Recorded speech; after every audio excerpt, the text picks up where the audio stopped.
Is this thing on?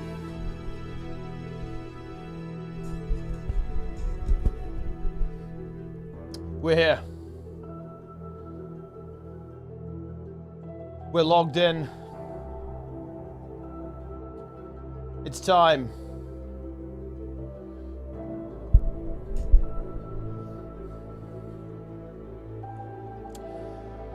Fungus, yes. Oh man, Plenix is carrying the Fungus operation and it feels good. Don't worry, I will be back.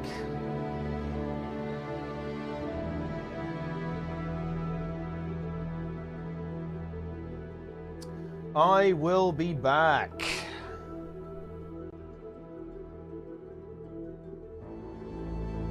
Here we are. I'm logging in. How you been? Acceptable. That's what I would say. It's been okay. It's been alright. Made a world versus world guild for me. I mean, look, you know, you gotta do what we gotta do. We had to assemble the crew. But no, I have many plans for Fungus, yet unfulfilled, unschemed as of now. Very unique answer. I mean, I try. I do try. All right, it's Freezie. I'm doing public Freezie. Public Freezie is the ultimate content, guys. Wait, am I the first person in here? That's crazy. Snowballs at me, please. And thank you. Okay. Wait, surely other people will join, right? Wait, what happened to the... Why is there no one here? Guys, it's over. Why is nobody doing Freezie? Oh, here we go. Look, people are loading in now. Actually, the first person in the instance. That's crazy. People not like Freezie? Is that what this is? Can do it alone. It will take a very long time. The end boss will, well, it will take a very long time to die, but it's possible. It can be done. You have to do like 17 phases. Very slowly throw the snowballs at him. Tier list video?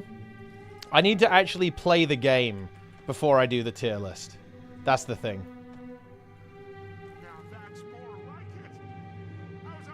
And I haven't played the game really, so we have to figure that out. Although I'm not really sure how much has changed. You know, if I open up the tier list, let's see if we can do this, guys. Let's see what we've got.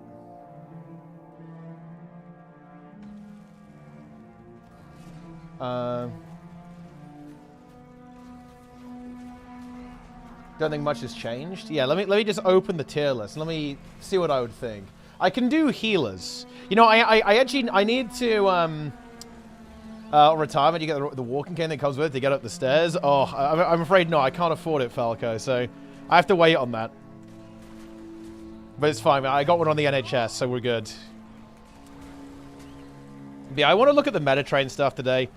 Because there's actually some really cool stuff you can do with the Metatrain right now. If you do like one Metatrain a week, you get insane gold, actually. Looking like a Greek god.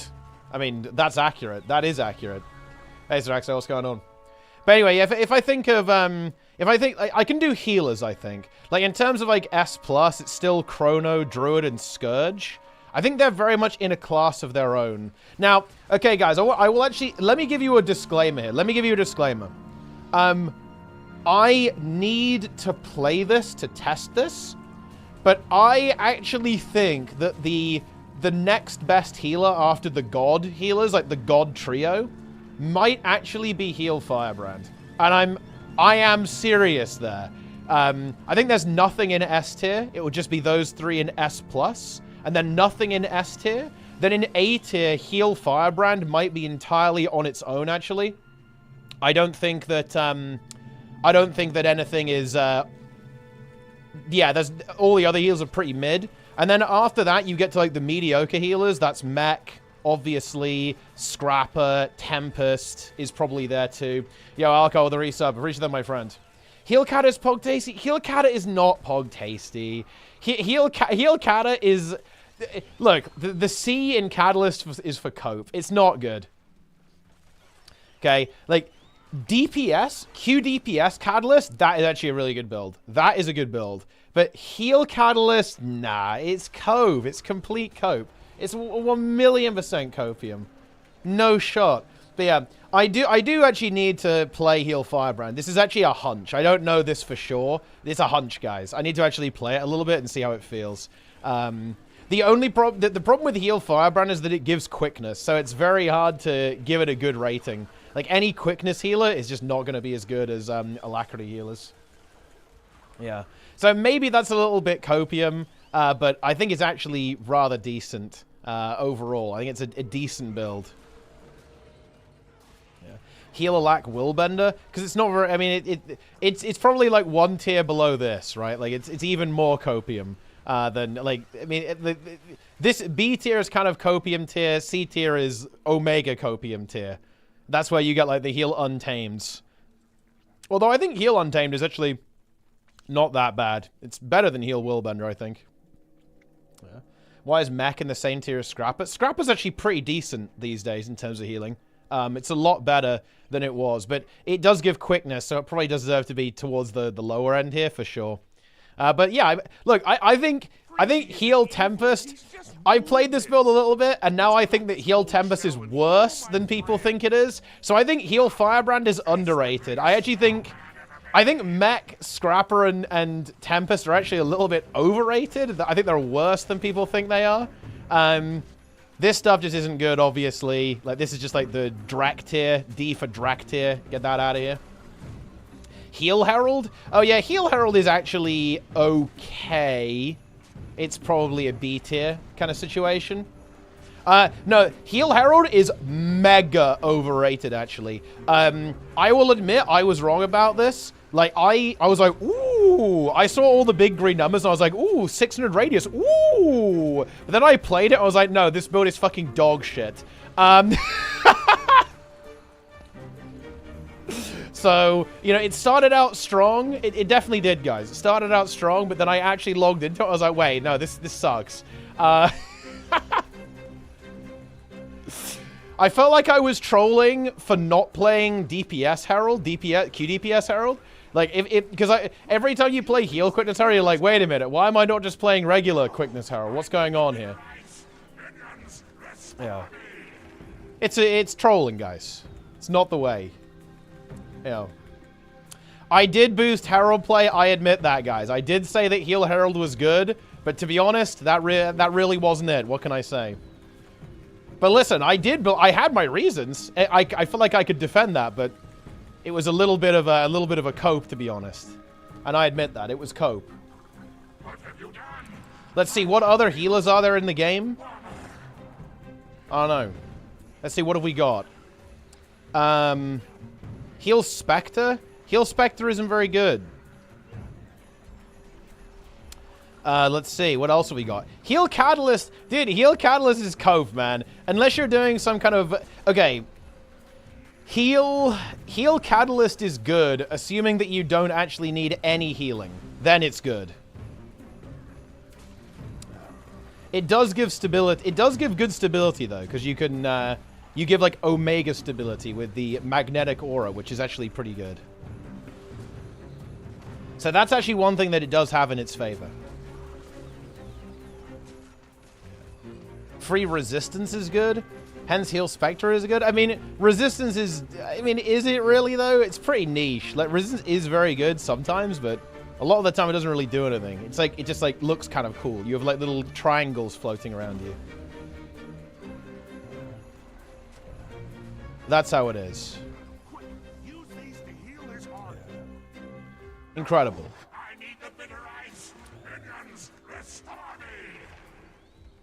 We love to see it. Heal Spectre hard carries as Decimacite. I mean, I guess it is actually pretty good for that, right? Because you can do all of your barrier. You can do your barrier and your boons from range. So that is pretty good at that, I suppose. Is that what a lot of groups are running these days? That a lot of people are running Heal Spectre on Decima? I can see that being pretty decent. I still feel like Druid is very good, though. Because with Druid, you still have... What I like about healers is healers that have... can revive. And Druid being able to revive at range is just so good. Like, Glyph of the Stars, that is a good skill. Very nice. Best kites on HDCM? Yeah, but that's irrelevant, I'm not gonna lie. That's just not relevant, realistically. Like, HDCM doesn't need any healing. It doesn't count. Like, you can't evaluate healers based on HDCM. Because it's a fight where you don't need healing. There's a reason why you can get away with heal catalyst there. It's because there's no damage. Like, nothing happens. So, no. Denied. Denied!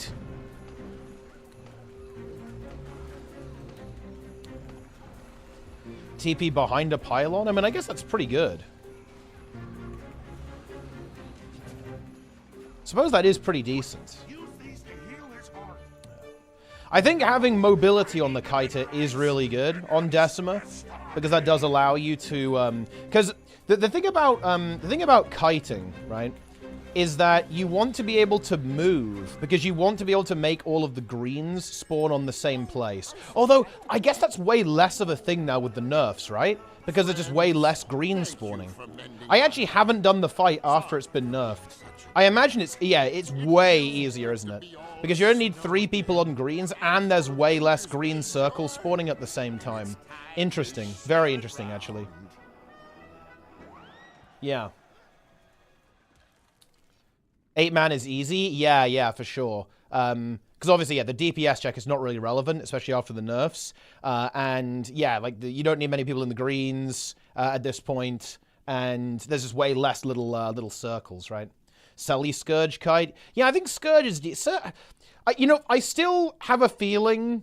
I don't know. Maybe I'm just very set in my ways. But to me, intuitively, it feels correct that a DPS should be kiting. Like a Deadeye or something.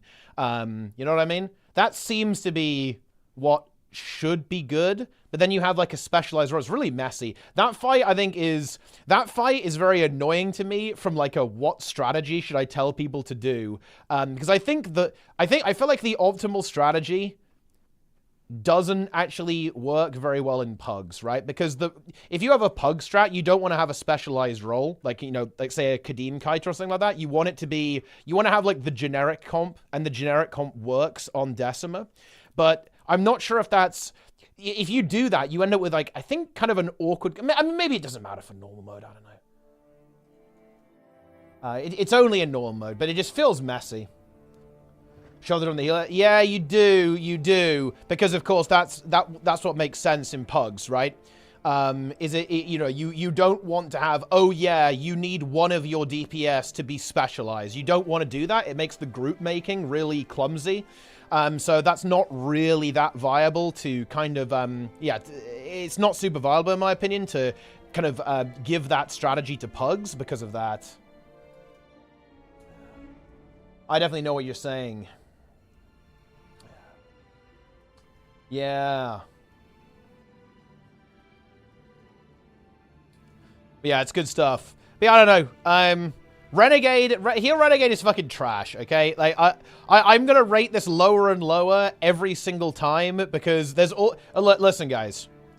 I'm gonna be real here. Every single time I do a tier list, there's always one guy in the comments who's like, oh, Heal Renegade is good, actually.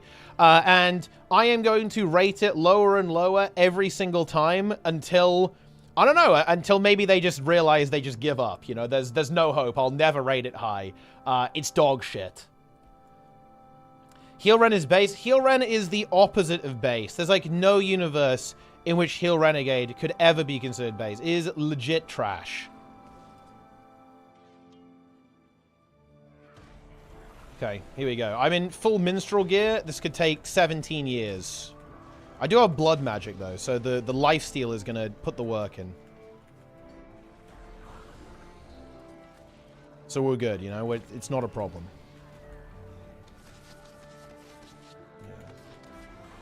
Yeah. Suscat, it's not Suscat, guys. It's legit. I played Necro and Guard. Did not exactly click. I love Rogue and WoW. Themes, I mean, yeah, that seems like a good option, for sure, yeah. How's it in open world Worlds and Fractals? In World vs. World, it's the best duelist in the game. So, like, 1v1er, by far, actually.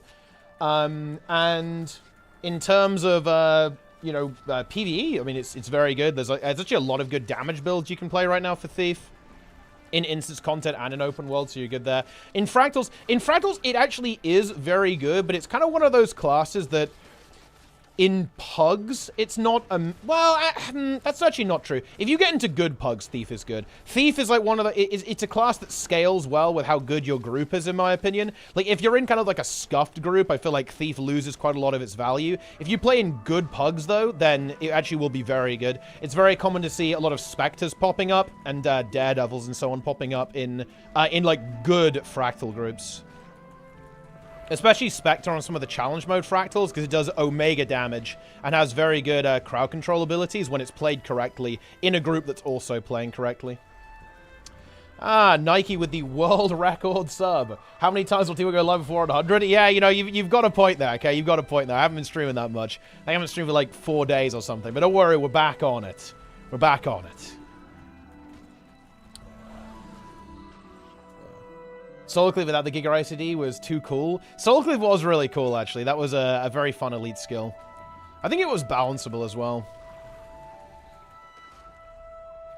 Yeah. Your website has drained you? Wait, you mean like the fashion website?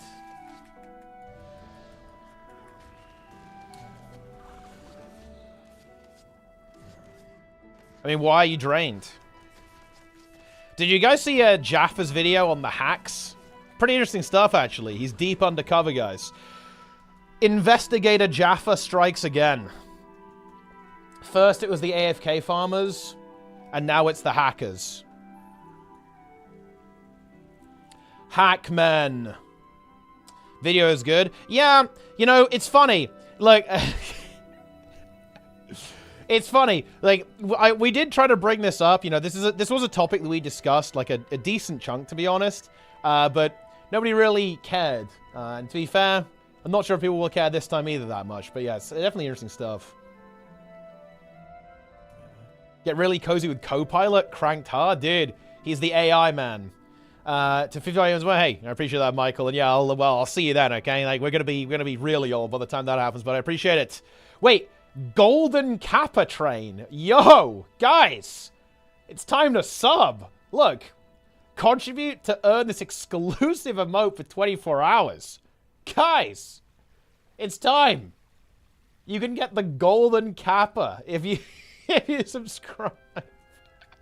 I mean, who doesn't love a temporary Twitch emote for 24 hours? I mean, look, if that's not enough to sell you, then to be honest, I don't know what is. Like, I don't think I even have to tell you how amazing my stream is. Like, you know, if you're just going to want to get that Golden Kappa. Why don't I get it? I guess you get it if the Golden Kappa trend hasn't started yet. So I think you'll only get it if other people subscribe now. Then you'll have access to it. Like right now, because other people haven't subbed, you won't get it. But other people need to sub first. So you better get on that.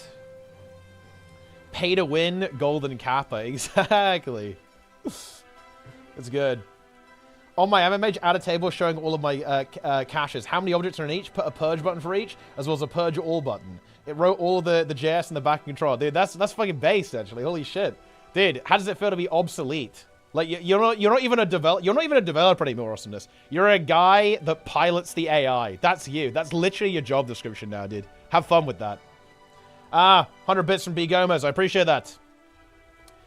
Golden Chomp 3 party is better than Golden Kappa. To be honest, that would be... I mean, I'm not sure if that's true, actually. If it was Golden Chomp 3 party, would that really be good? I think, you know, the fact that it has the kind of the disco going on there in the background is kind of part of the charm, you know, of Chomp 3 party. Twitch is asking if I want to clip your hype train. Wait, what? I mean, it's going to be a good clip. It's just me saying, yeah, guys, subscribe. Do it now. Let's go. It's a good clip. Make it happen. Also, shout out to YouTube.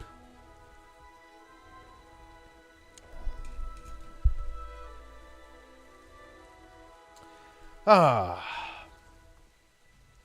yeah.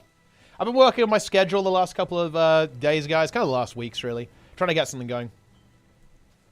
I'm working on my video about, you know... I'm curious how to actually frame this. Like, here's the thing, guys. I want to kind of tell the... I want to tell the story of of how we kind of got to where we are in WoW with the WoW Guild, like the Hall of Fame getting top 200, wink wink, in the world. And I'm not sure how exactly I want to talk about that, because I do want to include like the full journey from when I started playing the game, basically, and kind of talk about it a little bit. I want to talk a little bit about mythic raiding, like what that's like as a new player, right? Kind of getting into it, but I'm just kind of I guess you know, brainstorming or whatever, trying to come up with a couple of ideas how I want to talk about it and things I want to say. Order to receive your cane. Dude, that's the second time I've been asked that. Like, you guys like canes? You think I'm like House MD or something? Yo, thanks for the raid. Appreciate that. Plen guy in the chat. Wait, what's this? What is this Reddit post by X? What is this? Wait, what? Wait, who even is this guy? PSP1G? He's leaving the internet. The fuck? Wait, he stabbed someone? Jesus. Dude, why is everyone online, like, completely fucking insane? I don't know what's going on there. Weird! Well, I mean, that's probably for the best, to be honest. Yeah, don't do that. Alcar gifts a sub. Wait, it actually gifted a sub to Matter. That's crazy. Matter has now received a subscription. Motus. Yeah. Plangarade, Plenix my king, my god, Fungus leader, Fungus warlord. Good shit. Dude, I really need to get some... do I actually have bag slots in the bank? I bet I do. I've got to get some of that on this character. This is ridiculous. Let me see if I actually... I'm going to go to the bank.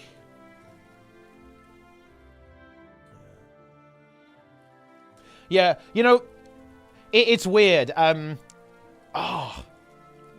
Guys, I think I've actually got old. Actually, no, this has always been the same. Like, when I don't stream... Ooh, I do have bag slots. I'm going to get some on this guy. I'm going to use both of them. I'm using them both. Oh, let's go.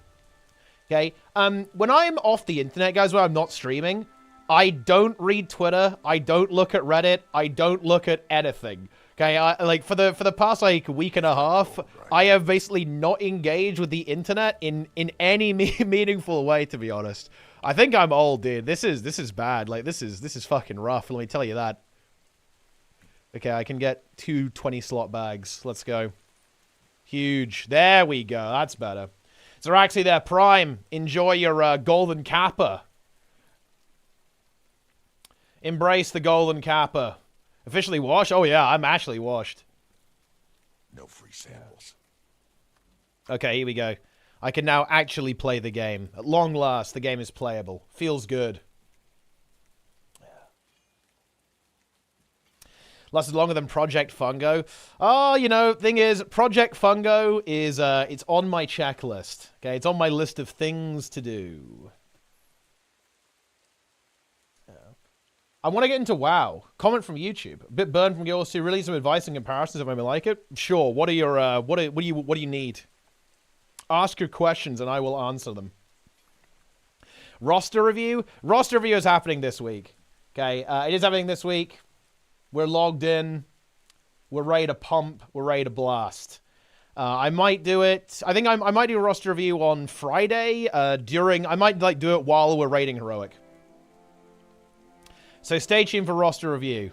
That is actually confirmed this week. Yeah. Roster review is on the same list as 1K Dragon's End. And look, 1K... Well, we're not doing 1K Dragon's End, but Dragon's End Day is happening in 2025. That's actually going to be hype. That's going to be hype. That could honestly be really fun. I'm kind of stoked to do that, actually. Yo, Makima, thanks for the Prime, man. Appreciate it. Yeah, no, Dragon's End Day is going to be big. Okay, hang on. Hear me out, guys. Surely we can get 1,000 people doing Dragon's End at the same time. That is not difficult, right? That's hype. Like, we can get Darren's involved. We can do, like, EU and NA at the same time.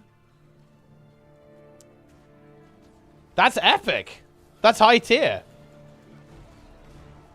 How is that literally impossible? That's literally free. That's not even impossible. It's free.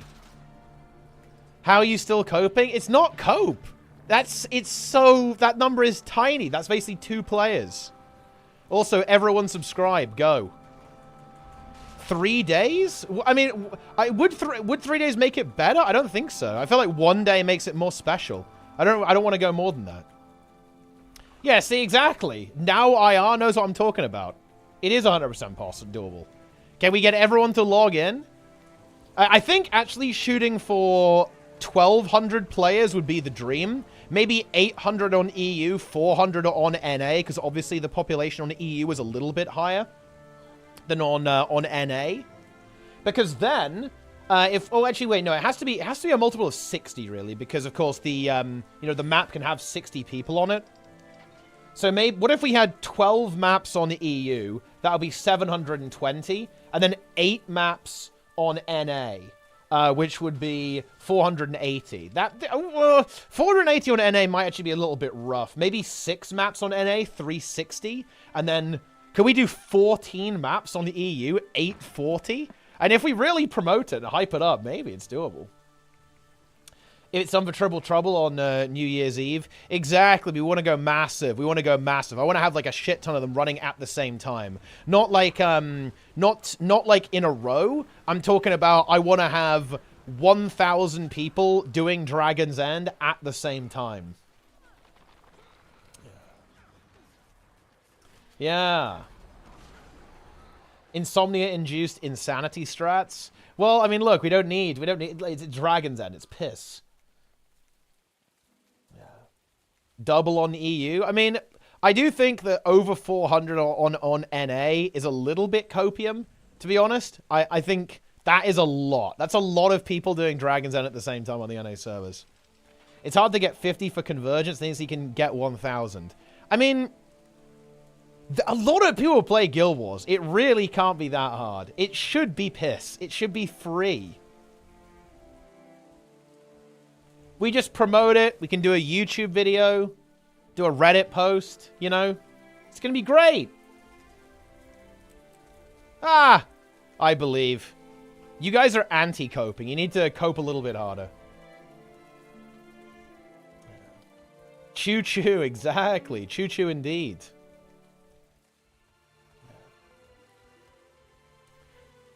Have to go a week with drops? Else ain't doable?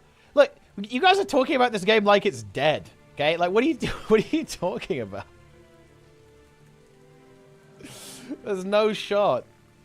We just pick a nice Saturday evening. Nobody's doing anything. Everyone's logging in.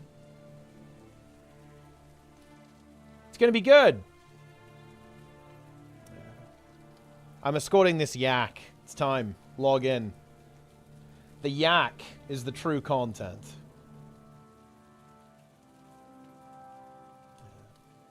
Okay. I want to log in and not worry about lots of plugins and some externals. Oh yeah, you don't have to, if you don't want to use add-ons away, you don't have to. Like, add-ons only really become relevant if you want to do high keys or mythic raiding. You could argue they're a bit relevant, very early heroic raiding, but to be honest, I actually wouldn't agree with that. Like, I actually cleared Farak without bigwigs even installed, and with no weak aura pack. And Farak was considered to be pretty difficult at the time for week one heroic.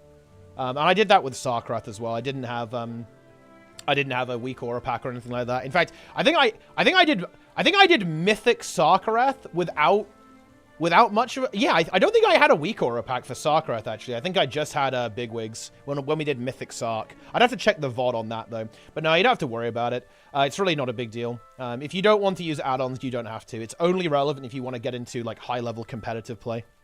Before that, it's not that important.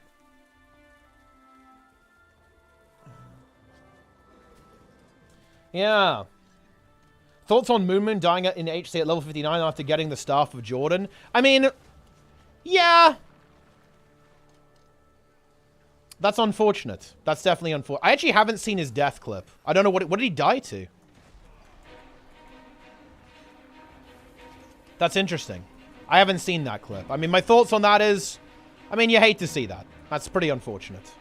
Overpull? Wait, was it a dungeon death? Or was he like... wait, is he playing mage, I assume, right? Was he mage? AoE farming or something?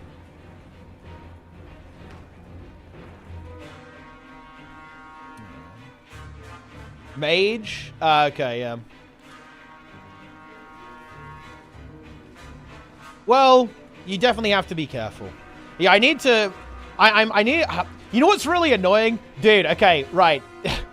I'm writing my application to OnlyFans, and... okay, this is bad.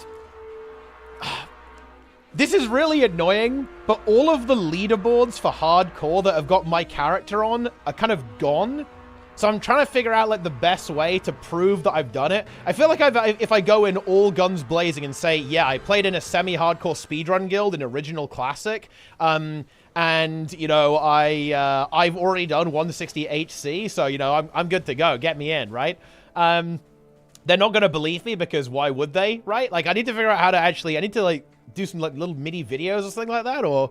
Like, do some screenshots, maybe. I don't think I have this is annoying. I actually had really good pauses on my warrior, but I think they don't exist anymore. I'm not sure if the logs... I have to really dig through the old Discord and see if I could find the logs, right, of my warrior, because I was main tanking in original vanilla.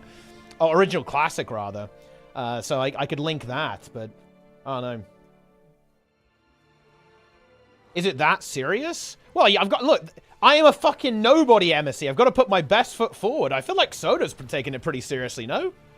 Am I wrong on this? Like, he's taking it pretty serious, no? He wants to, like, raid and stuff. He wants to, like, you know, they want to do, like, Molten Core hardcore. Like, eventually all the raids hardcore. Yeah. Your character's experience... Oh, wait. Are experience people not allowed in the raid? Oh, that's interesting, actually. I didn't know that.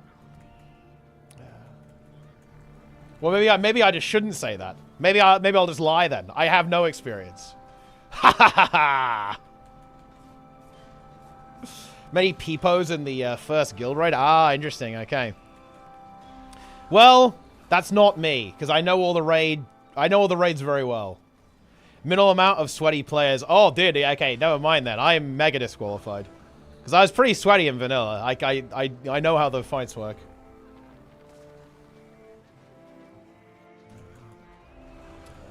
I'm rezzing this guy. Be revived, friend.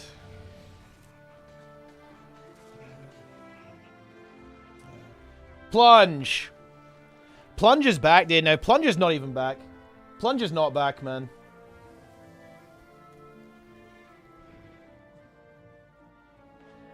I want to try some low M plus. Oh yeah, you can do low M plus, no problem, right? Without add-ons.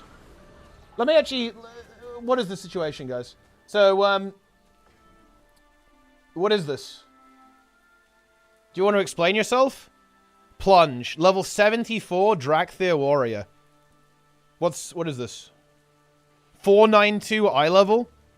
This is Plunge? Plunge is... This is the best we've got from Plunge. Plunge is dead. Yeah, I do have the legendary. We have Firalath there. The Dream Render. It's not even max awakened upgraded. GG. Ult of SC. SC. Not augmentation, as you can see there. 627 eye level. In Forbidden Guild. Forbidden Guild, Cutting Edge. Cleared 10th raid week. Wait, dude, Forbidden actually cleared... wait, Forbidden cleared after us? That's crazy. Or, wait, same week as us, actually, I think. Ah, yeah, we got 10th as well. Yeah. I think they cleared earlier, though. Yeah, they killed... Oh, no, they didn't, actually. 283. Ha, ha, ha, ha. 265. Is 2025 the year of Guild Wars 2? Dude, every year is the year of every game.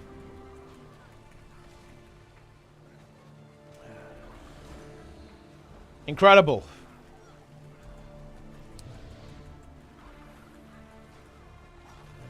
When is next prog? I guess it's like very late February by the looks of it. Or maybe even, it might even be like the start of March, because the patch will drop and then the raid will be afterwards, right?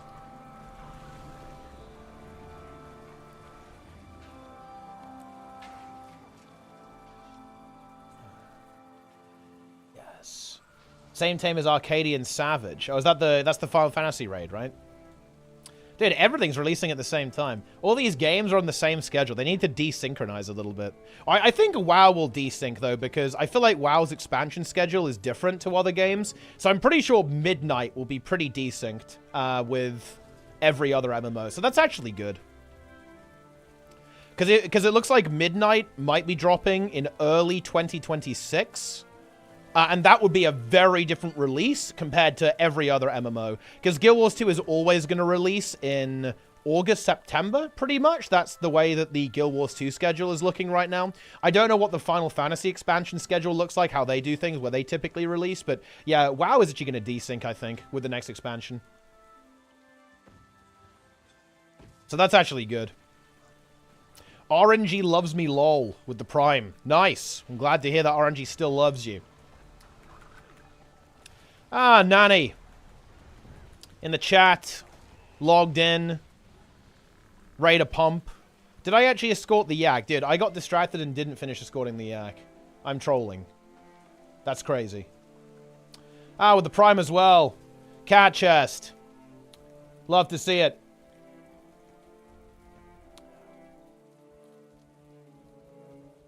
Incredible.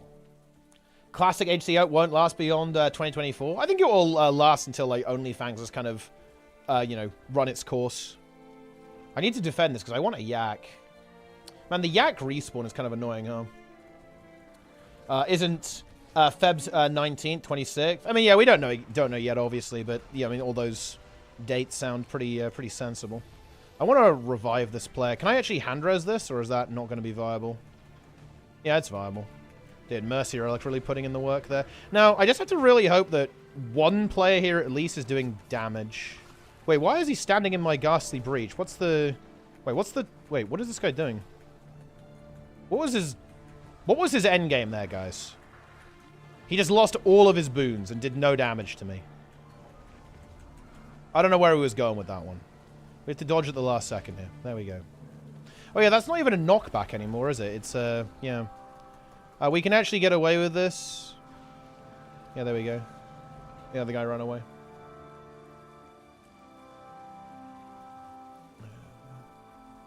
World versus world is a weird place, guys. Okay? That's just the reality. You know what I'm saying? It's like... it's a bit of a goofy place. A wacky place.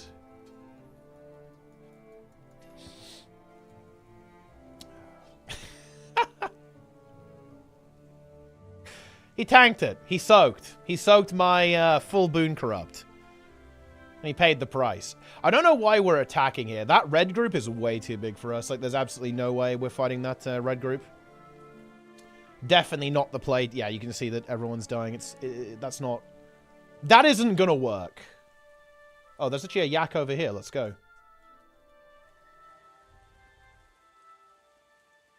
Touch the yak. Wait, can I make it? I cannot. I'm crying. Let the peepos go free. Yeah. Indeed.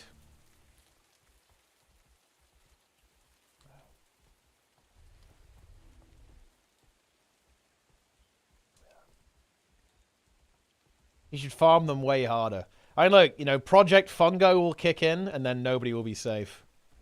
Fungus will infest the Borderlands. Unstoppable. Absolutely unstoppable. I do actually want to have a look at the meta train, though.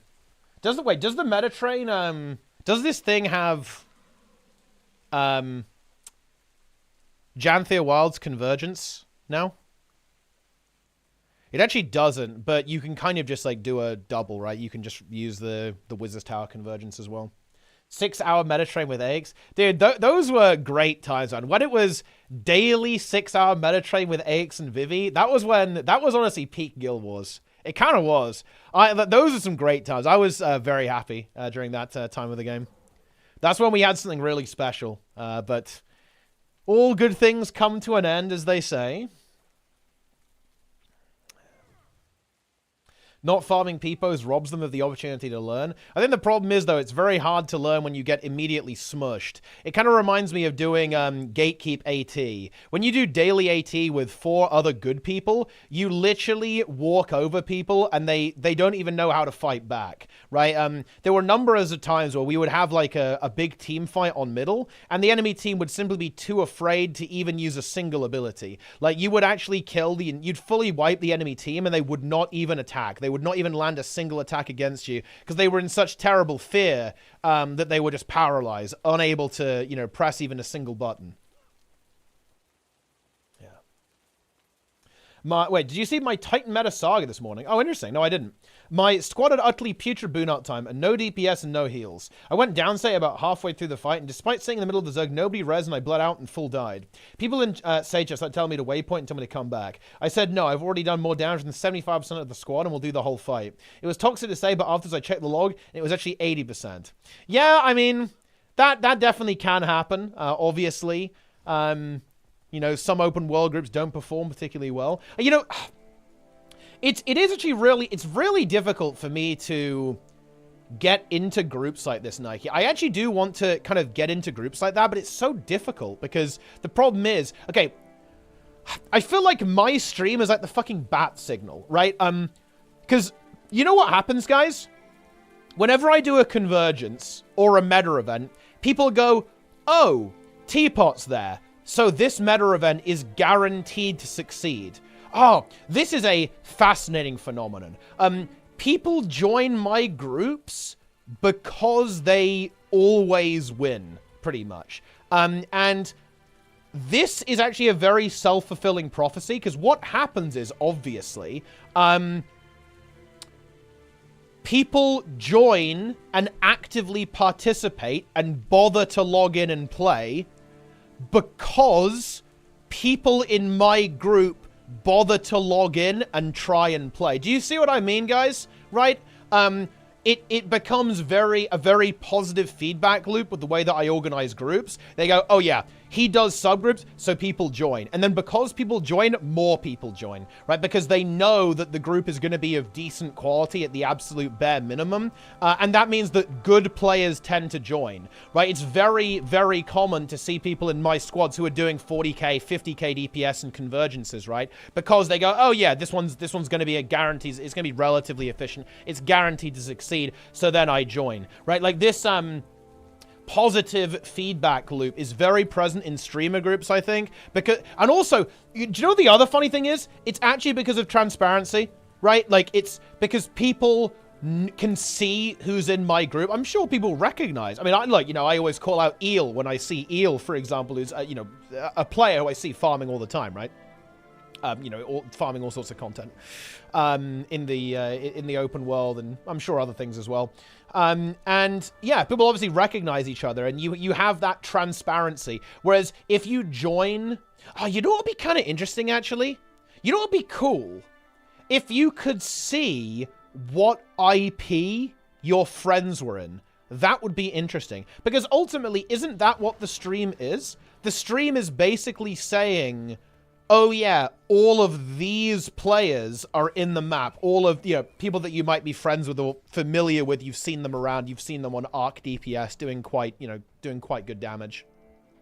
And the stream acts as a window into that map, so you can go, oh yeah, I can have fun, right? Like, I see this map is going to have boons. I can recognize these players. They're doing good DPS. That means the boss is going to die quickly. Oh yeah, this convergence is going to go quickly, right? We're going to be able to kill the bosses relatively fast, and it's going to be a good time. We're going to be pumping, right? All that kind of stuff. So I actually think that maybe it would be interesting if there was some more transparency features added to the map system into the LFG. Kind of like how World vs. World is now. You can see where friends are, right? Like right now, you can see where they are on the map. I wonder if there was a interesting way where you could see where people are. That would kind of encourage people to group up a little bit more, and that would it would bring people together, and that might lead to an increase in success rates. Because the really big problem, the really big problem is that maps fail, right? The reason why there is a certain level of apathy is that there's a failure rate. People go to the Titan meta and it fails. People do a convergent CM and it fails. And this is a negative feedback loop, right? Because people go, oh, I failed. Well, I'm not going to do that. But it's actually more than that. See how it goes even further, guys. People go, oh yeah, I joined a group without a streamer and it failed. So now I'm only going to join maps that are run by streamers. And look, I know that's a little bit of an ego move, but I think there's some truth to that. And you kind of see this with the... It's not just streamers, to be fair, actually. It's more like private groups, essentially, is the real thing here. It's more that people only join groups that are transparent, right? They're organized in a way where you can see what you're getting yourself into, basically, as opposed to the randomness of going out there in the open world. And that lack of transparency in the open world deters people from engaging, which, by the way, of course, it has a negative feedback loop, because the type of person who's going to care about that is typically going to be a player who performs a little bit better on average. So what happens is you essentially have brain drain. The open world has a really big problem with brain drain right now, where good players go, well, I'm just going to do it when it's privately organized, because if I don't do it when it's privately organized, the win rate's going to be lower. It's going to be way less fun because the boons aren't going to be good, right? And it's going to take longer. So you have this brain drain where you... And then, of course, right, it's a self-fulfilling prophecy. Less players who do good damage and apply boons play in the open world. The overall quality of groups in the open world goes down. More people end up funneling into the privately organized groups. And then the open world essentially becomes lower quality with a lower success rate as well. The streamer. Yeah, the streamer thing is more like, the streamer thing, it's just the most transparent version of this, because you can, it's on video, right? You can just see it. You don't even have to join a Discord. You can just be on Twitch or on YouTube and you can see it. But yeah, it's the same phenomenon as why people are using, Discord, right? A whole bunch. It's because it gives you transparency. You can see the group. You can vet the group and see what's going on there. And this is a really important part that is quite lacking in a lot of Guild Wars 2's social structures. You know what's really interesting, though, by the way? This is actually by design, too. Like, ArenaNet made it this way on purpose. And you can see why. You can see the thought process here, too. Like, and you know what? For better or for worse, it's... ArenaNet did this with good intentions. It was very naive, but it was with good intentions. Because basically, ArenaNet looked at World of Warcraft, and they saw stuff like gear score, for example, and they saw logs. And they thought, well, hang on a minute. This level of transparency leads to players essentially excluding them based on these factors. So if you don't have good enough gear, you won't get into a group. If you don't play well enough, then you won't get into a group. So ArenaNet, in good faith, they were like, well, if we remove that transparency, then everyone will just end up in a group and everyone will get along, right? And obviously, wrong. That's not how it plays out at all, as everyone who's played Guild Wars 2 is completely aware. All that does is it breeds a huge amount of toxicity in the LFG and pretty much causes people to find other ways to exclude people. Like, player hierarchies are kind of inevitable. Like, it doesn't really matter how you do them. And it turns out that Guild Wars 2's approach is actually worse.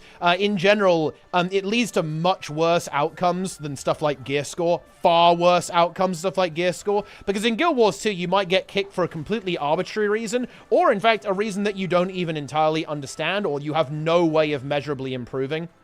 So yeah, it's interesting, actually. Like, the road to hell is indeed paved with good intentions, is it? Because Guild Wars 2, they tried to solve this problem, but they ended up making it significantly worse. It's much worse than other games, actually, in Guild Wars 2, which is kind of interesting. Yeah. Yeah!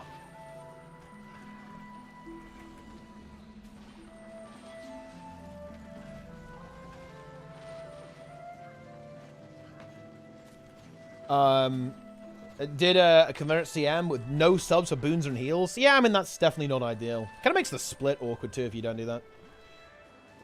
If you don't have a clear way to gatekeep, players will gatekeep themselves. Well, it's not even gatekeeping, really. I don't like this term because people view that as an inherently negative thing. People view gatekeeping as inherently bad.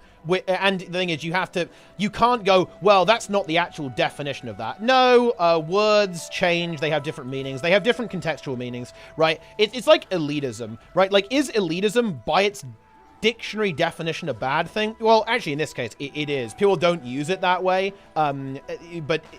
Well, yeah, not the best example, to be honest, because actually the definition of that word is inherently negative. But, people do the inverse with elitism, actually. People say, oh, being elitist isn't inherently bad. I don't know why you aren't just okay with saying that, yeah, like, you know, elitism is fine. No, elitism is not fine. That is not what that word means. People look at that word very negatively, and they should, because elitism basically means that you kind of look down on people who are worse than you, which... I mean, you shouldn't do that. Like, you know, that's obviously like you know, that's cringe. Don't do that. But it's the same thing with gatekeeping, right? Like, gatekeeping is like...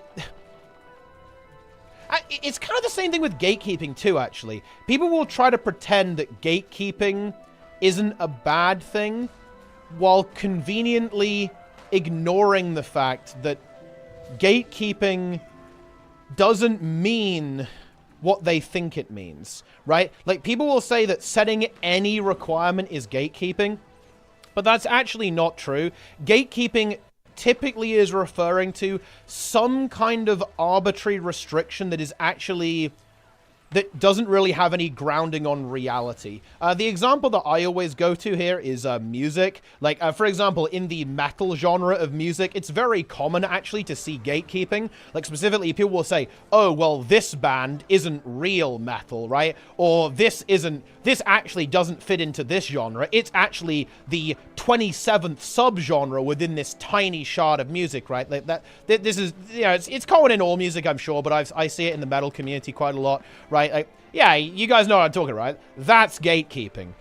Saying, hey, I want people who do good DPS in my group, that is not gatekeeping, because it's not an arbitrary, you know, there's no rationale behind it. There absolutely is, right? Like, you're looking for a particular type of experience, and you're looking to create an environment where you're the most likely to have that experience. So that's not really the same thing. But yeah, that's how it is.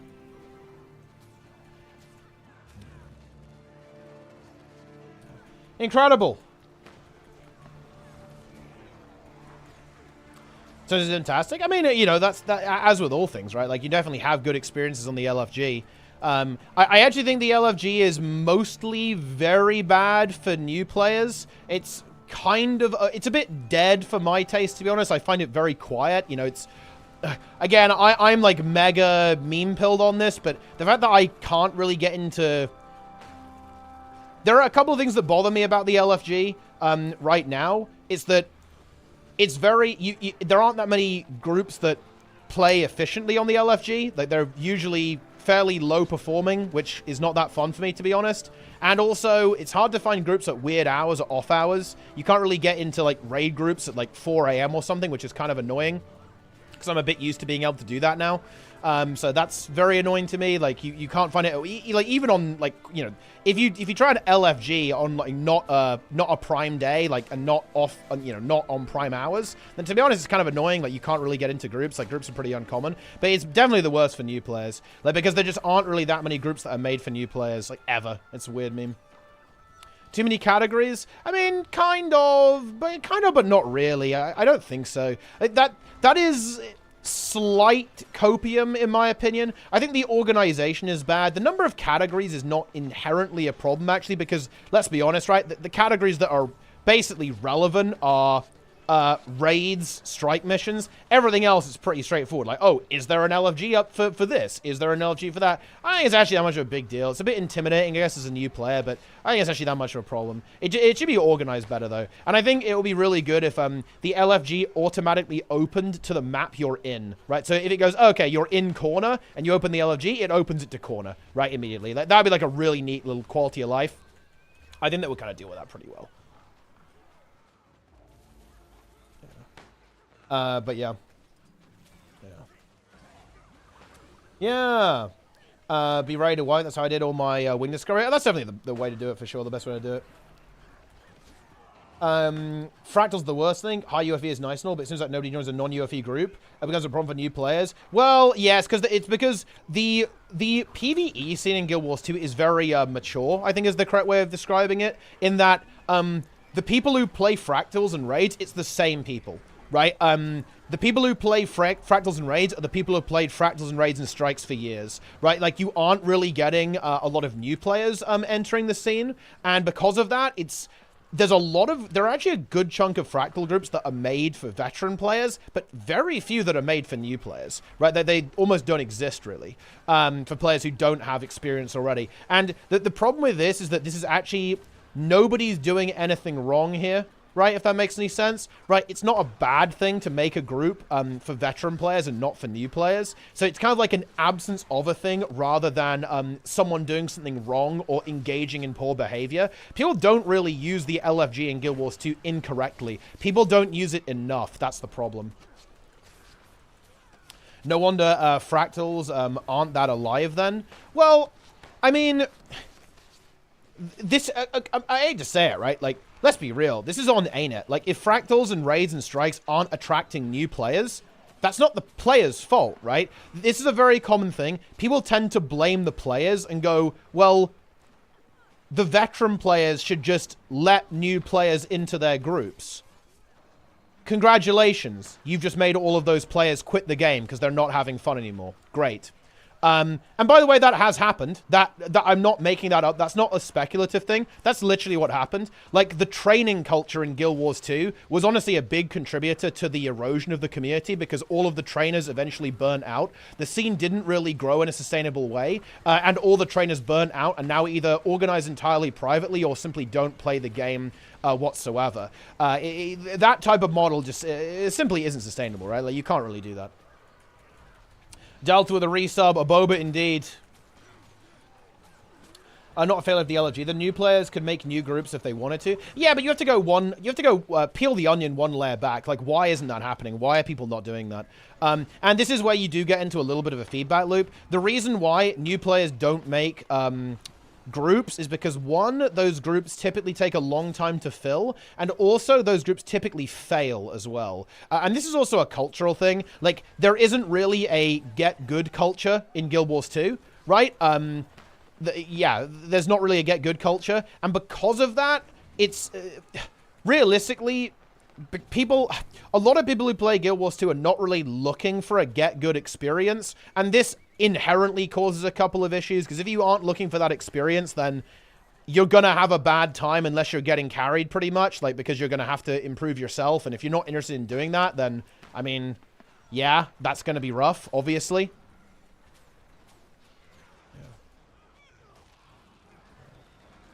Yeah. Roll filter, roll filter wouldn't be good. Okay, look. I am kind of on board with the celerity. I'm on the celerity train, man. I hate to say it, but I'm kind of there. I would be in favor of merging quickness and alacrity into... I think I would anyway. I'd like to try it for a week. Maybe if they could do like a test for a week, like a little mini... Oh, that would be... Dude, I wish ArenaNet had more resources, because then they could... I just don't think this is viable. Oh... No. This is so annoying, because this is the exact kind of thing that other games could do that Guild Wars 2 can't do, I think. So what's celerity? Celerity is the idea that you combine quickness and alacrity in PvE only. Why? Because then you have two roles. Well, then it simplifies the entire process. Instead of having to pair an alac and a quickness together, you have one boon provider and one healer per sub. And the healer can be the boon provider, or it could also be a DPS boon provider. But you need one boon provider, one healer, 3 DPS. And all of a sudden, you've actually basically got a trinity that works, and it's super easy to parse in the LFG. That kind of eliminates the need of a role tracker, in my opinion, because that's so simple, right? That's like tank healer DPS. Mega easy. No complexity to that, really. Job done. Get it done. And it also, the benefit of this, by the way, is that it actually enables pure healers, which a lot of people do like to play, actually, by the way. A lot of people would love to play like a heal-only druid. And by the way, guys, you can laugh at that all you want. I think that's actually valid. If you want to RP as a pure healer, hey, that's not unreasonable, no? That's pretty fucking common, right? People like doing that in MMOs. You'd obviously have to nerf things, right? You'd have to nerf all damage by about 20% because you're basically getting an extra DPS slot packaged into the group again. So you'd have to nerf every number in the game by 20%, but that's fine, in my opinion. That's, you know, okay then, do that, right? You know, do it, nerf it, fine. But yeah.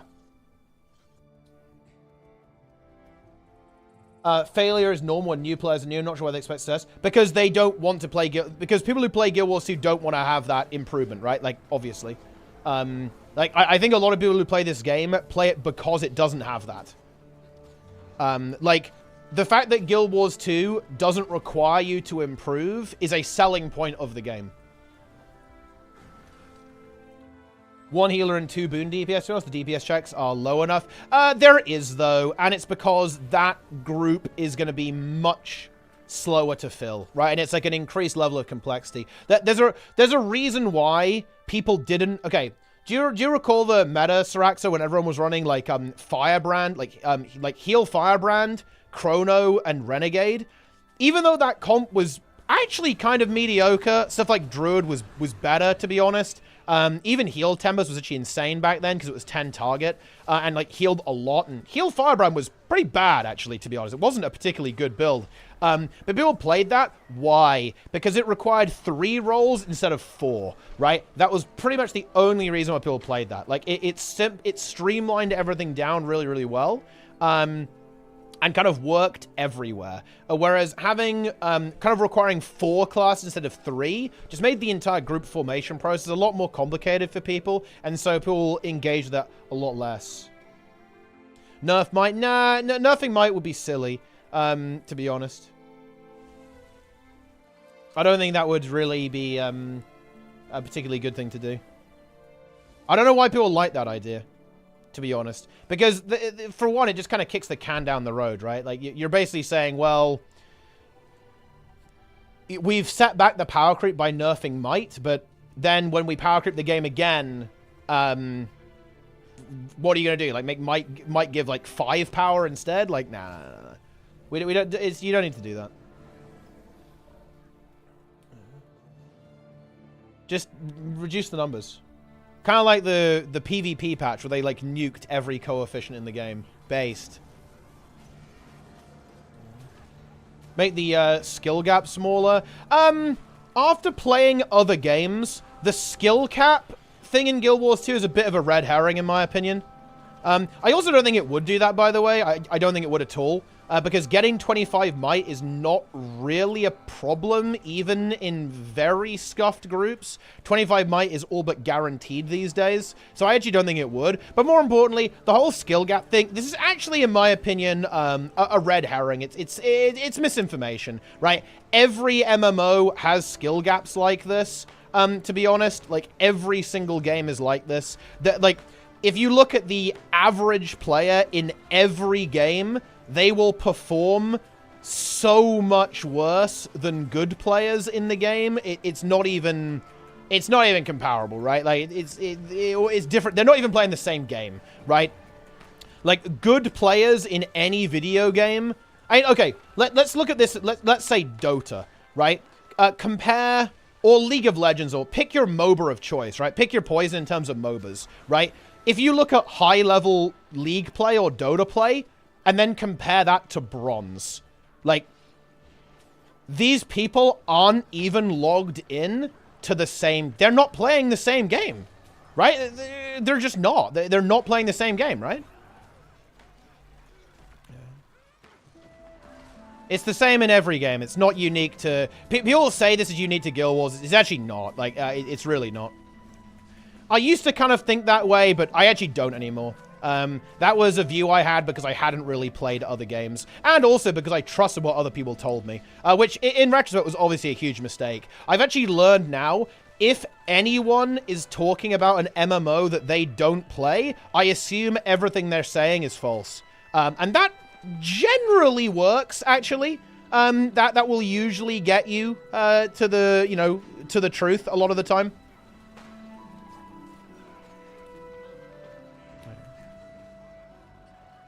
Here we go.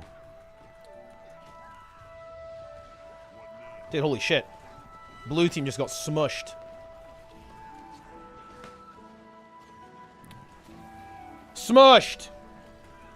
Do you think ArenaNet, you think it was the slow power creep a problem? No, actually. Probably not. I think there's actually a big argument for power creep being kind of useful, because it essentially is nerfs. Because of power creep, raids are so much easier than they used to be. Like, when Spirit Veil came out, it was way too hard for basically the entire population of the game. Now, you can be really, really bad and still farm that content, no problem. So power creep, honestly, is probably overall useful for Guild Wars 2. It kind of sucks for veteran players, but in terms of, like, the overall health of the game, it's probably a net positive, to be honest. Because it basically, it acts as a difficulty setting, pretty much. Like, as time goes on, content gets easier and easier and easier.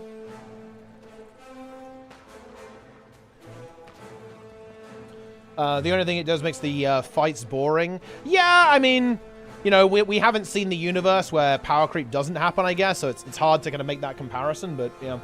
I'm new to Tempest, relatively new to the game. Is there a reason why Tempest needs so much concentration up to keep its boons, unlike other classes like Chrono? Was, like, busted or something? Chrono is just like... Oh, sorry. Tempest? Tempest is the only... It's like one of the few heal builds that has never really got a tune-up. So it's a very old build, essentially. It was a thing all the way back in Heart of Thorns.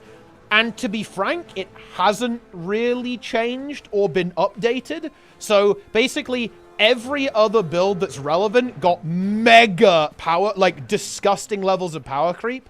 Tempest, not really. I mean, it got Alacrity, but that was actually a kind of a poison pill because it lost its healing on auras, which was actually fucking rough, to be honest. Like, that is like, oh, that does not feel good to lose that. So it's basically the only... It's like a relic of the past. Tempest is a relic of the past, pretty much.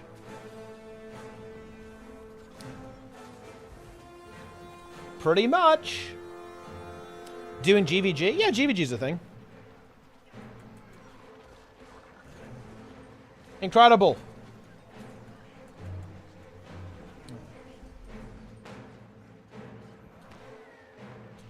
PvP balance should apply in every game mode. I mean, the thing is, they can't really do that. Like, I actually agree with that, to be honest, but even PvP balance is a little bit scuffed. Like, the truth is that, look,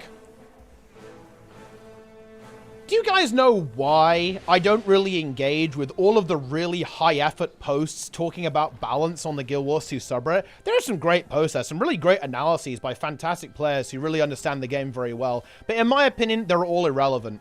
And why? Why would I say something? Why would you say something like that, Teapot? It's simple. ArenaNet does not really have the resources or even the will to undergo a major redesign of the game. Like, what a lot of people want, and to be frank, what the game would need is a major rework, a fundamental from the ground up rework of the combat system in all 3 game modes. But here's the thing. That is non-viable from ArenaNet's perspective. And actually, more importantly than that, it's not desirable from ArenaNet's perspective. And let me explain why. People are used to it. If they said, oh yeah, we're going to remove perma-boons, that would be good design. That, like, the way Guild Wars 2's combat system is right now is badly designed. That's not a secret. That's not controversial, guys. Like, you're not going to find someone who's going to disagree with that. It's not well implemented. Like, everyone knows that. ArenaNet agree with that, guys. ArenaNet are on record saying, yeah, the, you know, perma-boons wasn't good. they're tacitly saying, yes, the current implementation of the combat system is badly designed. ArenaNet agree with this. This is not controversial. But the thing is, if they wanted to actually change it in a product as old as Guild Wars 2, holy shit, that's a risk. That is an insane risk. If they undergo like a massive rework and it doesn't work out and it's not good, then you're going to end up RuneScape 3ing yourself, right? Like, you're going to potentially almost kill your game. It's not going to happen. It's really not really... It's not on the cards, guys, for Guild Wars 2. It simply does not make sense from a development perspective. Yeah. Pretty much.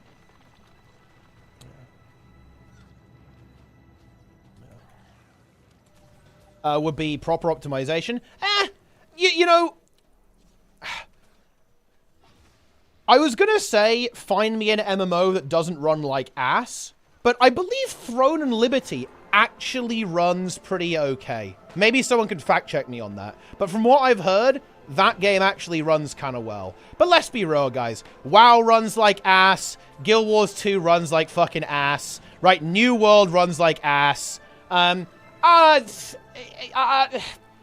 It just turns out, dude, if you've got like 50 players on screen, your CPU isn't going to like it, right? Like, it's not going to be happy with that.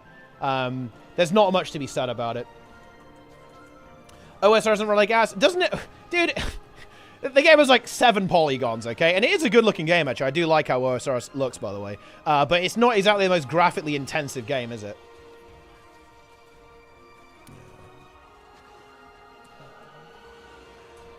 Yeah.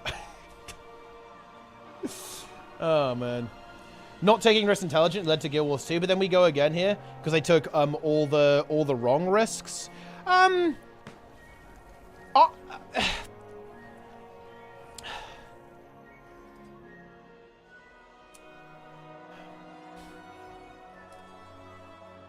That is a very negative read on it, and I am an optimist, so I'm not sure if I'd like to frame it that way. That seems a little harsh to me. I'm not super on board with kind of criticizing the Mike O'Brien ArenaNet for taking a gamble and looking to make something new and exciting. I think that's what we're kind of lacking in the games industry, and they lost, right? They lost big, you know, and nearly killed the studio. So yeah, maybe they should have been a bit more calculated. I'll give you that one. But I don't know. I don't think I wouldn't go too hard on them for kind of dreaming and wanting to make something new and kind of going hard, right? Yeah. Also, shout out to YouTube. Not working on Guild Wars 2 is risk-taking. You pose a massive risk. Oh, yeah. I mean, look.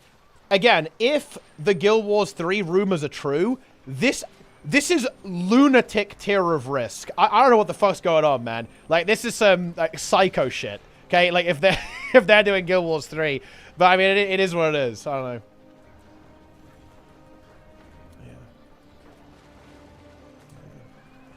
Which should be on ref right now? I mean, it kind of would be, yeah. Like you're not wrong.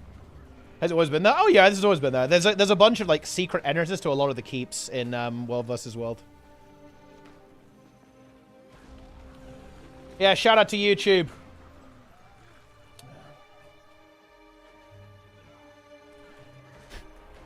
You know, dude, it's actually funny. Dude, okay, look. I was watching Captain Crapface's take on Guild Wars 2 combat, and do you know what? I shouldn't even say this, man. Like, one, I mean, he wasn't right about everything, okay? He has some interesting takes. He's a Giga Chad, okay? He says fucking random shit, and that's based. I respect it. But to be honest, when he was talking about the game, I was like, man, the devs who made the original Guild Wars 2 were fucking geniuses. Holy shit. I am talking stone cold brilliant. The people who actually designed the original Guild Wars 2 combat system, they were insane. Because, you know, he was talking about, like, class interactions. I was like, yo, this is based, right? Like, But, you know, it's not quite like that anymore. Yeah. It is what it is. Yeah. It's a funny meme.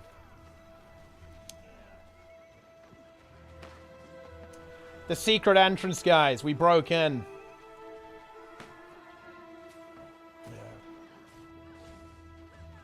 How can I join your guild? Maybe you can't. Maybe it's impossible.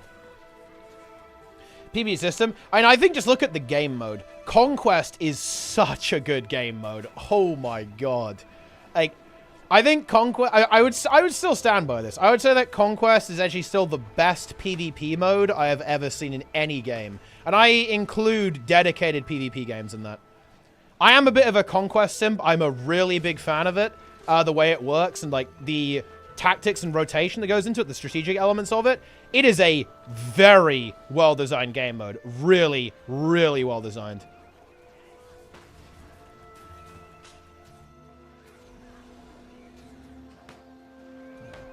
Yo, avocado with the prime. Love to see it. Sound quest. That actually could legitimately be interesting, Danny. Yeah, that was my initial hope for it. It's like, ooh, PvP standalone. That could be kind of interesting. I'm not sure how that would work from a marketing perspective, though. I feel like it would be super weird. I don't know. Okay, guys, give me some outsider perspective here. How marketable do you guys think the Guild Wars franchise is? I actually don't. I'm not even. I'm asking that question in legit good faith. Is Guild Wars like a name that you can attach something and you can kind of go, ooh, right? Is that like a thing? I'm not sure. I'm not sure if it has that.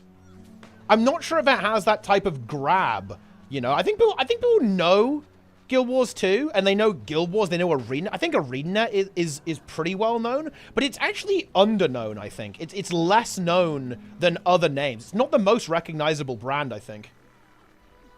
Yeah, it's kind of old school, right?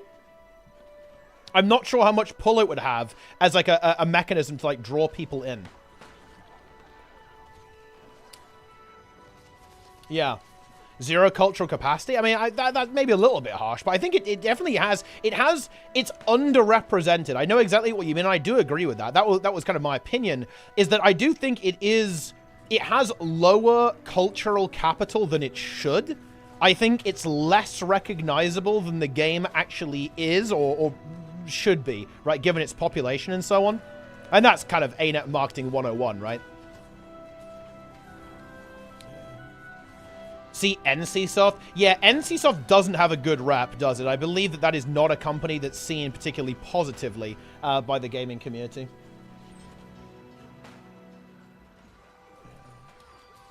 Dude, it's fucking over. Dude, Mercy Relic popped off there. I rallied. I fucking rallied, dude. Wait, I want to drink my tea, but we've got to go.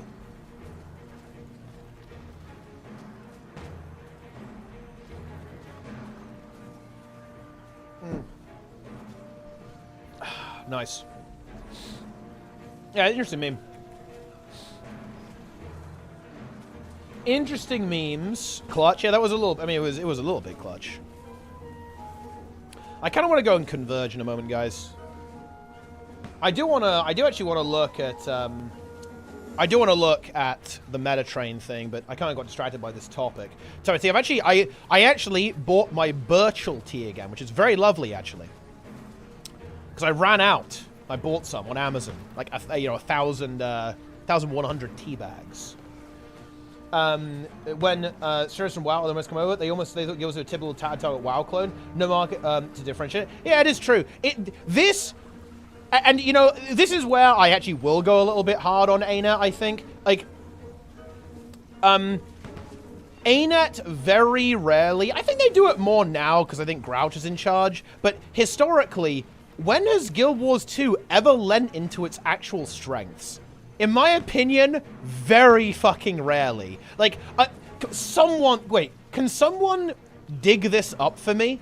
I bet Alcar has this. I recall seeing this ad, and an ad for Guild Wars 2, and it blew my fucking mind. It was like, find your home, and then it was a screenshot of the Grove. I shit you not. Like, that was their marketing. And it was like, bro, like, It looks like you're selling a goddamn mobile game, dude. What is this? What are you doing, dude?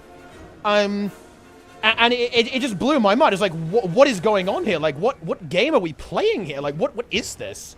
And there were like and it was basically showing off all of the cities. Seriously, this ad, it was like a little GIF, you know, little animated thing, and it was showing off all of the different capital cities for the different races, right? Like, that was the ad. Like, for Guild Wars 2. Like, what? Oh my god.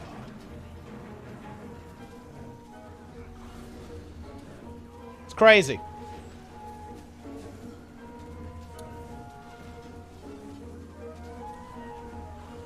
Dude, like, is that the Max stream again? Like, that one is so brutal to watch, okay? It's a tough watch, okay? Yeah, I saw this. I saw that, like, because doesn't he talk about this on the podcast? That he actually double checked with them and he was like, yep, this is honest to God what we want. No! No! No! He actually, dude, the fact that he actually checked with them is so funny. Because that means Max was like, wait, what? Like, this is not normal. And they were like, yep. It is what it is.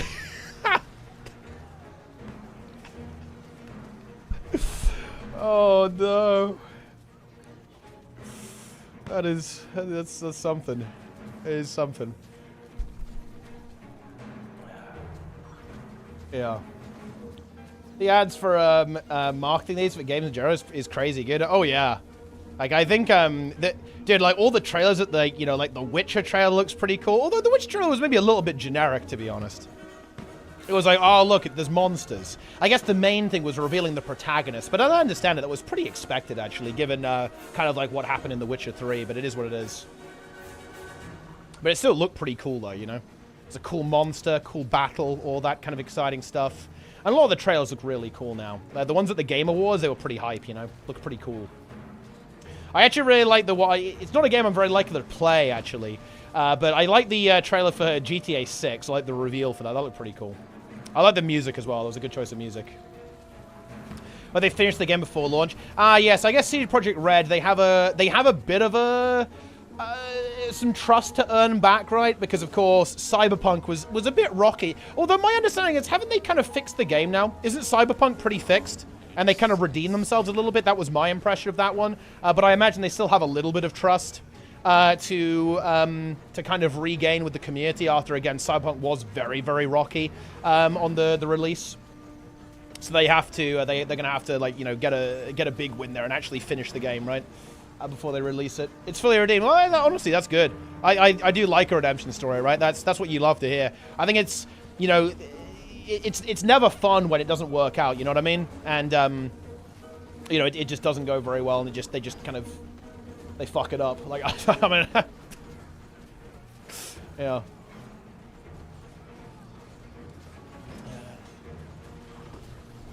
I do believe them for now. Well, I mean, yeah, that's good to know.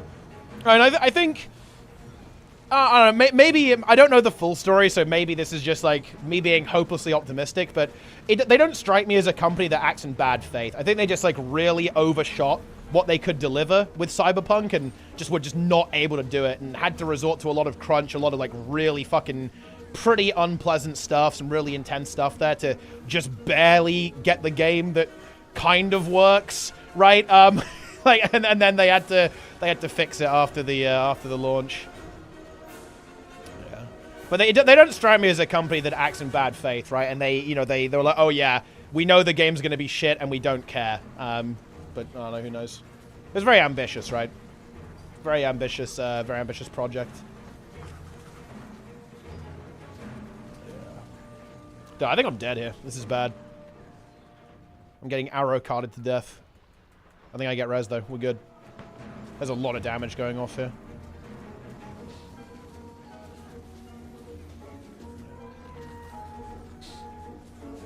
They released on PS4 as well. Ah, dude, I'm watching this. Fuck. Dude. I've been following New World a little bit. And by the way, guys, I am actually going to play the New World PvP servers, I think. But, dude, I'm watching the game get, like, torn apart by the fact that they have to go console now. Oh, it's so unfortunate, right? Because apparently they fucked up the melee tracking now, and like the lunge doesn't activate as well as it used to, because they had to change it because it turns out that the console tracking on the hatchet was really OP, so they had to nerf tracking overall, and now that's fucked up melee in general. Oh, dude, like, console is just such a shackle, right? Like, when you take a game and you attach console to it, you're adding so many technical limitations to your game. Oh, man. That is just not what you like to see. It really, really is not what you like to see, guys. You hate to see that. Yeah. Well, because it's console, right? So they have to have, like, aim assist and shit. But the problem was that completely obliterated the balance of the game and just messed it up hardcore. Not good. Astrobot won the Game of the Year. I have actually never heard of that game. I'm gonna be real with you guys. I don't know what Astrobot is. I have not heard of it. So I don't really have much of an opinion. I assume it's good. But okay, I'm gonna look it up now. Astrobot game. What type of game is it? It's a platformer. Yo, I mean, actually, that's a little bit based. Platformers are pretty good. I kind of miss platformers, to be honest. They're not really... I feel like platformers are... Because the thing is, when I was growing up, guys, it was kind of the adventure platformer arc. So, Rayman 3, Ratchet and Clank, Jak and Daxter, right? You know what I mean? Those were really good. And obviously, the Mario platformer games as well. I didn't really play 64, but obviously Sunshine, right? And you're like, yo, these are pretty good. And I felt like that genre kind of somewhat fell out of favor, really. That type of adventure platformer. Less of a thing these days. So, I don't know, pretty good. But I actually am not very familiar with the game. Well-made platformer. Ah. Blood is down broken. This to be a shotgun. I mean, didn't they basically just like hyper nerf it because it was like just ruining the game because it still hit scan? I mean, they just have to make it projectile, don't they? Right? Like the rifle is. It's kind of cool that they made the or the musket, right? They made the musket into actual projectiles. They're just gonna have to do that eventually for the blunderbuss as well. So they just like had to nuke it from orbit until they're able to fix it. And that sucks. Oh, dude. The console stuff for New World is so unfortunate. I really feel for the devs. I don't blame them for making that decision to try and like revitalize the game and get a larger player base in. But it's just completely screwed them over in terms of their development cycle and being able to actually maintain the game and juggle what they want the game to be with what it's now shackled to, right? Which is this console system as well. Very unfortunate. Do you own a PS5? I don't know. My last PlayStation console was a PS4 because I basically I stopped playing PlayStation when Little Big Planet kind of went away, to be honest. Like that was when I stopped playing. Honestly, that was kind of my last console game. I don't really like the modern Ratchet games, and I don't really like... I wasn't the biggest fan of the newer Little Big Planet games. I massively preferred... Look, I'm a big boomer on this one, guys. I think that Little Big Planet 1 was pure magic and probably my favorite one in the series. Little Big Planet 2 was good. Little Big Planet 3, you know, I didn't find it quite as compelling, to be honest. Wasn't the biggest fan of like the content and the new systems that were added there. And then Little Big Planet died. I'm actually crying, dude. And the story behind that is fucked up. I've told it on stream a couple of times before. Dude, Little Big Planet literally got killed by malicious hackers who, like, permanently obliterated the server. Who the fuck does that? Who would do that to Little Big Planet? What is wrong with you people? Although apparently the servers were also coded quite badly, and they were kind of shitty and vulnerable, so, you know, not good there by the devs, but still. Not good. The 3 Ratchet on the PS2 are the best. They're very, very good, yeah. The original trilogy, 1, 2, and 3, are insane. Although, I'll admit, guys, I've got a little bit of a soft spot for Ratchet Gladiator or Deadlocked. Like, that one is actually very underrated, I think. The combat and the refinements to the combat system that they added in Gladiator versus 1, 2, and 3 are very noticeable, and they're very good. But the lack of the open world, it's more of like a stage-style system, definitely does detract from the overall experience, making it a weaker title than the original 3, that's for sure. But actually, very, I think, underrated. I think people were quite harsh to that game, and I think unfairly so. Very entertaining. And also the story's kind of funny as well. The humor in Deadlocked is good, actually. It's a very funny game, in my opinion. And also, very, very good combat.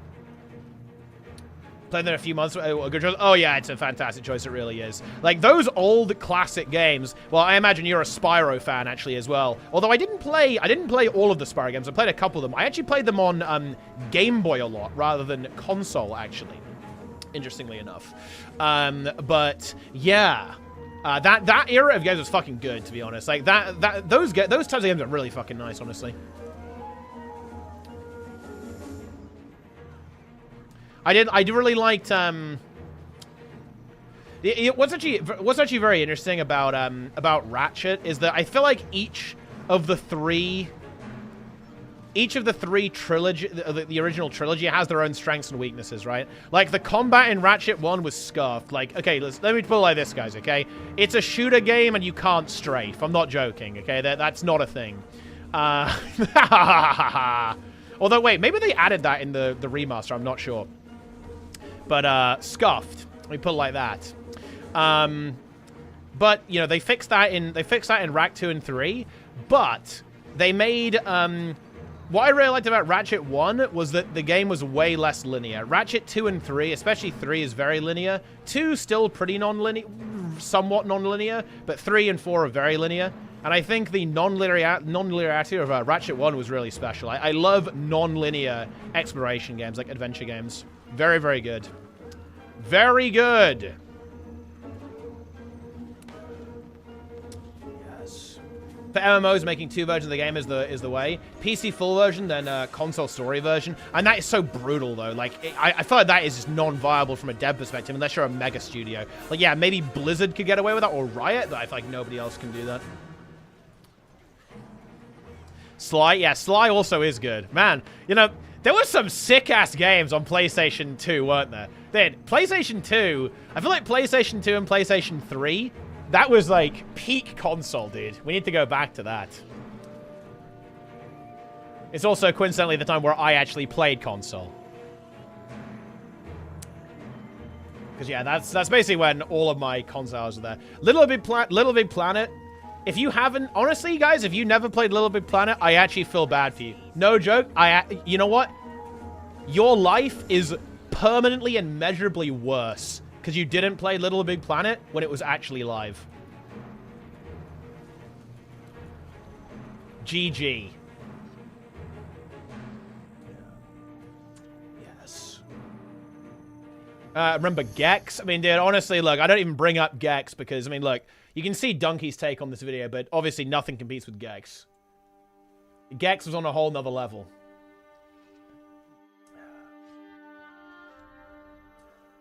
Is what Astrobot wishes it was. Okay, I'm actually looking, wait, I'm looking at, I want to see a Astrobot gameplay video. It actually kind of looks a bit like Little Big Planet, actually. With the art style, anyway. Interesting. She looks pretty cool. Definitely see the Mario inspiration there as well, for sure.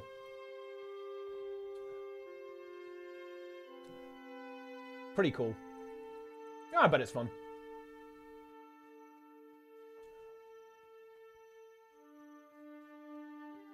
A kid's game 1? You know, do you know one thing? Okay, if I had infinite time, guys, maybe one day I'll have the resources to do this. I actually want to investigate this. I have this suspicion with a lot of internet controversies that not that many people are actually mad about stuff like this. It's just that, like, a couple of dumbasses say some stupid shit, and then everyone is like, wow, look at this dumb post. And everyone's talking about it, and it kind of looks like loads of people are mad about this stuff. I don't know. Like, maybe I'm just completely naive and completely high on copium. There's some possibility there, I guess. But I almost can't imagine it. Maybe it's because I'm just maybe I'm a little bit easy to please. But I just can't imagine people actually being mad about this. There's just no shot. Like, I don't know. Sure, I've just become very cynical, guys. Especially because, you know, of my experiences on Twitter. I just go, dude, this is all rage bait, right? Like, all this is a post that's, oh, look how mad people are about this. Like, get mad with us, and we can all be mad together. I don't know. Like, I'm just very, I'm very kind of doom-pilled or very cynical about the internet. Like, to me, it's like all rage bait.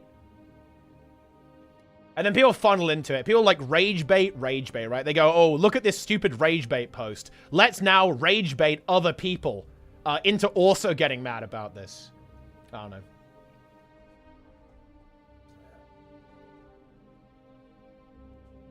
Who knows? Oh. Dude, there's like this patrol over here. We can't get to the keep. It's GG. I mean, social media, like, incentivizes rage bait as well. It's like, it's kind of infesting social media in general. It's something that I find quite distasteful. It's, to be honest, like, the proliferation of rage bait is why I think my consumption of social media in general has just tanked. Like, I very rarely interact with, any of, like, the algorithms, because I just view them as tainted. You know, I just view them as, like, unclean at this point.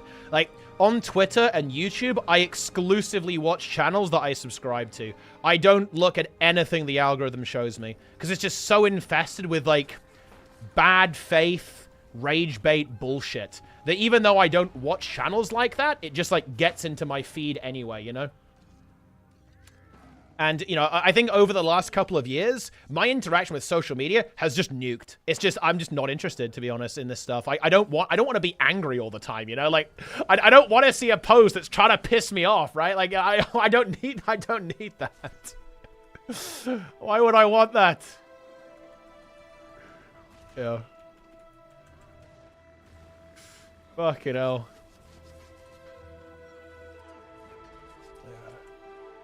Right? And yeah, that's the thing. If you see one video, your entire feed is infested. No joke, dude. Like, because obviously, you know, I've seen the odd video here and there. You know, I've seen the odd Asmongold video or something that's like, or something that's even like tangential to like this culture war bollocks, right? And it's like, bro, now my entire, like, you know, now my entire algorithm is like infected with this shit. It's unbelievable. I don't even... Well, I guess on Twitter it's different because I guess the algorithm probably looks at people people who are followed by people I follow, right? So, for example, I basically only follow, you know, content creators, you know, who I'm interested in hearing about and so on, that sort of thing, right? And, you know, that's, you know, as you might expect. But I imagine some of them follow people, right? And then that kind of gets funneled into, oh, like, oh yeah, maybe you should be interested in this, or maybe you should follow this, right? And obviously, like, I'm not going to call people out. Like, if people are interested in this stuff, that's obviously fair, but it's kind of like, bro, leave me alone, leave me out of this, you know what I mean? Yeah. It is what it is. Yeah, I have that too, actually. I've tried to disable as much of my YouTube algorithm as possible. I don't have watch history on. I think I've disabled recommendations as well. But I think that's actually I'm not sure if that's actually the play. Because now I think I just get, like, the generic junk algorithm that everyone gets. So I think I might have played myself there, if I'm being honest. I'm not sure if that's the play, guys. Maybe I'll try and re-enable that stuff instead. Because you know, if you turn that stuff off, you're basically saying, well, just give me the average of what everyone else is watching, right? Yeah. Are quite good. Yeah, and the thing is, mine are quite bad, but that's because I've disabled them, right? So I just see, like, random shit. Yeah. Yeah, I don't know. Roster review is on Friday. Roster review is on Friday during Heroic.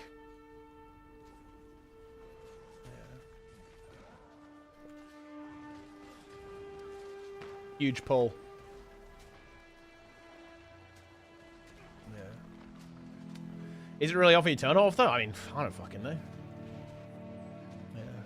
Yeah. Yeah. Oh, man, that's funny. Incredible. Dude, I'm not sure we can kill them. We don't have any damage, bro. Dude, whenever I see the kiss tag, it's actually crazy to me that James is dead. Is it even the same kiss? It almost certainly is. I don't think there's many other guilds that have that tag, actually. That's actually wild. I think many modern Guild Wars 2 players... Yeah, it is. Many Guild Wars 2 players won't even recognize that guild, but this is... You know, I'd say an infamous World versus World guild is probably the best descriptor for Kiss, actually, but wow. It's actually wild to me. Yeah, James, discharged guard, right? The legend, the gamer, is, yeah, he very sadly passed, actually.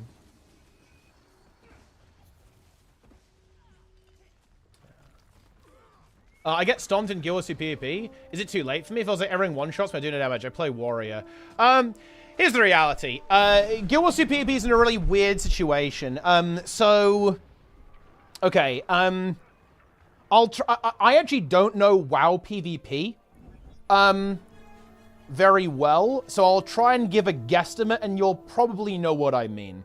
Here's the situation. In Guild Wars 2 PvP, essentially the problem is that imagine WoW Arena. Imagine in WoW Arena if the population of players who were under like 1,500 rating in Arena was extremely low. And because of that, what happens is that you will repeat, in let's say a 3v3 arena in WoW, you will repeatedly get dumped as a brand new player into players who have, let's say, 2,000 rating, or even more, even kind of approaching 2,500 rating in WoW Arena. That is the situation. So, what does that mean? And what's going to happen here is that you are going to get fucking flattened until you've basically ground out your mechanical skill to catch up. Because essentially, there are not enough players at your skill level as a new player to give you a good match with everyone on about the same level. Because of this, what typically happens, quite unfortunately, is that very mixed skill levels end up in the same game. I'll tell you an interesting story here, Snakewins. I tell the story a lot because it's a good one. And, you know, this guy on NA server, he comes to me, he says, I played my first ever game of ranked PvP, and I queued into rank 1 and 2 on the ladder, and they defeated us 500-0. I was dead on respawn the entire time. That was his first ever game of ranked on the NA server. He queued into the 2 top players on the leaderboard, got farmed, and was like, what the hell is this? Okay, like, what's going on? So, basically, there's a couple of population issues in Guild Wars 2 PvP that leads to the new player experience. It's definitely a little bit rough. You know, it's definitely a bit of a rough one. So, is it too late for you? Absolutely not. It's not. You can you can grind, right? Like, you can get there. Like, if you play and you improve and you learn, you'll get there eventually, but it will be a bumpy start, but it's not too late for you. Essentially, there aren't enough new players and kind of like entry-level players for you to practice against, so you're going to end up going up against people who are a fair bit more experienced than you a lot of the time, which is obviously going to be a bit of a rough learning curve. What's the fix for this? Hard to say, to be honest. That's you know, if you know the answer, definitely let us know. Yeah, NA for new players is definitely a little bit rough. That's for sure. Yeah, you just need a lot of new players, right? A lot of new players, like, playing the game, right? Hard to learn for new players in PvP. It's actually very interesting. Like, oh, man. This is a really interesting meme, and okay, you know who talked about this actually? Trig talked about this, and Trig makes a very good point. As my understanding is that WoW in PvP has a really big problem with healers, and Trig put this really well. Trig said, the problem with healing in MMOs is that it's a negative role. And what does he mean by that? Well, what he means is that you don't notice a healer until it's not going well. If everything's going really, really well, then your healer is essentially invisible, right? Because everything's going well. Everyone's alive, right? You're just having a good time, and, you know, it's fun. But, right? As soon as things start going wrong, if your healer is struggling, it becomes extremely obvious, right, that something's going wrong here with the healing. So in other words, you don't go, ooh, this guy is cranking. It's only really noticeable when they're not cranking. So, and this is actually an interesting kind of analysis on healers in general, because this actually applies in PvE as well, by the way. It applies in Guild Wars 2, by the way, too. Support is actually always considered to be kind of the easy option in Guild Wars 2, despite it actually being a harder role to play than DPS in Guild Wars 2 correctly, because like, having a bad support in Guild Wars 2 is inherently... It's kind of, in some ways, less noticeable, because, again, it's kind of this role that until you're dying, you aren't gonna see it, essentially. Like, support exists to prevent something from happening rather than making something happen as well. Pretty interesting meme. Yeah. 9 class and 27 specs and weapon tells. I actually don't think that's a problem at all, Ziodio. Like, every game is going to have, like, a mega, like, hyper omega learning curve. Here's the comparison. League of Legends. League of Legends has more shit that you've got to learn, right?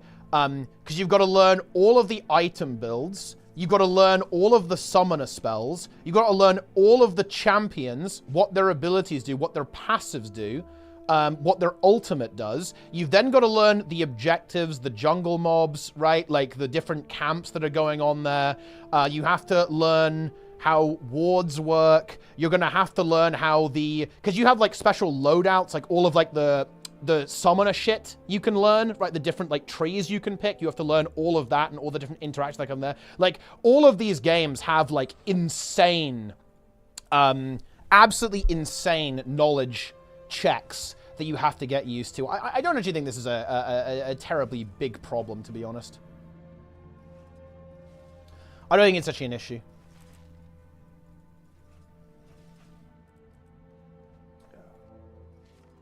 Is LoL known for being a new player friendly? Okay. I have a weird mind read take on this entire thing. Allow me to tell you my weird mind read take. So, I think that when people look at MMOs or MOBAs, they look at it from a veteran perspective.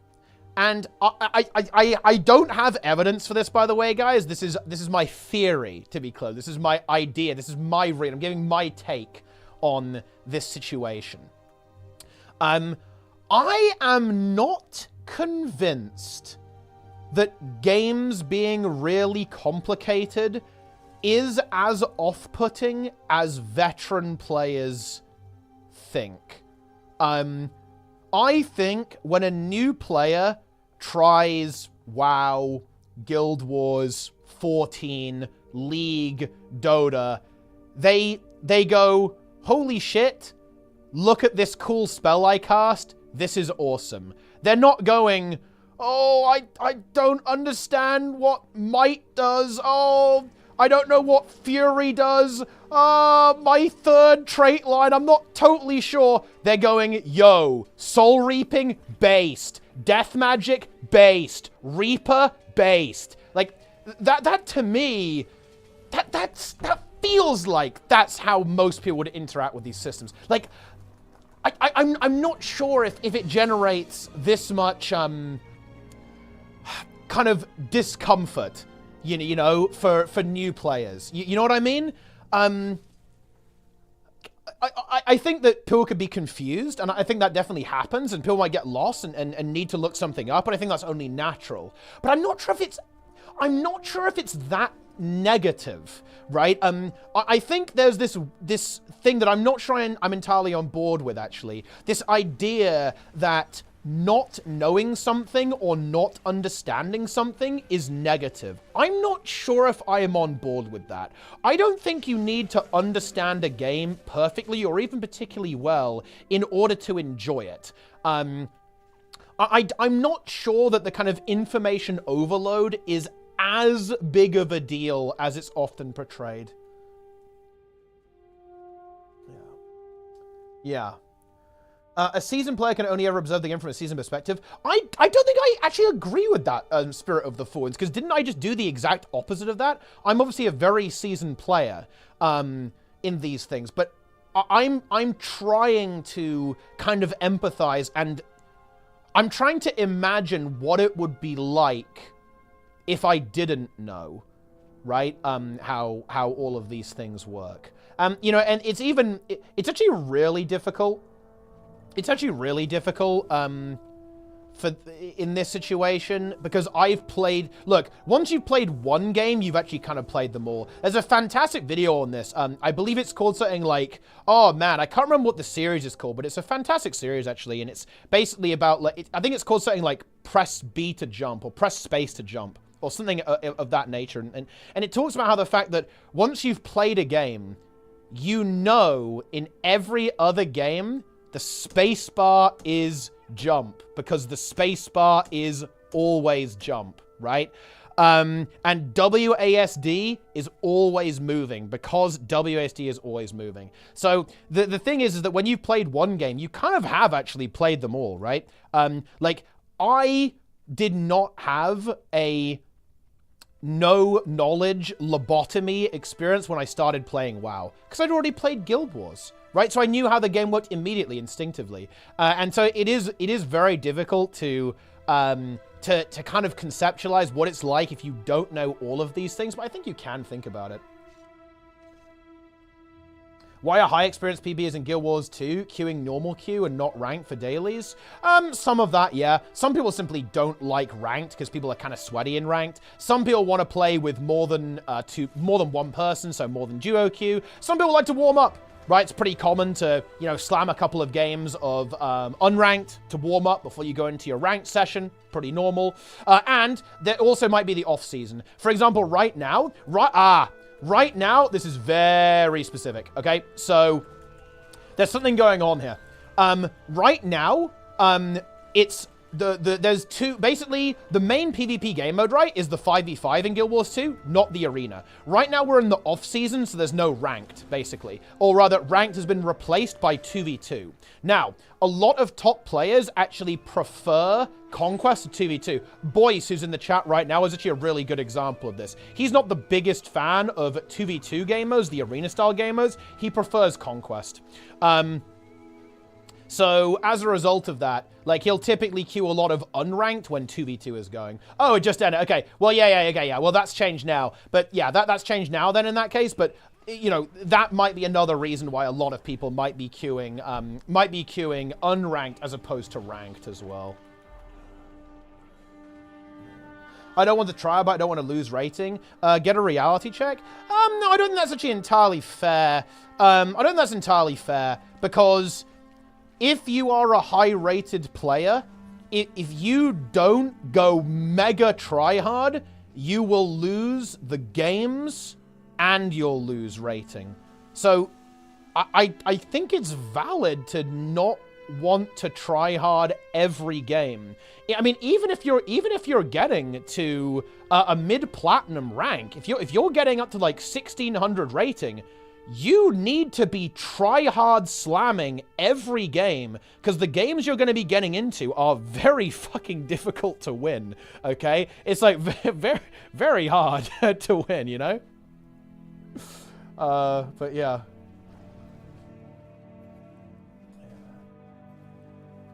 Yellow painted climb here. Exactly, yeah. As a guy who put non-gamer misses or his favorite games. That's the series I'm talking about, yeah. The X is Crouch, for example. Exactly, yeah. I think the only time it's uncomfortable is when you go into a new game trying to rush the learning. Sometimes you need to slow it down and enjoy the game and learn at a slower pace. Yeah, I think rushing and not having like a nice organic experience is always like, that's maybe not the most fun ever. Will Mono 3 be invitational based? Can everyone join? I think it will be invitational, but anyone will be able to basically apply, and I will probably do the invites manually. And by the way, guys, if everything goes ahead, March 15th, 16th is what I'm thinking. It's definitely a lot later than I was hoping. I was actually hoping to do it in November, but that really didn't work out, unfortunately. And January is also no good, which is kind of annoying, but it is what it is.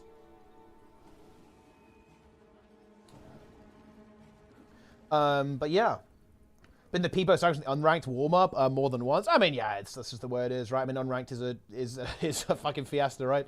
It is what it is. Doesn't PvP change that dynamic? Only if the population's low. And it's also inherent to PvP. Like, if you're playing against other players, or honestly, it's inherent to any, like, challenging game. Like,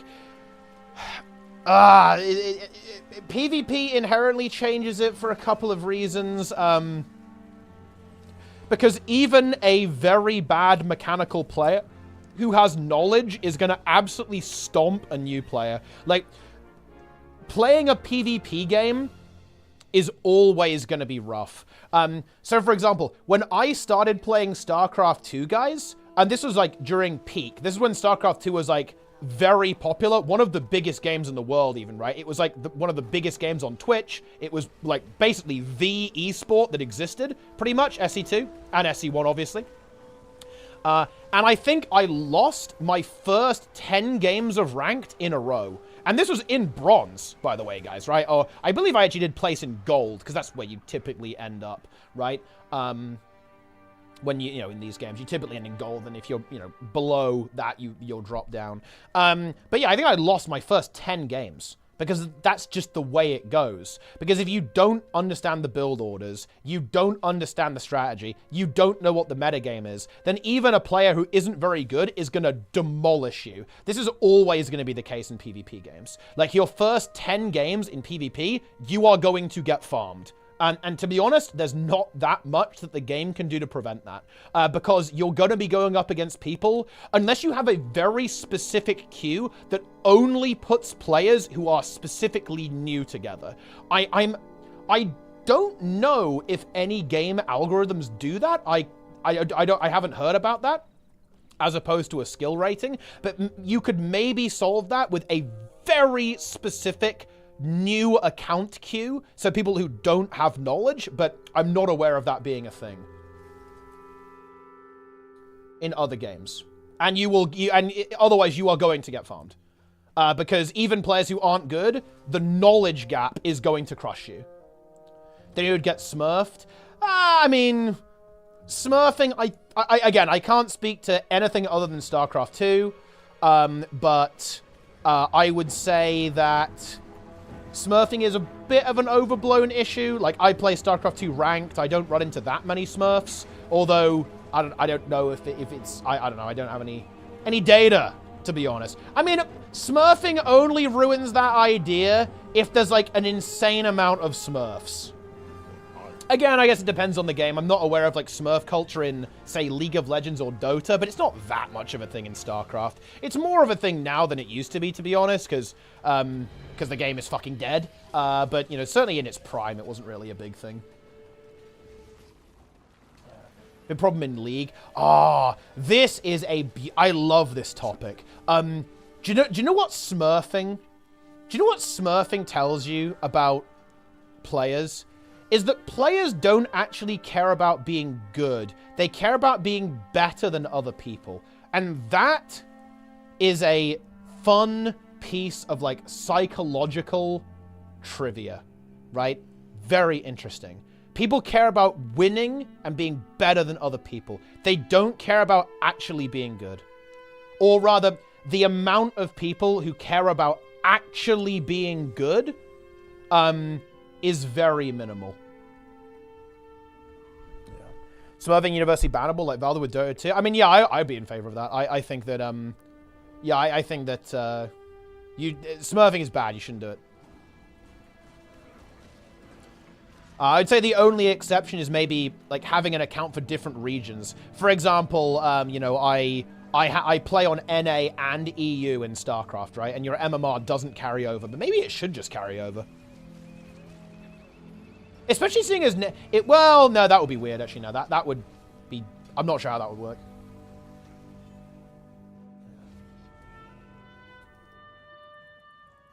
Yeah. To get the win, move on to rank. Guess there's simply no incentive in normal PvP queue.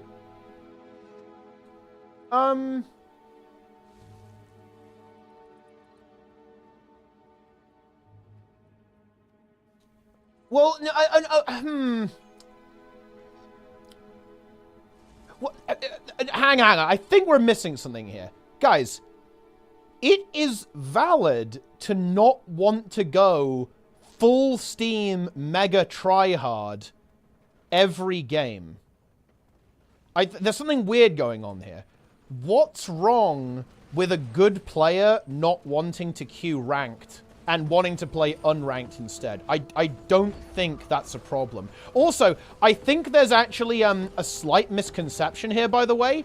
I think we're under the misapprehension that there's no skill-based matchmaking in unranked. That is incorrect. Unranked in Guild Wars 2 has skill-based matchmaking, as do unranked modes in other games as well, by the way. So it's still skill-based. It's just there's no rating attached to it, right? Like, there isn't that... Obviously, the atmosphere is different. Like, the way people play the game is obviously going to be a little bit different in unranked. People might be trying out different builds. People might not be quite as try-hard. You know, like, the attitude's different, right? The attitude's different in unranked. But it's still skill-based matchmaking. It's not like it's random, right? You just get put on with random players. There's still a hidden MMR, right?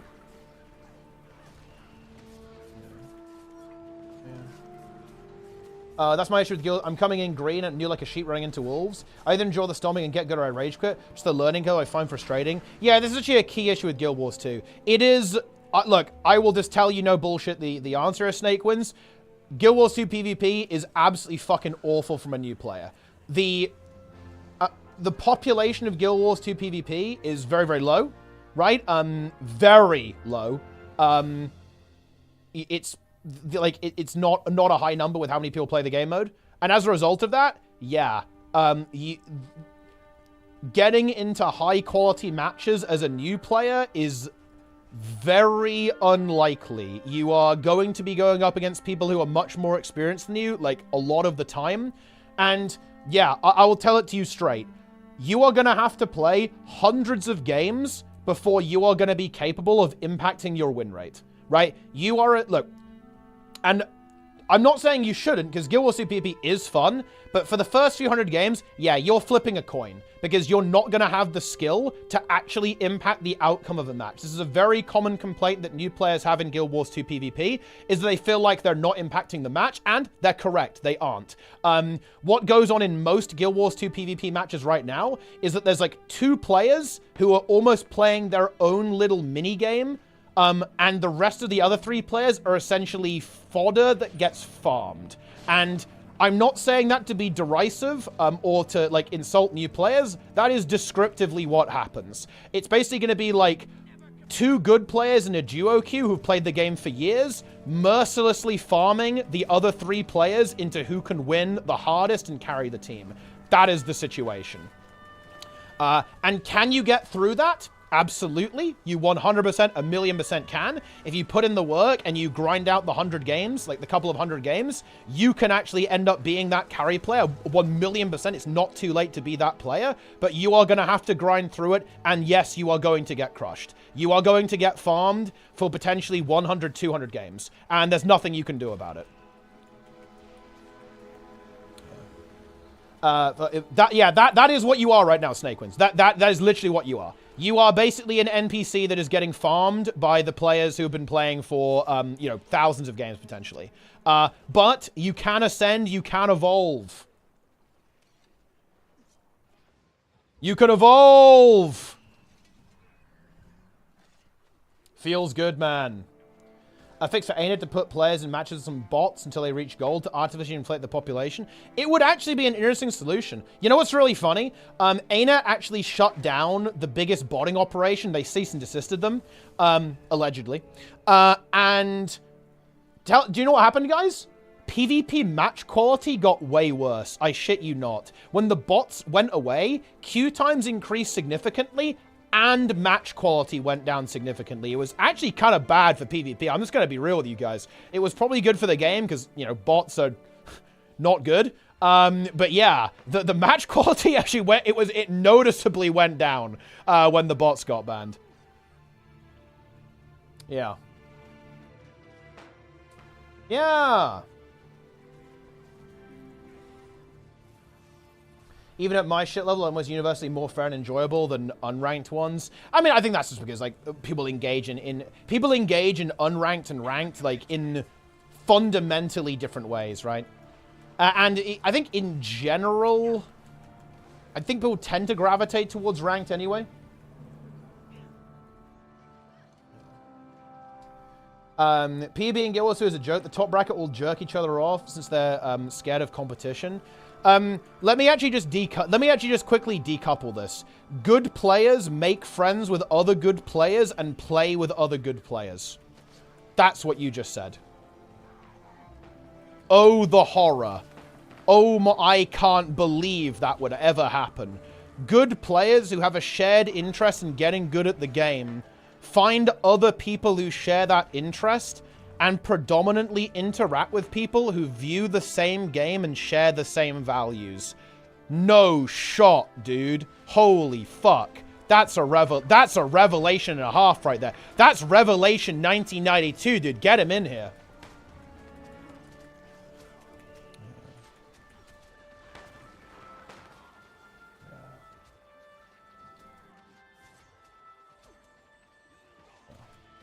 If you want in on that group, get good and make friends. And by the way, you can do that, right? It's not like you can't do that.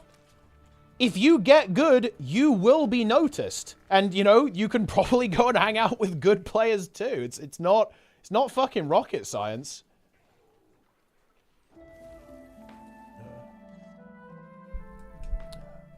Not complex. Do it or don't. It's up to you, really.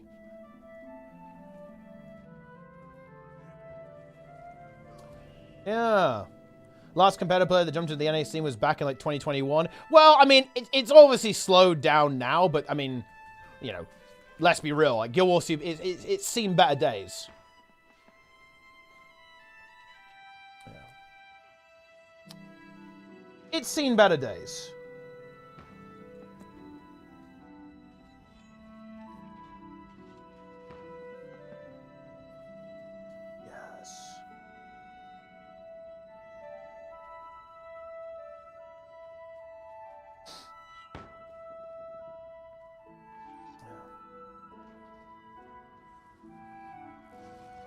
roster review. But yeah, guys, make friends. Ah, PvP. Guild Wars 2 PvP. Yeah. It's funny. I need to actually get the hype train going for Moda 3. Moda 3, by the way, guys, is by far my most high-effort PvP tournament. I'm not revealing the production. I'm hoping that I have teased a couple of things, but I'm just hoping you guys forgot about it. I'm not showing anything. My goal is to completely blow you away with how good it is when we do it. So no leaks. Okay, I'm sworn to secrecy. We need to do a little bit of hype though. I also need to convince Grimm's team to play. If Grimm's team play, it will probably be the most competitive. It will be the most competitive tournament we've ever done, actually, too. Probably. But, well, actually, Moda 1 was very competitive. Moda 2 was less competitive, actually. Much less competitive. Bit of a shame. But actually, because of how good the French Worms are right now, this tournament has the potential to be very good. Because the French Worms were not quite as strong in previous tournaments. But right now, they're actually very strong. How cursed is to play PB with action camera? It does definitely defend on the build, but I would say overall pretty cursed. So you probably don't want to do that. Dude, these guys got pulled! Yeah. Yeah. Big. That guy's dead. I need to cleanse. I'm out of here. Nice.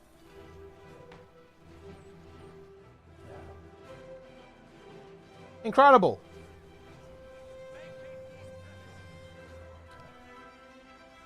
You love to see it.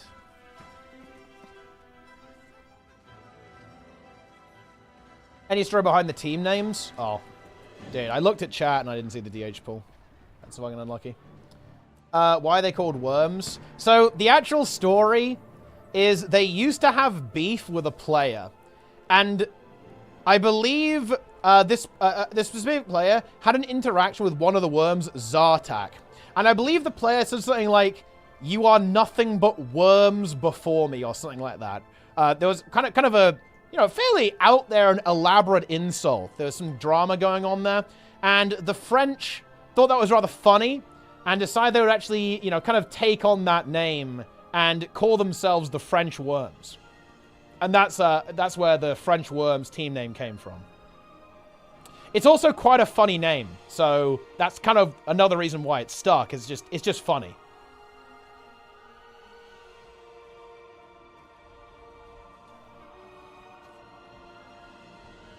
There it is. Team USA, obviously not the most difficult name to understand there. I think we can don't exactly need a full explanation of where that one comes from. 55 again, that's kind of like a really old school Guild Wars thing, kind of a reference to the old PvP system, how the old PvP system worked.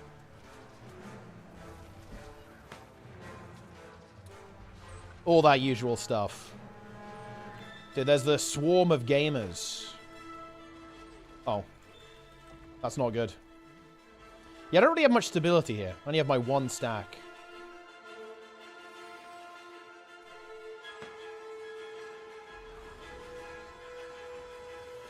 Okay, here we go.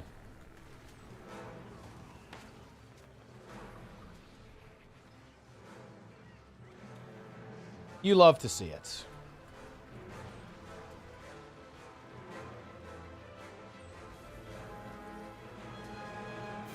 Boom.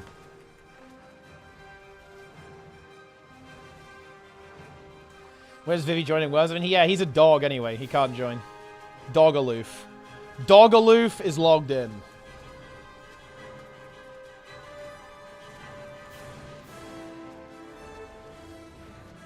Oh shit, they're veiling. Run!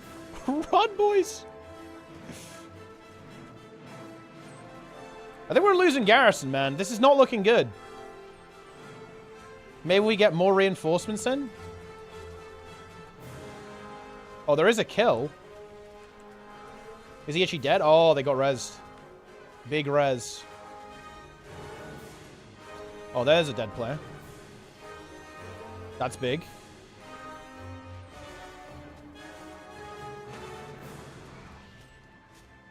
Ooh.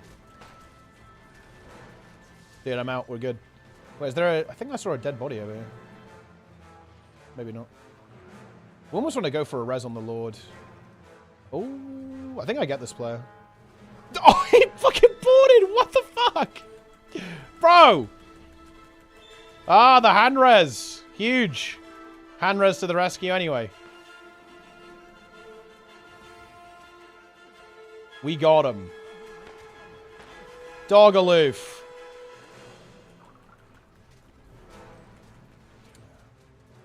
I don't know how we got on this very long tangent. I don't know what conclusions I can draw from this. Warlords of the Death. Yo, look at this guy. That's a good name. Boom, I axe 3'd. I think we're just dying, though. I feel like we're losing. They're going for the res. And I do like that. But I'm not sure we're really getting that many kills.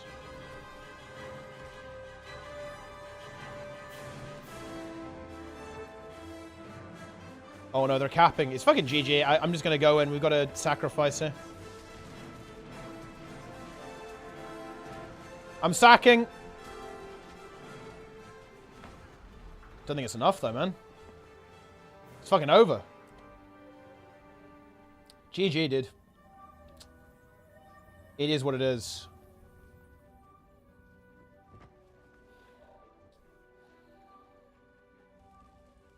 Roster review. I mean, look, guys, roster review will be coming. If you aren't ready for roster review, that's on you.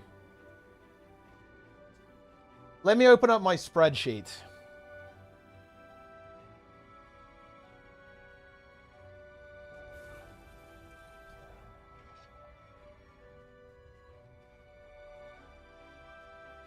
It's time.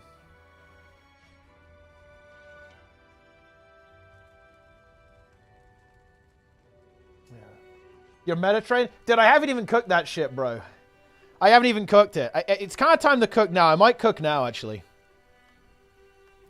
Yo, Darren's in the chat. I want to cook this up, bro. It needs to start early, because I'm going to be streaming pretty early. It needs to start at, like, 2 p.m. or something. Maybe even earlier than that. It needs to be, like, here. He's got to... dude, I'm fucking calling. I'm calling Darren's. I'm literally calling him right now. I'm calling him, bro. Yeah, enjoy those Discord sounds. I'm bringing him in. Dude, Metatrains are based. Okay, they're based. They're not cringe. Yo. Hello? Yo. Yo. What are you doing? What is your plan? Dude, I just want to cook. You know, I want to, you know, I saw, like, I've got to call you out here. I just saw you talking shit. You're like, oh yeah, you know, I'm speedrunning the Metatrain. 50-man speedrun. It feels good. And honestly, and I think the chat will back me up on this, I really do. I feel like NA has got a little bit overconfident. I feel like I'm going to have to deal with you. You're going to have to do something about it? Yeah, I am. I'm gonna have to I mean, look, chat can back me up here. Like, chat, do you think we need to deal with NA? Like, NA is currently dominating the Metatrain game. They're out of control. But, let me recall this. I believe I was watching the stream, Jazz. You remember the Marionette I was there for the other day? What happened there, bro? Oh, that shit was fucked up. I believe, if I'm not mistaken, actually, level 2 Wasp. No, it was level 2, like, tentacle thing. Completely destroyed your group. Humiliated your group, even. It was over. It was complete. But you know what? Wait. We didn't fail that, though. I pulled it off. It did succeed, but you failed twice in a row. I succeeded it. It was a double fail, bro. Look. Here's the thing. NA, they have their moments of weakness. But, you know, I'm there to fix it, okay? I go and I change characters like 4 times because people just don't know what to do. And this is the only... And, well, you know, there's a specific tech, a forbidden tech on the ArenaNet that I don't know if I should. You know, you're it's when you relog, right? Isn't that the illegal technology, like the relog tech? No, there's even a further illegal. Oh, hang on. It's even worse. Oh yeah. Actually, I don't know that one then. Interesting. I mean, you know, do you even want to? Do you? What's the technology? Tell me the technology. You go into a mech or with rifle or staff with thief, and you do a little jump, and then you glide over to the next boss. Oh shit! And you save the other people. Wait, with the wait, rifle 5 you can get over on engine? Yeah, you Well, you do that to get the jade boost, and then you can go over, right? Oh, I had no idea you could do that. So It's you fucking can, awesome. so wait, you can like leap off the edge, get glide, and then jump off somehow? Yeah. So you're in the one boss, let's say you're in lane 1, and you're done with your circle. You're over, right? You can go and use that to get into the next circle to help your little buddies, right? Yeah. Because they're feeding. It's very good. It's the only way that, sometimes that is needed in order to save an A. But, you gotta do what you gotta do. You gotta sacrifice yourself. That actually is powerful. For your region.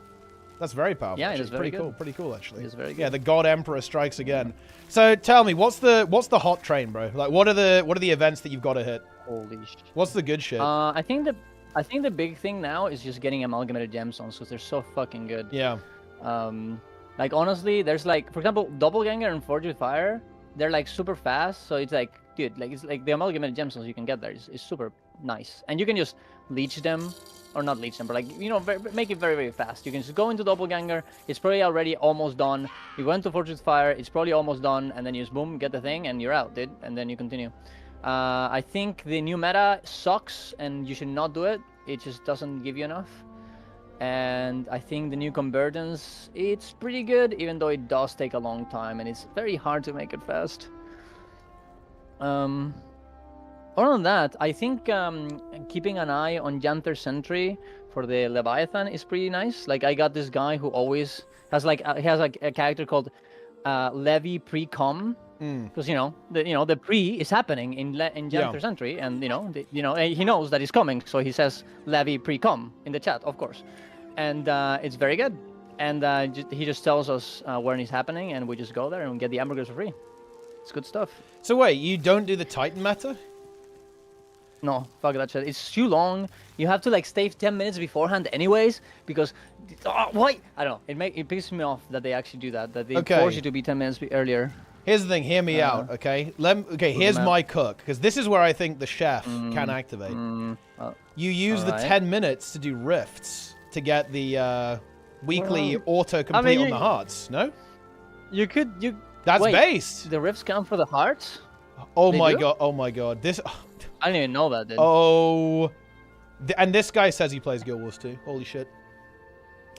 You okay, dude. Also, you know what? No, fuck you. Are rifts even that good, anyways? You can just do the chest or just do the hearts themselves, dude. Yeah, like, but okay, but you need to know the cook. I'm telling you the cook now. Okay, so with the recent update, like the weekly rift chests you get, you get 2 heart tokens. You get 2 heart tokens in every single one. It's insanely OP. So you just go to the Titan meta, you rift, and then every heart is completed for the entire. That is pretty good, actually.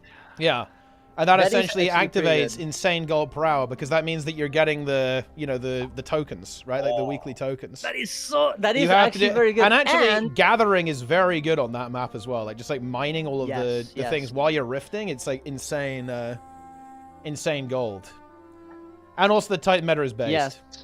Titan meta is based as well. No, it's not based. How is it not based? I'm gonna fight Desmina for the... No, I'm gonna fight Desmina for the 90th I never do Desmina. I only do Greer. I only do Greer. Even worse. I'm gonna get boon corrupted every fucking time. Listen, bro. Just because you broke... Guys, daily reminder, Darren's broke to Greer at 96%. Not 4. Of course, he didn't wipe at 4%, guys. I want to be clear, guys. Darren's rage quit after 4% boss HP on Greer. He broke. He uninstalled the fucking game. He broke instantly.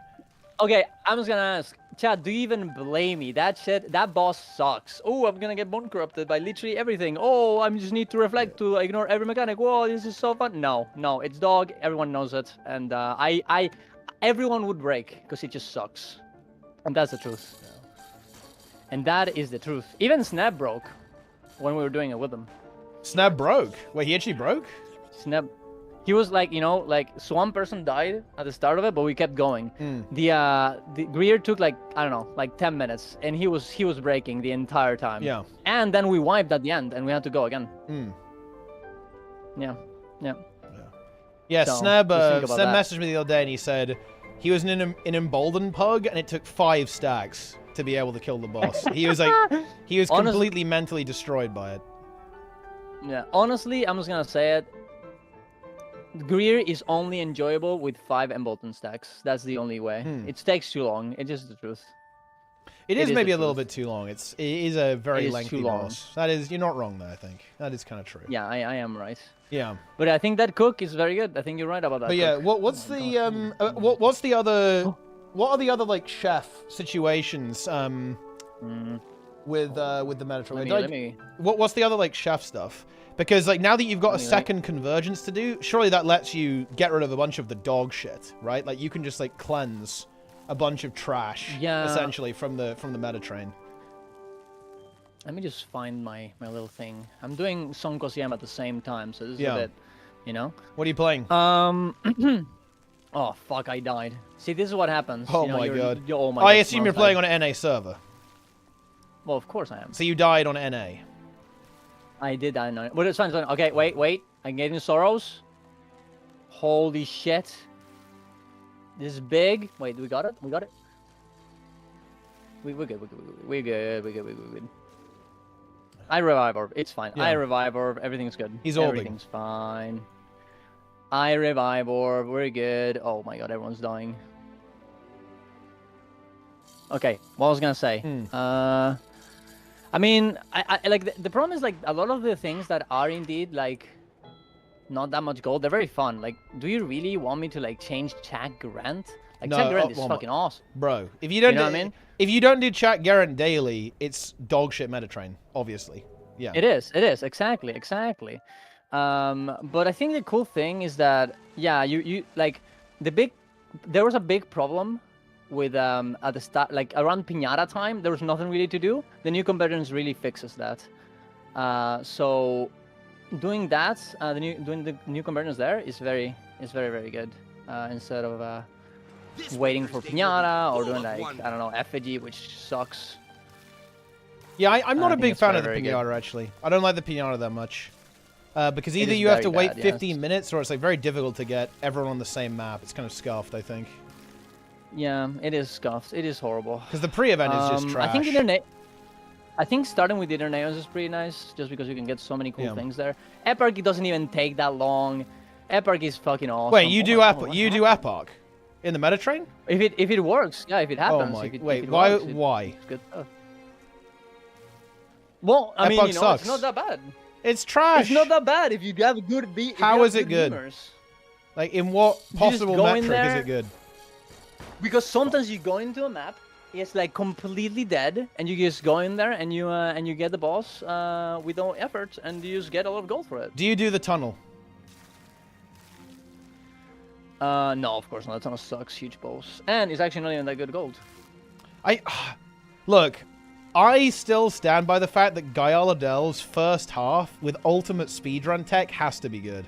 It can't not be good. It has to be good.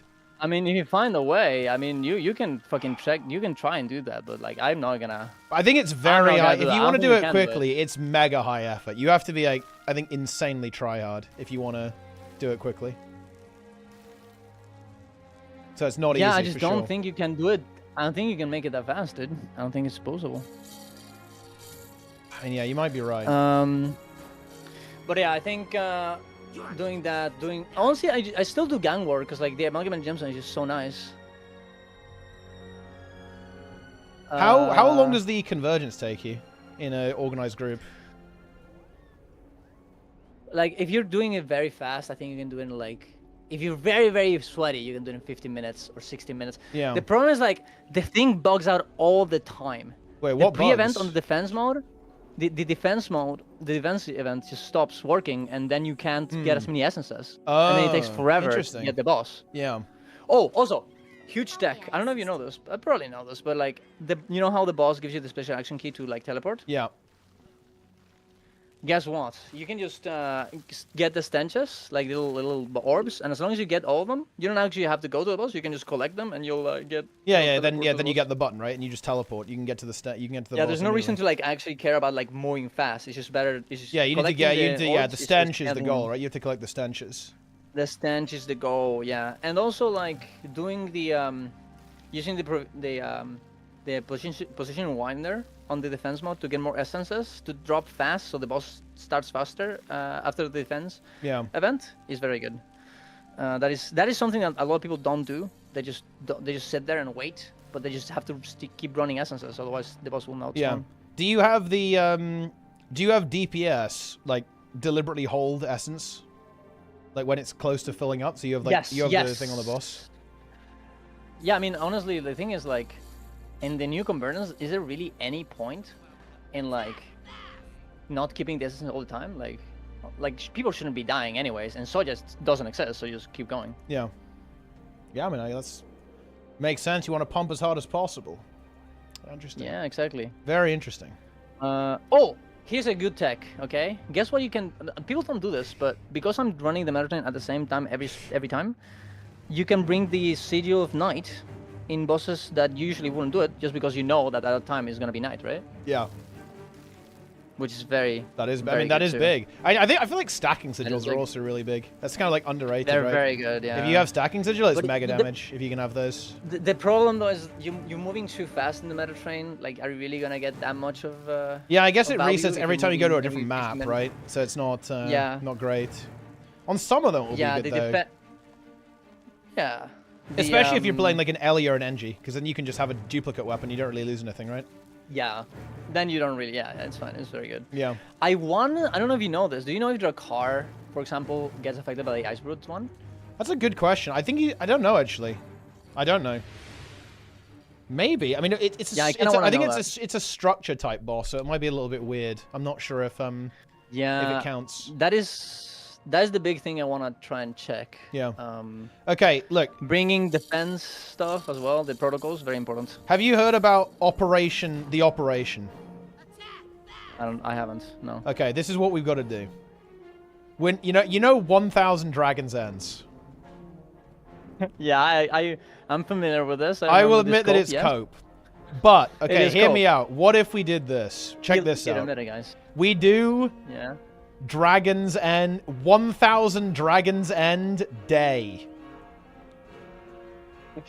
But instead of 1,000 Dragon's Ends completion, we try to have 1,000 people doing Dragon's End at the same time. That's a good. I mean, that's free. That's free, right? Right? Yeah, that's what I said. Free, the chat told you it's co, but I was like, bro, it's so free. It's so very free. That is.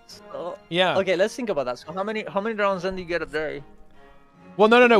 We have to do it all at the same time. All at the same time. So in other words, we have to have like 14 maps going at the same time. More than 14. Okay, it's more like 16 maps. 20. Wait, 50 people. Oh, I guess you have 60, 60 gamers. So yeah, 60. Yeah, 1,000 divided by 60. Yeah, that's a lot of maps, dude. Okay, look. Okay, hang on. Whoa. Let's actually imagine this. Guild Wars 2 is a big fucking game. Okay, like there is no. How can we not get 1,000 people doing Dragon's End at the same time? I mean, is this game dead? Yeah. Well, don't make me say it. Then. Is it dead? Because I'm sorry, if we cannot get 1,000 people logged in at the same time, this game is fucking dead. And I don't think this game is dead. We're doing it. Okay, in between NA and EU, sure. Yeah. Both servers. Yeah, 8 and 8. Yeah. Oh, yeah, that's fine. Yeah, both servers. We advertise it, we tell everyone when, it's fucking... Yeah, we set it up, like, you know, a month in advance, like, or some shit, like, hype it up a little bit, you know? Yeah. And I was thinking, check this out, okay, this will be fucking hype. I don't know, I might try to make this work on the stream and look cool. I might try and, like, multi-box in every map, right? And you could do that on an A, I would do it on EU, and I would have a character on every single map. Right? And somehow I cook it so it doesn't look like shit on stream.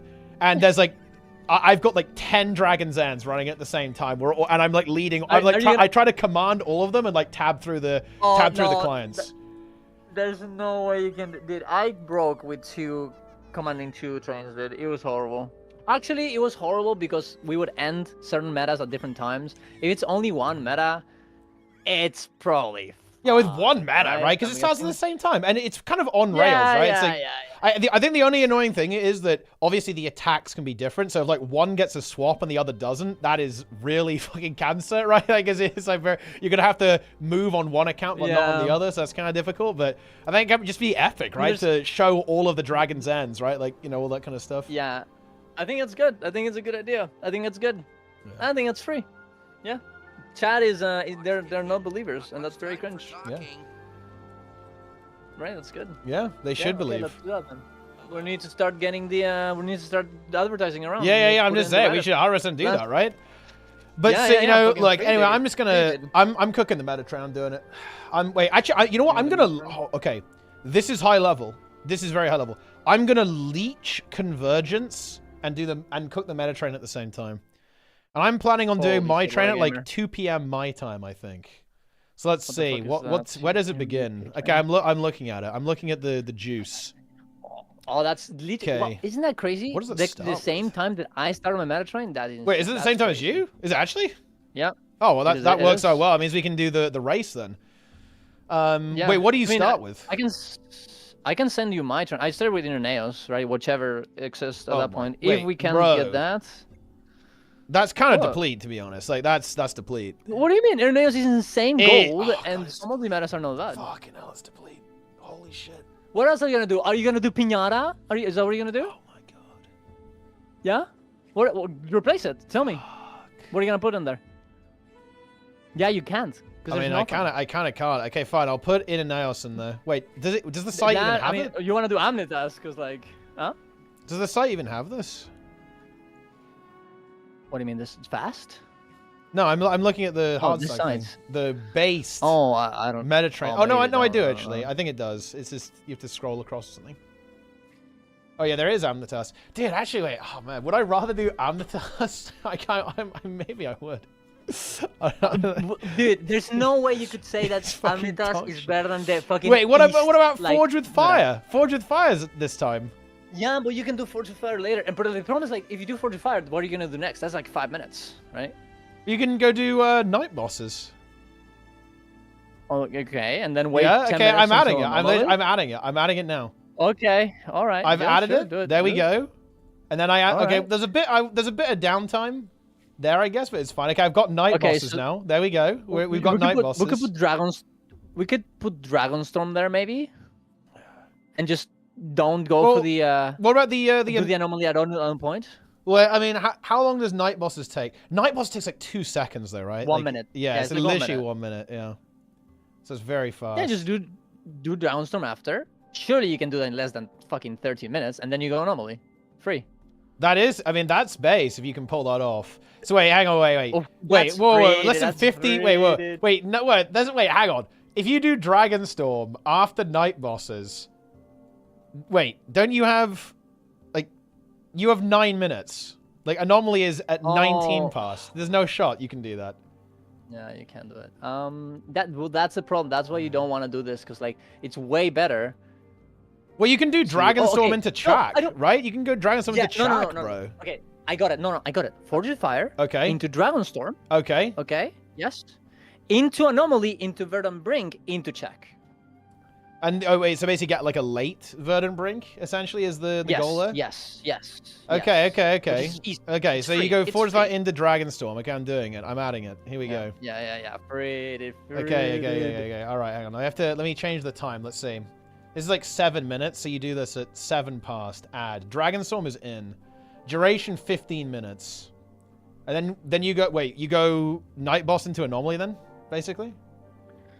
No, I would go Anomaly into Night Bosses. Or, well, it's interchangeable. It doesn't matter. Whichever, like, if you're in 19 minutes and you have to go Anomaly, you have the Anomaly's in. The Anomaly is fine. It'll be fine. Yeah, the Anomaly is fucking in. Here we go. Then we add the site is like it's fucked. Okay, wait. I think there's a way to edit it actually, isn't there? I don't know how to use my own site, guys. I'm gonna be real. Like there's. Oh my god. There's no other way of putting it. Okay, that is the reality here. There is actually a way to like hard code it to move, I think, but I don't know it. So it's GG. You can hold shift to resize and offset the blocks. Ah, there you go. See, Renault has now told me. Oh, dude, look. Oh, my God. It's so good. Oh my Cute. god! This is crazy. This is actually this technology is too much. It's actually too powerful. Yeah. After this, I mean, we're not gonna be needed, T-Bot. It's never gonna happen. Yeah. We don't need Okay, there we commanders go. anymore. Where are we just going have after the fight. night bosses? The Chat Garrett, right? I believe. Yeah. Do you wait? Do we have time for that? Yeah, I think you do, right? So night bosses. The duration is like 2 seconds. Yeah, it's fine. Then we What do she did Chat it- Garrett. we didn't- Yeah, today we did Venom Bring in less than a minute. He was fucking Yeah. based. Yeah, it's in. I've got the Chat Garrett in there. Fucking love to see that. Okay, what's after the Chat Garrett? Chad Garand and okay, so if you wanna really no, I feel I mean, you're not gonna want Gangor because that's late. Yeah, I don't like guessing. late. I don't like late maps. Yeah. Not really. Then I mean, you can do the convergence. You know? Yeah. And, You could do. We like- could converge. Okay, so I mean, which Let's do- convergence? let's- though? Probably the easy one, just because it's like easier to do. So wait, you And, mean like, you're not gonna be like the long and short one, because that way you're not like, oh my god, I don't have enough people and I can't start and I'm gonna be late, right? You know what I mean? Yeah. You can start with whoever. If you do the CM, you're kind of fucked, right? Yeah. Oh my god, people are feeding. Holy shit. Yeah. So how long does the wait? So you want to do the Lowland Shore one first, like the Jantho one first? That's what I would do in this case, yeah. Okay. Oh no, gamer. Well, I'm not sure if we need to update this. We need the. Yeah, we don't have the Titan meta on this site. We need to add the Titan. Oh meta. yeah. Someone add the Titan meta. Add the Titan meta now, and then tell me to refresh the page, and then we can do that. We can cook. So the question is, well, I mean, ideally you would go after Chag, you would go to Titan meta, but the problem is like the map just doesn't spawn. If it doesn't spawn, you're fucked, right?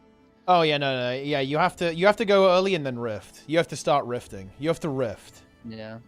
You have to rift. So after you've converged, that basically gets you to very close to the Octovine, I think. It's like very close to Octovine at that point. Yeah, you go to the Octovine. Yeah. And after Octovine, so,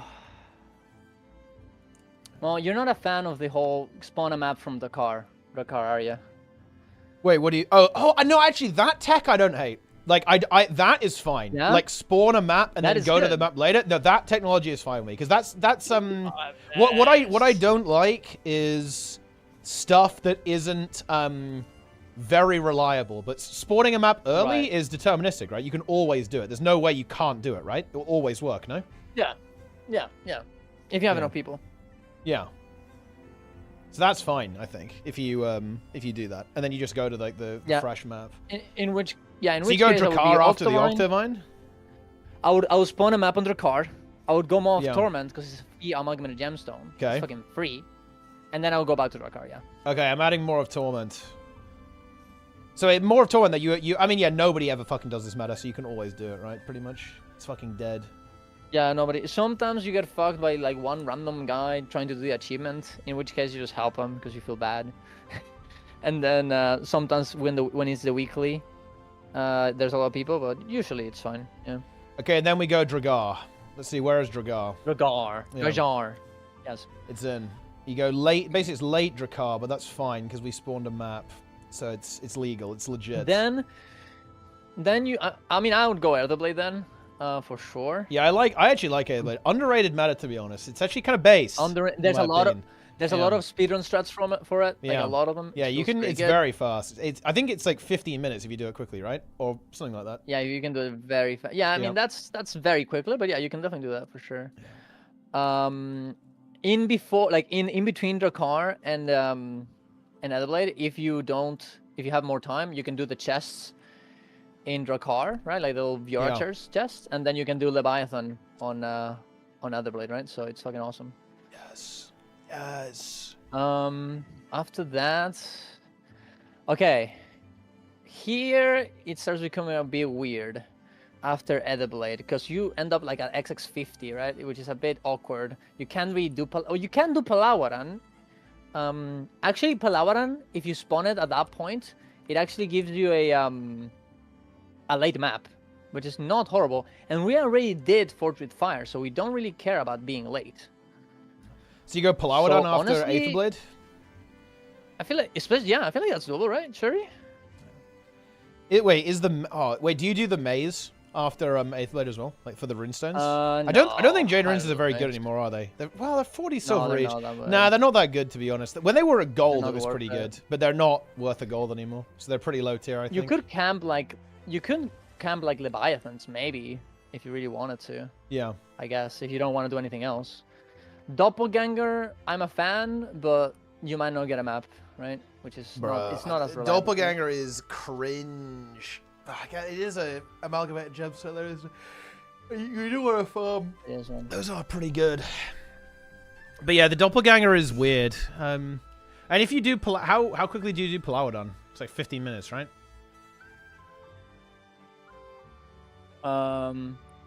Yeah. You can do it faster though. I've done it. No, wait, 15. I've done it in like 12 for sure. Yeah. 13 if you're really fast. Yeah. And you go Doppelganger after Palawadan. Yeah. Okay. Yeah, we'll do that. And then what's next? One second. What's next? That's Tequaddle, right? Afterwards, maybe. You can do is up Tequaddle. next. You can do Tequaddle. Tequaddle the We Breaker. already did Forge Fire. I've added Tequaddle in. It's in. Okay, cool. That one next though. I don't think we have anything for. Oh, we can just do the new convergence. Boom, easy peasy. Yeah, exactly. I mean, Oh, sorry, yeah, the not the new old convergence, convergence. It'll be the the pseudo old convergence. convergence, right? Yeah. See, I mean, daily CM convergence is fat now. Wait, do you do Umbriel every day, by the way? That is that is insanely good. It's because the it gives you more technology. loot. You get mega essence, right? If you do that, like You kind get of want to mega converge. essences. You do You want to kind of do want to converge. do that, but I'm not gonna do that to an A. Not yet, at least. So wait, Maybe one day, so but you're now, you're telling me they're not that's too ready. hard for NA, bro? You think that's too hard for NA? It's too hard for an A. For now, they're a little, NA is a little baby right now. Okay, they need to grow. They need to be nurtured. Yeah. They can't attack Umbriel right now. Mm. It's not doable. Okay. So we're doing that, and then at that point, then we do the new meta, right? Well, you could probably. I mean, after the new, if the CM convergence takes what? It should take. It's probably 20 minutes, right, overall with the time gate to do a convergent CM. Yeah. Yeah. And yeah, wait, would that be Titan meta after that? Let's see. It will be an even hour on the on 30. Wait, is that when the Titan meta is? Is it even hours? Wait, can't the Titan remember. meta. Yeah, it should be fine if we start. Yeah, it should be fine. It should be fine. It should be fine. Because it's the Pinata thing. It's the Tequaddle. It should be fine. I'm like 90% sure, but you can check just in case. Are we good? Oh my god, guys! Holy fuck! Sorry, I've been wiping with Sonko Peak. Yeah, it is even time. hours. Yeah, it's even hours. So yeah, Titan meta can get in Yeah. there. We don't have to. I need to wait. How do I wonder if I can modify this to have the Titan meta in it. But how long does the Titan meta take? Do you think? Like to do it? Yeah. I don't know, like 13 minutes, 10 minutes, 15 minutes. But you have to do the I- 10-minute waiting as well, so it's more like 25 minutes. Oh right, yeah, total. that's 25 minutes, right? In Yeah. total, yeah. It's a lot. It's definitely It's a a lot. longer one. Okay, so what do you do? It's a Okay, long so one. after that, then it's going to be about 40. Like, it'll be about 16:40 on the time. So you got 20 minutes, then it's Dragon's End. Actually, so need like something to do for 20 minutes, then go Dragon's End. Oh, Wait, yes. 20 minutes. But I mean, we're gonna do the we're not gonna do the Mist Mouse, the Titan meta. Yeah, you do Titan meta, but then you've got 20 minutes after the Titan meta, and then Dragon's End. 20? You have like no, you're not 20. You have like 10 or something. Wait, how do you figure? Wait, how long does it take you to kill the boss? The Decima and Greer. Like, it's like 10 minutes, less than really. No. So it's like Right, the entire 10. thing is 20 minutes. Yeah, but you end up at like XX50 when Wait. you're done, right? So like, yeah. Oh yeah, you do actually. Yeah, because I was looking at the convergence. I was not looking at the So you basically go dragons in immediately afterwards then. You do go dragons then. Dragons. You have outs with their buffs ready to go. Yeah. And you just blast dragons and. Yes. And then I mean I think at that point like if you want to be blasting you can do ArenaNet afterwards. But I mean that's a very good meta train. Yeah, I mean that's pretty much everything, right? You don't need much more than that. That's like all of the good events done pretty much, right? Like there's. That is huge. Wait, I mean, I do think you are right, though. You do want to get a Soto event in. I hate to say it, but... Oh, dude. Okay, you know what? I've thought about it, and you actually might be right. Like, Nios might be based. Because it is like the DPS check, right? Like, it punishes you, like, if you don't do damage. And that's kind of good, right? It does. It is good. And you don't actually even have to do only Eparch. You can just do... You want to do one, right? You want to do or Nalbeg, or the Demon Knights, whatever, or Eparch, right? One of them, whichever is spawning, right? And I think it's very good to just do it at the start, because that way you don't get fucked by like, oh well, we don't have a map, or we spawn a new map and we have to do the pre-events or whatever. I think that's the best way of doing it. You know? Yeah. Which would make some things change, but it's probably fine. Because then you can just not do Tequatl and just put Fortune Fire instead of Tequatl. And then you start with the Inner Nails. That's what I would do. That's what I would change. I just swap it up, switch it up. Because Tequatl is Tequatl even that good? Tequatl is kind of dog shit. The gold per hour dog shit. It's not good. Yeah. It's fun. It's fun. That's what it is. It's a classic though. It is a classic. It is a classic, but you know what? You can get the Tequatl weapons with Eparch. I'm that is true. Actually. That is true. It is true, actually. It is actually true. Let's see. What other events could you possibly want to do? I mean, you could end after Johnson. You could do Amnitas, I guess, but that sounds horrible, and I don't want to do it. And Amnitas, you can do it if you want, though. Amnitas is scuffed. It's horrible. And like, imagine ending when Dragon's End and then doing Amnitas. That's true. Like ending on, I mean, ending on Dragon's End, you are ending at a good point, right? Like that is at a good place. Yeah. And maybe you want to do ArenaNet, and then you're like even bigger, even more based. Yeah, I mean, I'm adding the. I mean, the ArenaNet is good if you can actually execute, right? I'm adding it. I am. You can execute it. Yeah. I'm adding Twisted. Put it at the end. Put it at the end. I'm putting it at the end. I'm doing it. It's in. All right. Do you want to put the Inner Nails, or do you want to stay with Tequatl? I'm not sure if this doesn't even have Inner Nails. It's deplete. Like we need to add it. We need to add Inner Nails. We need to add Titan meta. Just put something. Just put a random meta that's like 20 minutes there. Just so we can know that. I'm just gonna log into Hardstuck.g and see if I can just add it, because I think just gonna code it right now. Well, I think it should be pretty easy to add. I'm actually not sure how this thing is set up. Let me see if I can. See if I can cook. Okay. Here we go. Guild Wars 2. Ah, yes. Okay, I have actually found it. Ah, ooh. Okay, I'm adding it. Okay, add row. Based. Janthir Wilds group. Wait, what's it called? It's called of Mists and Monsters, right? Mists. The Titan, yeah. Yeah. Of Mists and Monsters, which is a very weird name, but you know what? We don't judge here. Oh, actually, it's... Okay, I'm adding it. I'm literally adding it now. It's time! Log in. Okay.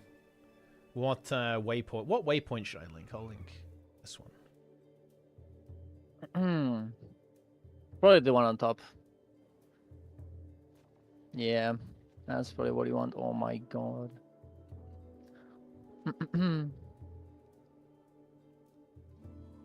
Okay, hang on. Oh, he added it. Did Reno already add it? He added that shit. Holy, I was literally about to do it, but Reno already did it. Okay, hang on. Did he put in Inner Nails too? I don't know. Maybe. I'm not sure. He added the Janthir Wilds one. We need to add Inner Nails too. Wait, hang on. I think it should automatically save. So I think if I refresh, it should just automatically cook. It should.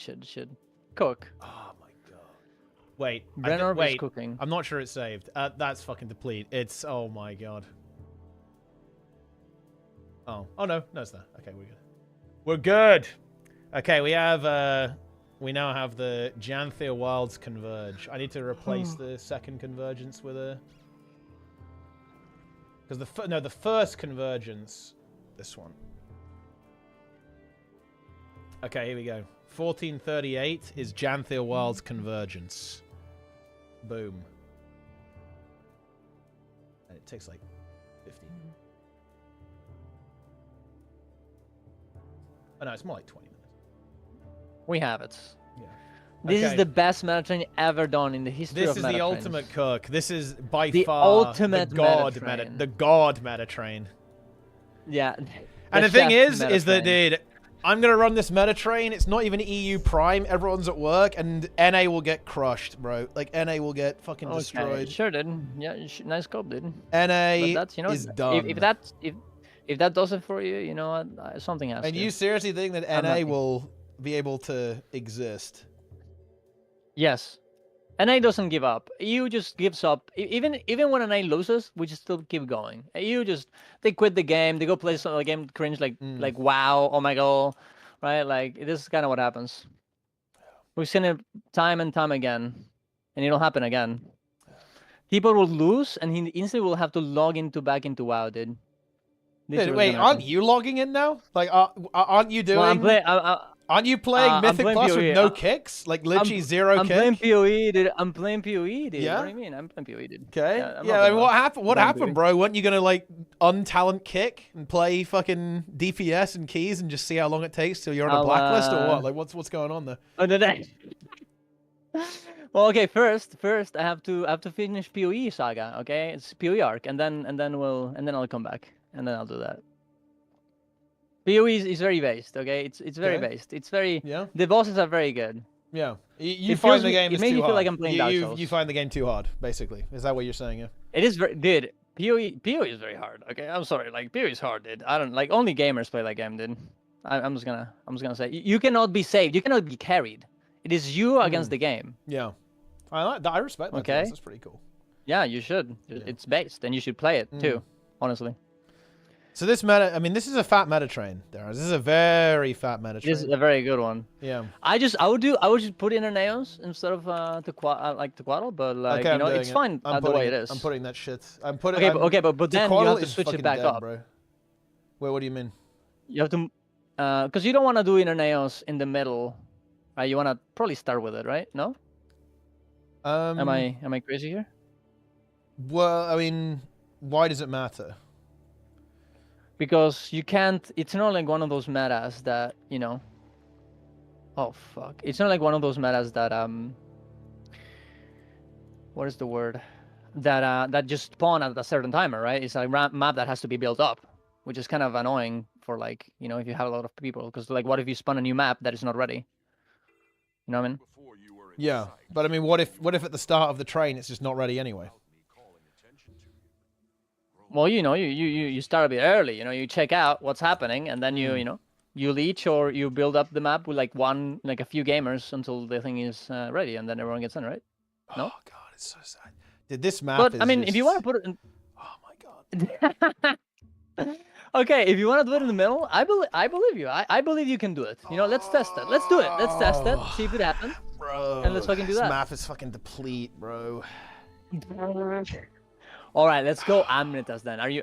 That's what you're saying? Is that Yeah, what I you mean, want? I honestly, I might rather do Omnitas than this shit. Like, and the only thing that's good about Inanios is that Yes. that Epoch is like a DPS check, so you can like force people to no. pump, right? That is kind of good, actually. I will admit that. Like Epoch is very useful for getting people to improve, right? In my opinion, because you know that you do get exposed. I think Epoch is an exposer, right? You get exposed. It is an by expose. Epoch. And I think in general the bosses that are good are the ones that completely expose people. And you get caught. Also, Yeah. Silhouette Gaming in the chat. Battle Pass, enjoy. He's here. You're trolling if you don't put in the top gold fund metas. Look, we have. Look, what meta have we not got in here that's good, Siraxa? Literally zero. They're Yeah, all good. Yeah, true. Don't say the tunnel. I will leave the call, dude. I think Don't even fucking do it. I think the tunnel is decent. the tunnel is gold not per even that hour. good. Offensive soon. I think It's not even that good. No, because fast just lies. They put like Yeah, those are like 20 minutes. That's just not true, dude. Nobody I mean, does 20 that. minutes is very fast. Like, I mean, I think it's doable in There's 20 minutes. no but way. That's crazy, There's to be no honest. way. That is crazy. Yeah, you go in there and check their numbers. They're just fucking. It's fast. I mean, that is incredible. fast. Yeah, it's very fucking true. fast. I don't believe it. I think it's cap, but whatever. Yeah. Dragonfall? Bro, Dragonfall is uninstalled here. Like, no, Dragonfall is not getting in this dog shit. Like, I would never do Dragonfall. Dragonfall would be good if you didn't have to do the cringe key thing. Then it would be fine. But because you have to like go around like waiting until everyone has enough keys, and you can't even do that much damage because then you kill the event too fast. Like that is just so horrible. Like it's just actually putrid. Wait, how do we? How do we get the gang war in here? Like the gang war could be good because then you get another gemstone. Yeah, but like, can you could leech it? That's free based, but other than that, Gang like, will because you can't do it leech. on Miss Monsters, and then you couldn't do because you can't do Chak. You have to choose between Chak and Gang War, right? And Chak. You can't do both. You have to pick the Chak.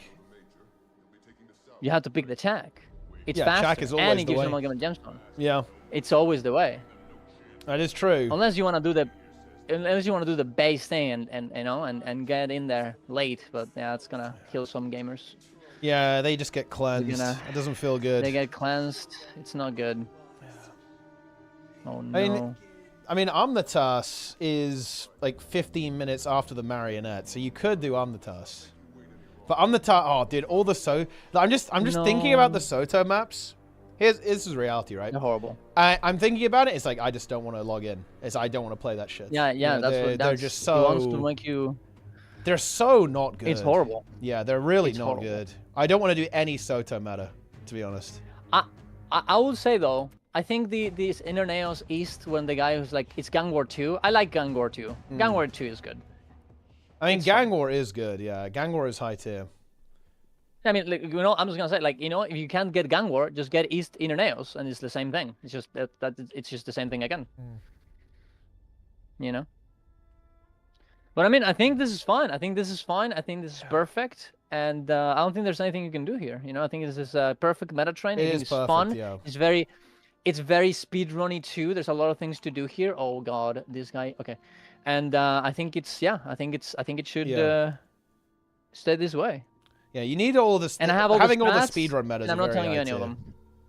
Dude, Yeah. like you I'm think not we telling need you- you think we I'm need not the telling you strats? Dude, I believe I think this is off stream even actually. I'm pretty sure we had did we not have this discussion where you said that you will never do EU versus NA EU versus NA ever again because EU just obliterated NA even when NA had full prep and EU had zero prep. Like we all know That this. is deep fake.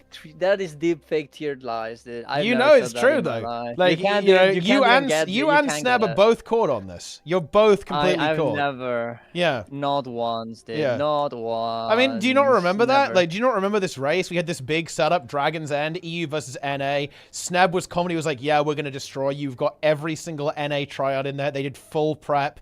And then EU won by far, about 33% higher DPS with zero prep. Most people didn't even have 10 stacks. That was early NA. Okay, you know, now we're different. We're better now. And also, guess what? What? EU is washed. EU is washed. They Yeah. all quit the game. I mean, EU is... I will So- actually admit that. EU is kind of washed because most people have It's indeed washed. quit the game. So EU is a little bit washed. That is So true. we're good. This is our opportunity to shine Yeah. and win. Like, It's NA, now or it's never. weird, actually. In some ways, I do feel that NA has, like, survived the cleanse, cleansing right? nuke. Like, the cleansing nuke better than EU has. Like, EU definitely suffered heavy losses, right, at the hands of the cleansing nuke. Whereas I do 'cause think NA that NA was resilient to it, right? Like, was somewhat resilient to the cleansing were. nuke. We just like the game too much. We're trapped here. We Yeah. hate, but you know we hate ourselves. But you know it's you know we're having fun. Maybe a little bit. We're doing our best. Interesting. But all right. I mean, what day are you planning to do this? Once a week, you think? Well, I mean, yeah, probably something like that. Because I think I definitely want to go into that angle because of the weekly element. I think that if you just do... Wait, actually, you know what's interesting? Wait, how many... you know what would be based? What if we designed a train that was, like, self-sustaining, okay? Because, okay, you need... What do you mean? Oh, no, it's not possible. It's not possible. Because you need 42 amalgamated gemstones a week, right? To buy all of the hearts, right? I don't even buy the hearts, bro. Wait. This is cringe, dude. Wait, why would you not do that? It's so overpowered. It's insane. No, because you can Well, just make the actually- legendary instead, and then you don't waste your currency, right? Because Actually, like it's you're not- wasting oh, your currency. Bro, it's not even good anymore. What the fuck? It's not good. It's a waste of time. Dude, it's And you're GG. fucking over your currency. Wait, for your it's legendary. tanked. It's game over. It did. It did. I What? tanked it. I made a video about it. It tanked instantly. It's worth... Wait, this is worthless. It's actually kind of surprising how much. I didn't expect it to tank as much as it did. I'm not gonna lie. Dude, you gotta understand, I have not logged in for like 2 weeks, right? So I am... Who doesn't play I'm the out of game this. now, bro? Who doesn't play the game now? I mean, dude? I literally don't play the game, yeah. Like, I have no idea this is Oh happening, shit! actually. He literally just told us, guys. He's finally admitting it. What is this? Oh my god. I just got a Mr. Quiggle's crafting recipe. What is this? Huge. Wait, hang on. I just need to finish this heart. Let me just see how much profit do you make on buying these? Okay, so... I mean, you're gonna. well, you still make profit. It's basically, what, 20 silver It's not each? that much. No. Ooh. It's not good, bro. It's not good. This is kind of mental boom. It is mental. Mental boom. Yes. I mean, it's still profit, though. It is profit. So you put in 1 amalgamated gemstone, and then this is worthless, obviously. The karma's worthless. So you put in 1.3 gold, you get 1.5 gold out. So it's 20 silver profit. So if you... oh my god, this is trash. But no, hang on. Yes. It's still good because the heart chests are actually good now. The hearts are very good. Yes. Yes. Yeah, the no, hearts you want to are do the good. hearts. You just don't want. You just don't want to buy the thingy, right? What is this? And it's still good to turn them in if you have the gemstones. But it just doesn't matter if you get all of them because it's not that good. Yeah, the Gen Theory Renown chests. If you have one of these, you get 20 lowland part. You can get like 20 of the currencies out. This is actually very high tier. You definitely want to get these.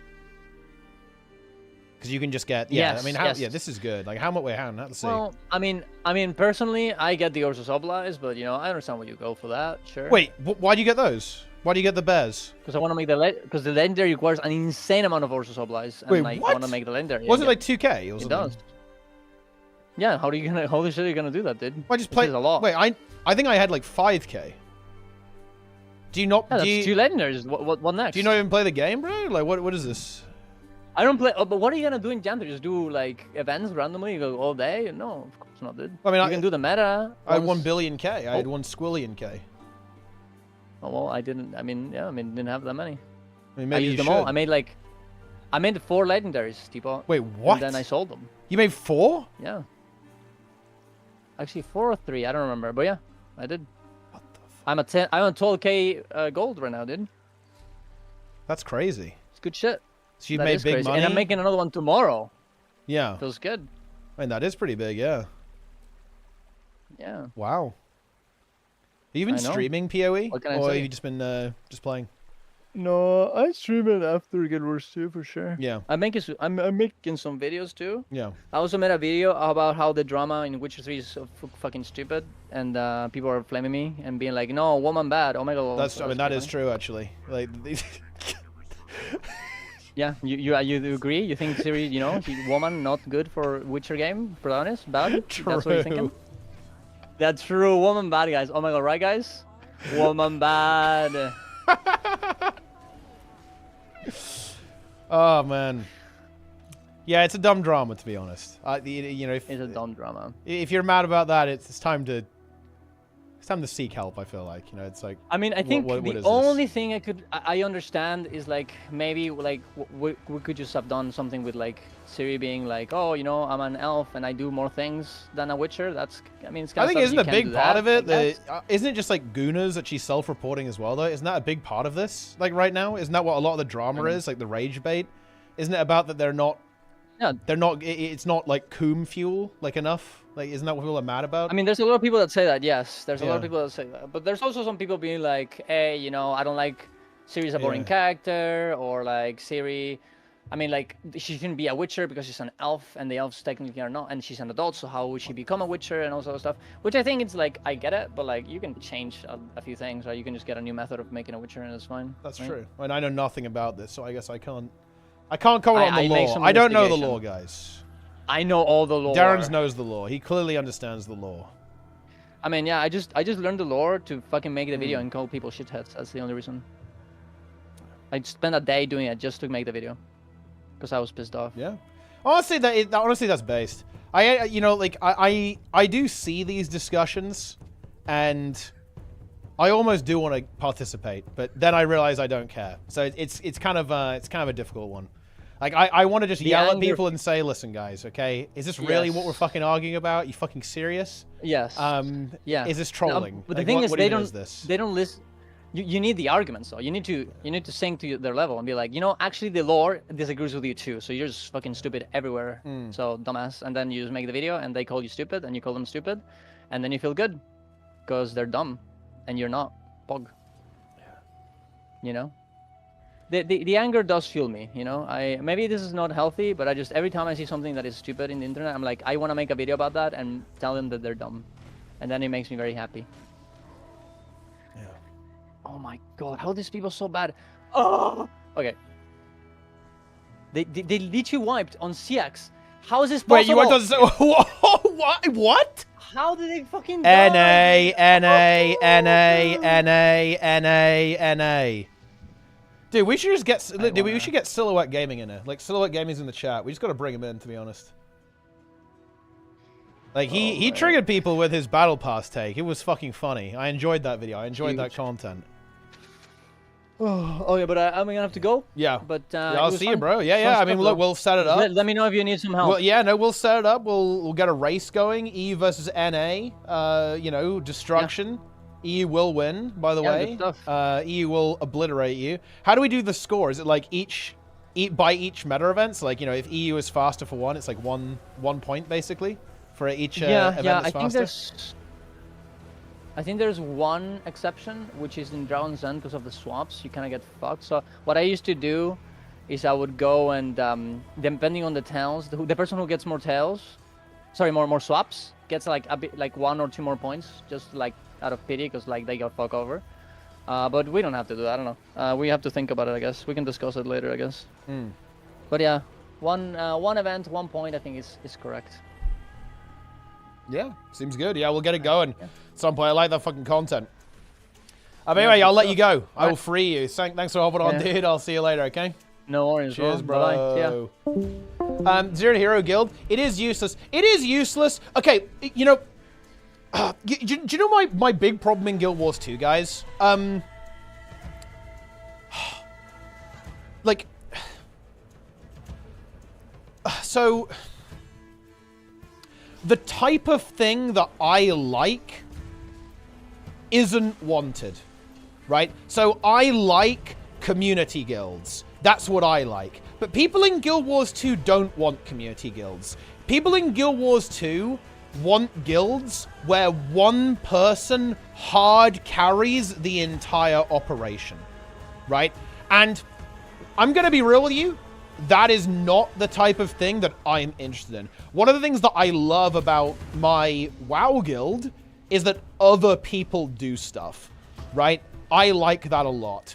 But that's not really how things go in Guild Wars 2. It's almost always one person hard carrying the entire operation. And that's how it always goes with every operation that I have. It always ends up being entirely driven by me. And if I'm not there, nothing happens. And to be honest, that's not really something I have any interest in. You know, as a guild. Fungus is actually better for this, but I think that's actually because it's world versus world. World versus world is a little bit different. It kind of leans into the community guild operation a little bit more. But in PvE, it's almost impossible to get a community guild going in PvE. They to be frank, don't really exist. anymore, which is why I'm not very interested in that type of operation. Like, I'd like to do it, to be honest, but it's just not a thing.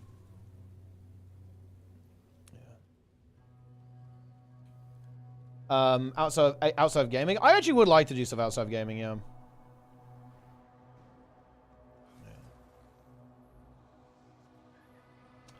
I would, but yeah, in other games too. I mean, I definitely want to do stuff in other games, yeah, because I like that kind of thing.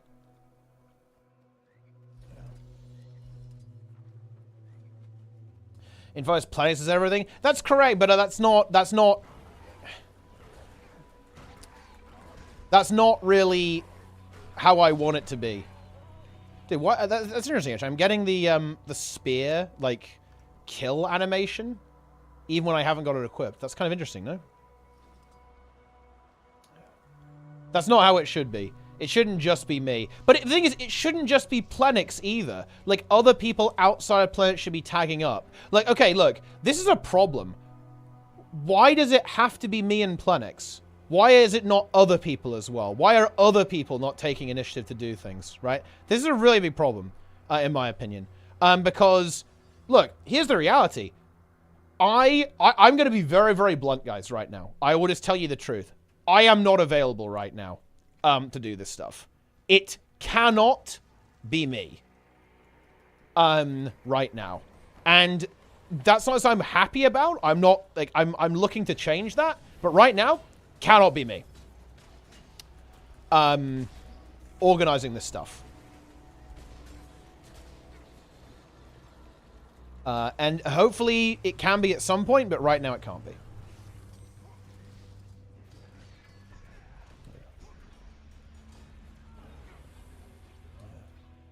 Yeah. Plenix, my king.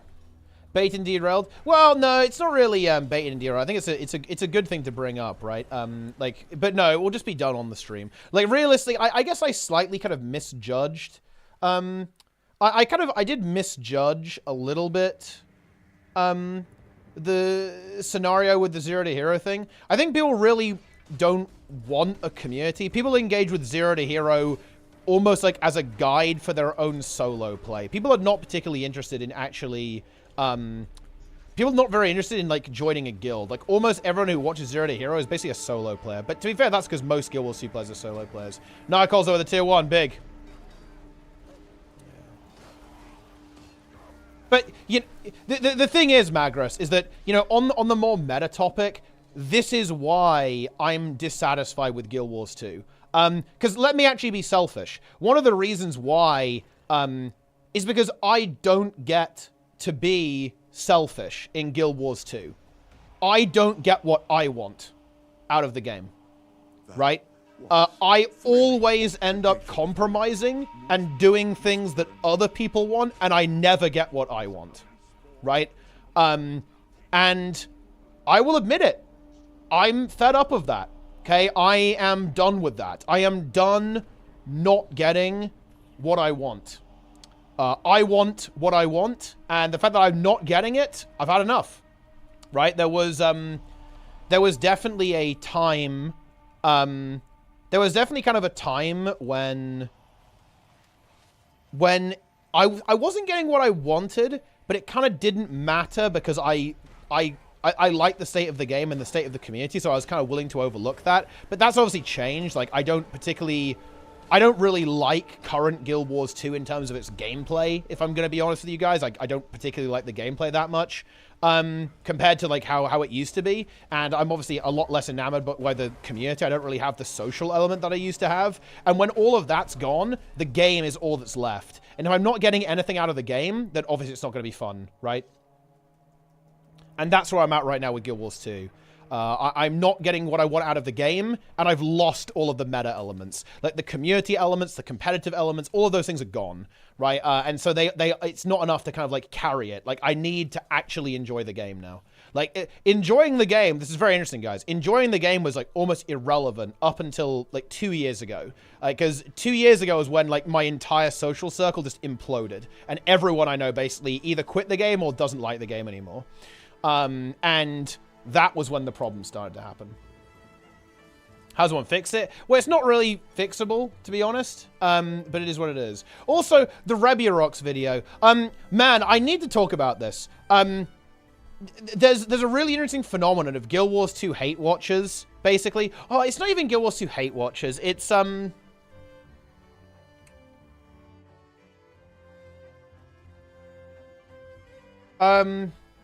like, Captain Crapface and Reburox.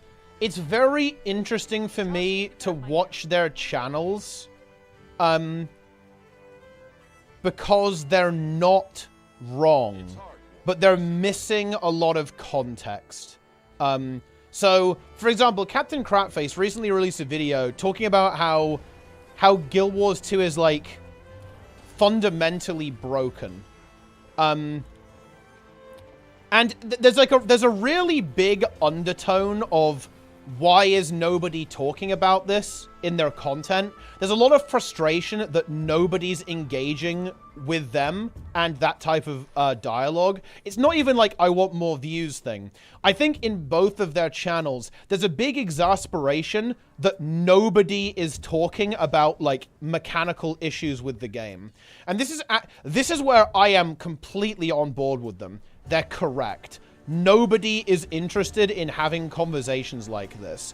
But the context that they're missing is they don't really ask why, or they don't really examine why nobody talks about this stuff. It's because there's kind of like some unsung knowledge here. The reality is that a lot of the issues that Crapface and Reburox are talking about are never going to be fixed. And you might say, well, aren't you being a doomer there? No, it's just like reading the writing on the wall, really. Like, realistically, Guild Wars 2's combat isn't really fixable at this point because it would just be too much of an undertaking and too risky. And a lot of the things that Reburox are complaining about, again, it's too late in the game's life cycle. It's not realistic for that to get fixed, right? And the thing is that most people are aware of this, or a lot of people in the Guild Wars 2 community know this, but they don't explicitly say that every time, because you get bored of having the same discussion. The reason why I don't really engage in these conversations is because they're repetitive. Go watch a Tea Time 5 years ago, guys.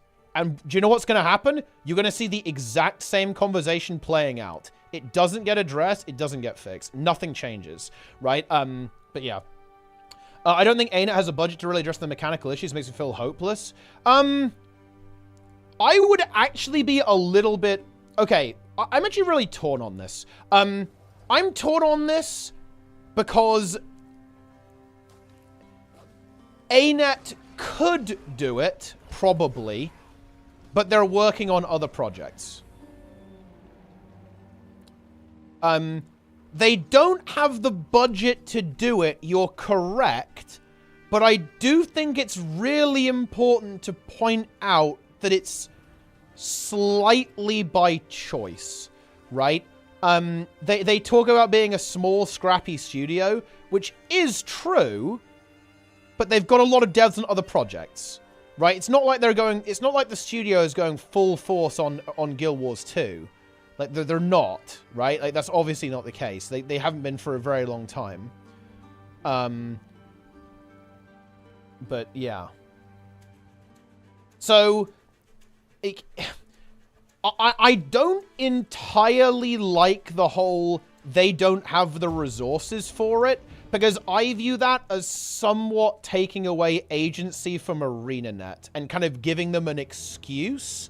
And as much as I like the company, I don't think that's honest. I think it's important as us, the player and the consumer, to go, it is absolutely true they have a small team on Guild Wars 2, but one of the reasons why they have a small team is because they've allocated their resources elsewhere, right? Ultimately, they made a decision to have a smaller team, right? And there's nothing wrong with that, right? That's fine, by the way. That's a legit decision. And for the record, I think it's probably a legitimate decision.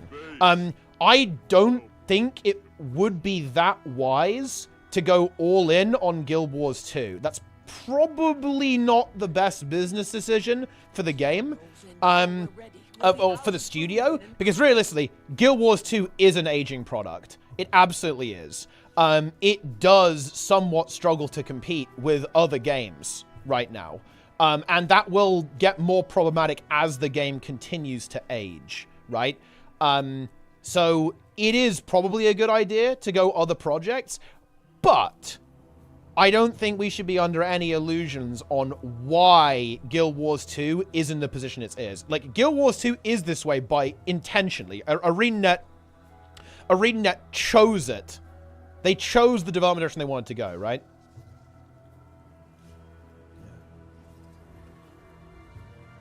Yeah.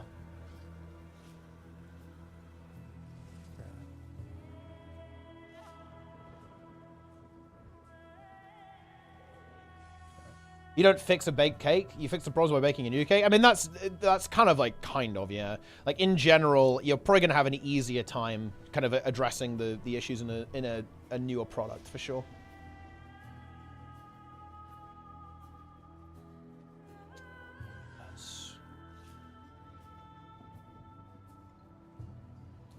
That was thrilling. Yeah. The data we've collected.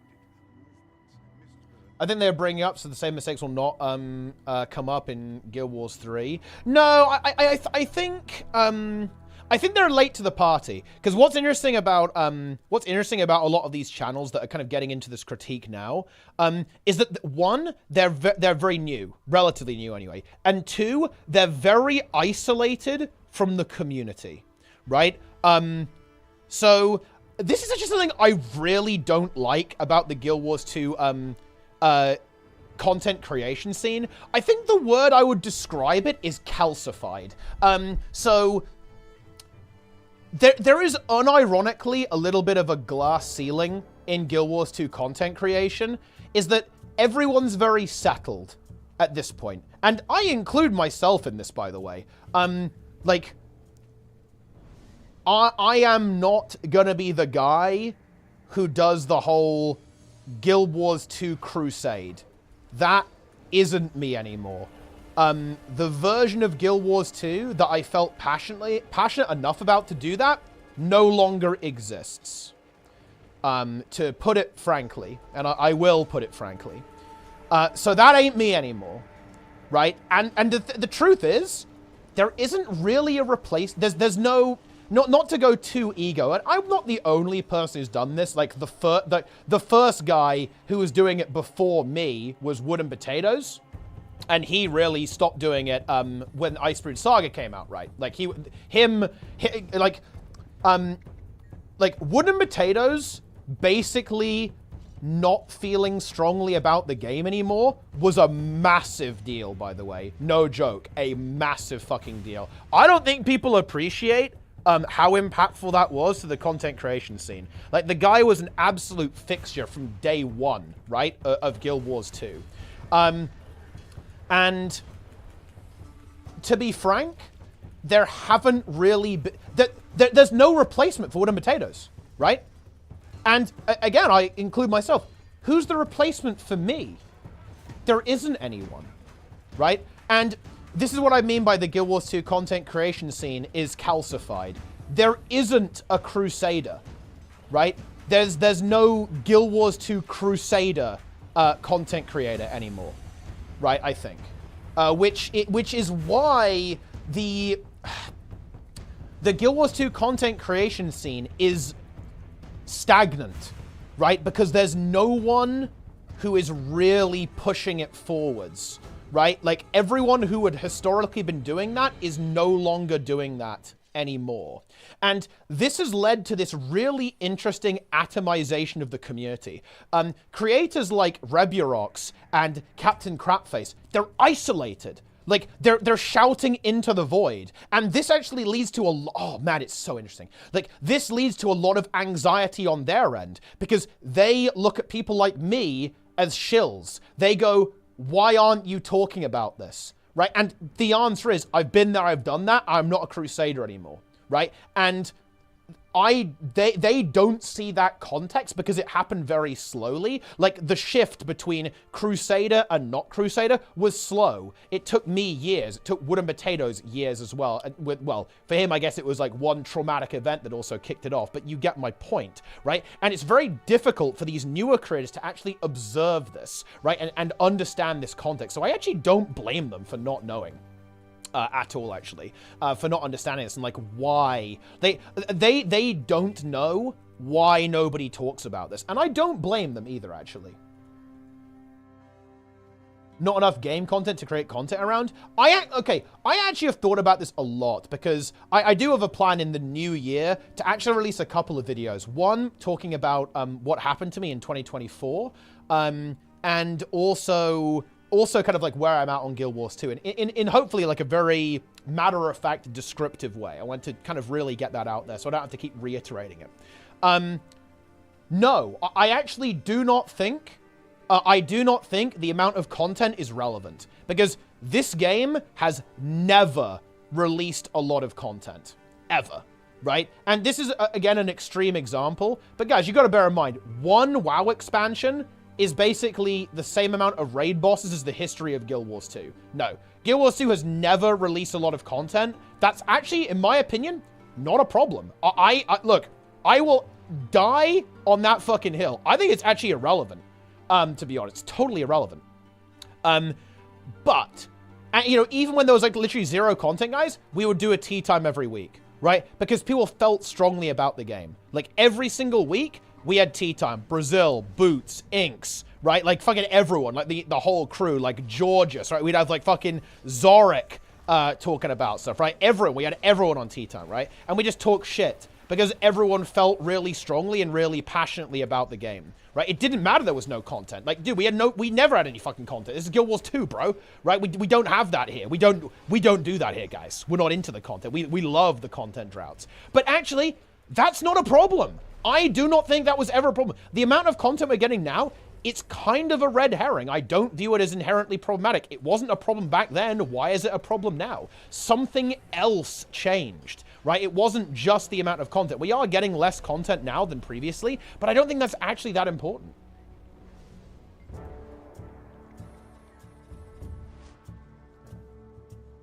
Yeah.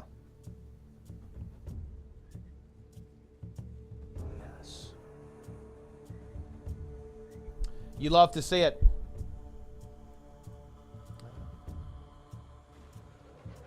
What's in the latest update? Reading a blog post? Yeah, nothing innovative. Okay, it's because, again, there just isn't the passion. Again, like I said, I don't know how to describe this, but you need people who are genuinely passionate about the game. And to be honest, the only person I can think of who falls into that category is Lara. At this point in the scene.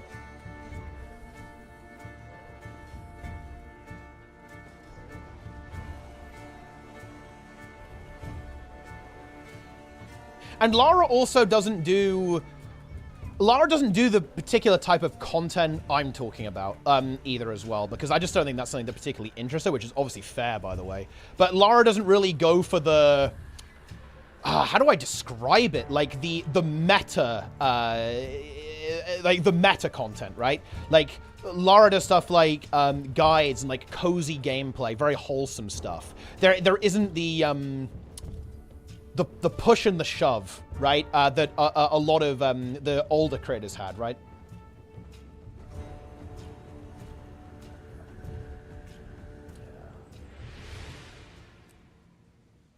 Yes. It kills the evangelist. The thing is, I have to disagree with that. Because it didn't used to be this way. We never got a lot of content, but there was still a lot of this energy through HOT, and it started to die in Path of Fire, but it was still there 100%, right? In these games. Yeah. Will one game to retain that many passionate connoisseurs over a decade, though? Are there many games that can boast that? I think so, yeah. I think a lot of games have done this. Like, old school RuneScape has. I'd say Final Fantasy has, obviously. Obviously, World of Warcraft. StarCraft 2, Warcraft 3, right? Like, obviously, the MOBA games, right, are pretty old and also very popular as well. Well, the main 3 reasons you know feeling this good about Guild Wars 2. Like in a word, I'd say it's the meta element, right? I think someone asked me about this, and I wrote a comment on this in the channel. But like fundamentally, it's the fact that I feel like the meta elements that I really enjoy. I actually let me just read you the comment. Let me actually just read you what I said because I think I actually put it pretty well. Let me see if I can find it. Okay, so this is what I said. Okay, I said I'm in a strange position with Guild Wars 2. I haven't really liked the state of the game and environment around the game for years now. I've rated Janthir Wilds as objectively as possible, but Guild Wars 2 is simply not a product or community that offers much to me anymore, and hasn't been for years now. In terms of why that changed, it's mostly because of the changes in the community, really. Guild Wars 2 has never released a lot of content, but over the years I watched all of my friends quit, the competitive scene die, and the streaming content creation discussion scene die. And these meta elements are what I can't live without in a game, and all of those things are gone, and they're not coming back. That is a summary of my position.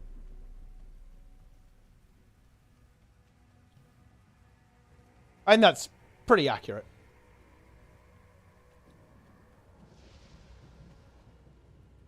But I actually don't want to talk about this much. I do want to kind of make a video and just upload that and just put this to bed once and for all so people can just watch that. I can just link to it. I actually, look, New Year's resolution, guys. I will be detailing my plans on this. Pretty soon because I'm starting to feel a lot better. I felt very bad all of 2024. I'm going to be completely honest with you guys. It has been one of the worst years of my life. Maybe even the worst, in fact. But these things happen, guys. We move on.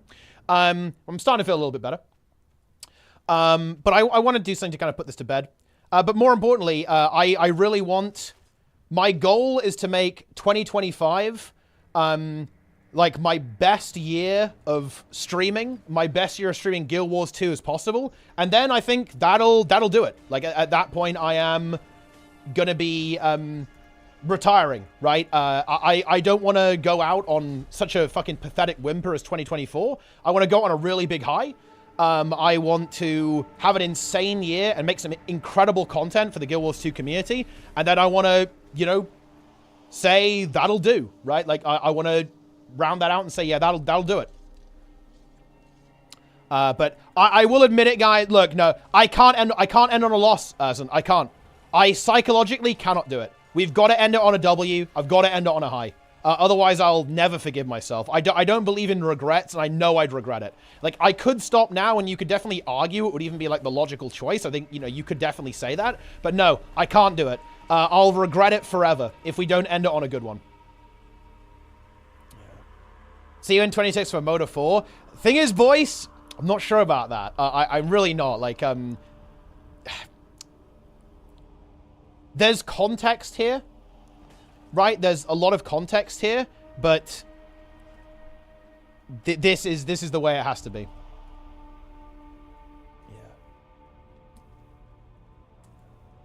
Yeah. Motor 3, you might want to try hard for that one. You guys might want to put some effort in, because there might be a long wait for the next one.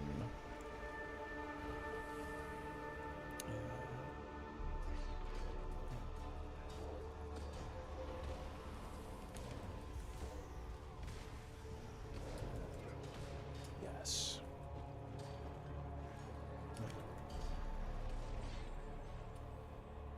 That's how it is.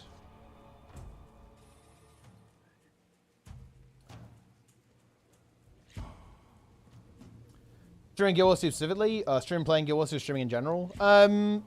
Streaming and playing Guild Wars 2.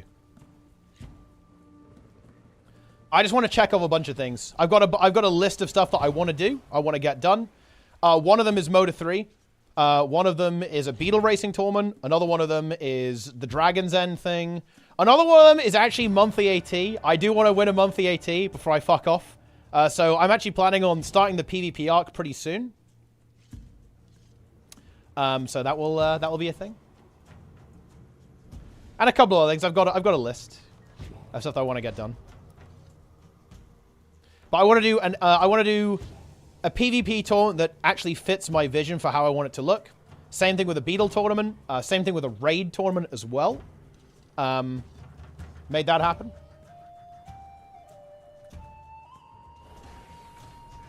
Another thing I want to do is actually make Hardstuck.gg good.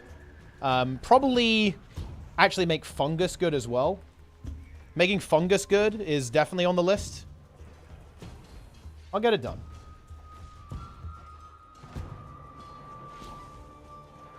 Easy win a monthly when you're the only team left. True. Look, honestly, I fucked up on this one. The actual technology is that you just win the December one. Because people typically don't play this one. So not everyone's here. So you just join the... you basically play a little bit, get decent rating, and then you sneak into one of the teams playing the December monthly AT. Because it's always on a really awkward time when no one's here.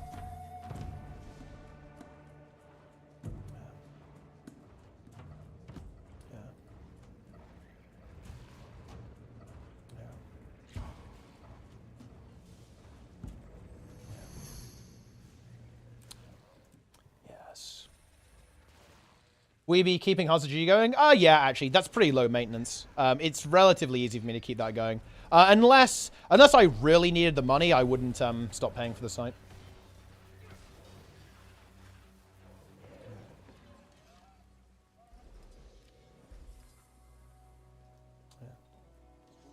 Not have you on the stream as much anymore, but I guess we always have Vivi. And I'll definitely be streaming. I'll be streaming other stuff. I'm not going to quit streaming.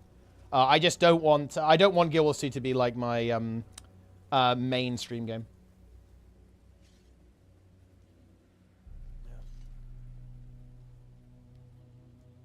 I would still... I would definitely keep a ArenaNet partner as well. So I'd still stream like Guild Wars 2 at least once a month. No, like my big thing here is that... I'll tell you what, guys. I'll make a big confession here. I'm actually an extremely sentimental person. I know that might not always be apparent, but I'm going to be completely real with you. I hate leaving things on bad terms, right? And right now, I don't feel good about my content in Guild Wars 2 or my content in general. That's the reason I haven't been streaming, guys. I haven't been streaming because I don't think my content's good. I don't enjoy my content at all, right? And I'm very dissatisfied. I'm very unhappy with that. It makes me very upset because something that, you know, I'm very passionate about streaming and content creation. And I don't like it.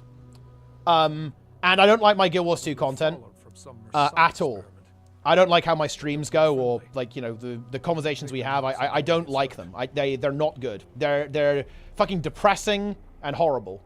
And it's been terrible all of 2024, if I'm going to be completely honest with you. And I am going to fix it. Because that is what I do. As simple as that.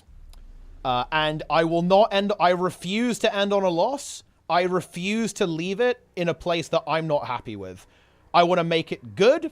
I want to fix it, right? I want to go out on a high, and then I can be done.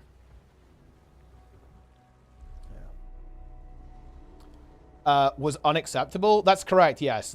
My streams is with fucking dog shit. And nowhere near enough, yes. Would you say WoW depressed you? No. To be clear, actually... Oh, man. This is kind of a weird meme, but, like, a lot... You know... 2024 was very bad for me. But for personal reasons. It was real life, right? Nothing to do with games. I know people are going to meme me for that, and I'm sure people won't believe me, but I'll admit this, I don't care. You know, I don't really care for what people's opinions are. To be honest, when it comes to, like, you know, my personal experience, I guess. But it's been a rough year, guys. I'll be real. And I've been very, very unhappy. It's been shit year, just to be honest. And it's nothing to do with gaming, so here's what it is. It is what it is. It happens, right?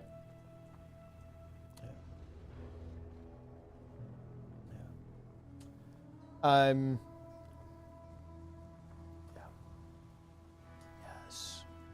You and me both? Yeah, I hear you, Tom.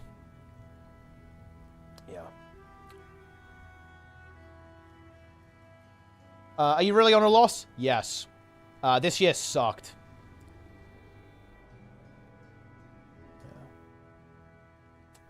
Does not feel good. But I will make it right. And you know, look,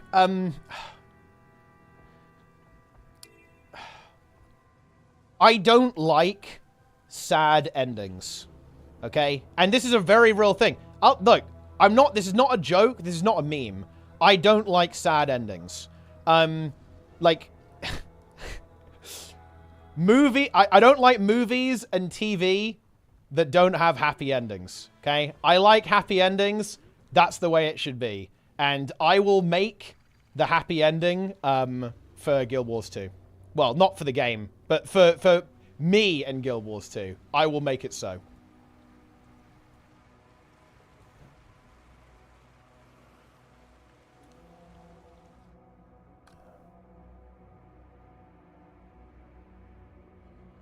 Your content's been great. I'm sure lots would agree. I'm sure lots probably would. But I appreciate your opinion, but it doesn't factor in to my evaluation of my performance. I can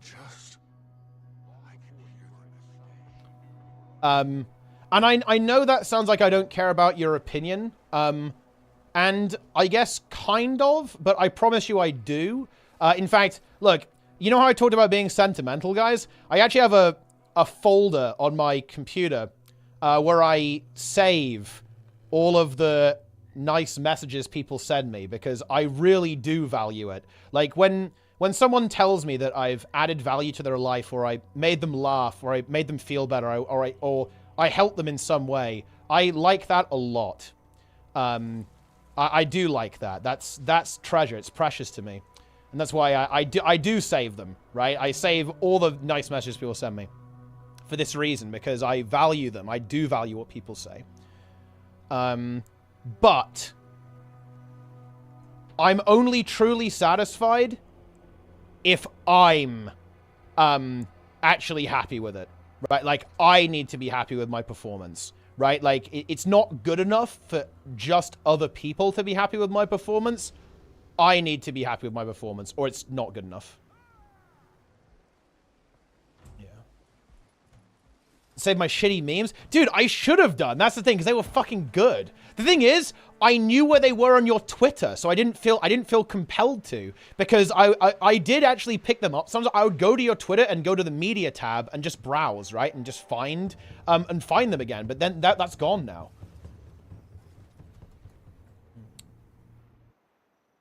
Gonna play the Gladiator thing now we're free again for your last Guild Wars 2 tournament.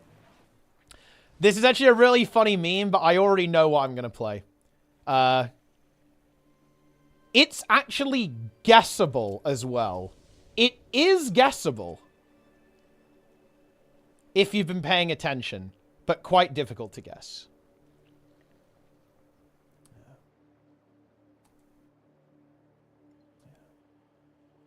Anyway, one could help make 2025 a W. Wait, I mean for who? Do you mean for me or for Guild Wars 2? What are you talking about? If you're talking about for me, just watch the stream. You know, hopefully enjoy the stream if it's good. Tell me if it's good, but don't lie. You have to be honest. Thank you very much for gifting the subs, by the way, Argo Dracon. Look at these people absorbing these subs. Very nice.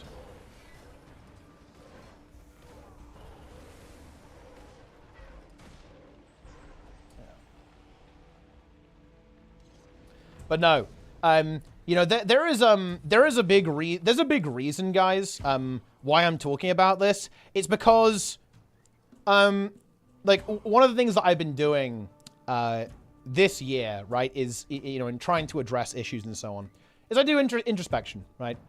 And it is not really, like, I am not going to be able to be fulfilled creatively in Guild Wars 2. Right? And that's okay. Right? That's not an indictment on the game or anything, really. That's just the way it goes, right? Like, you know, times change, right? We're all, you know, turning into different people over time. The game is changing. We're changing. And that means that you have to acknowledge that. You have to realize that. And there is a time to move on. And for me, honestly, it was years ago, realistically. Definitely a lot of cope going on there. It was like years and years ago when I probably should have quit the game. Like, to be honest, I probably would have been happier if I just stopped playing after ERP3. In fact, definitely, actually. That would have worked out better for me, I think. But I don't tend to look at things that way. I stand by my decisions. It is what it is, okay? You deal with it. You know what I'm saying? Also, dude, 001 Spartan. Thanks for the subs. I appreciate that. And that would have maybe been a technically better play to make, but I don't know. I'm not really a big fan of, like, looking back and kind of going, yeah, shoulda, woulda, coulda. That's not super interesting, in my opinion. But it is that time. Into the West, it's not, I'm not going to play that. It's actually a, the song I have in mind is actually very, I'd say bittersweet. But no, it's not really bittersweet. It's quite upbeat, I would say.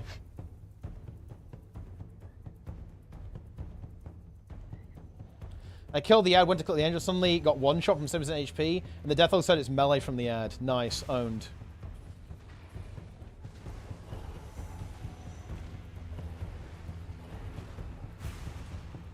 It was the Condi song? Maybe it should be the Condi song. You can see in your goals for 2025? Yeah, I do too. I also will.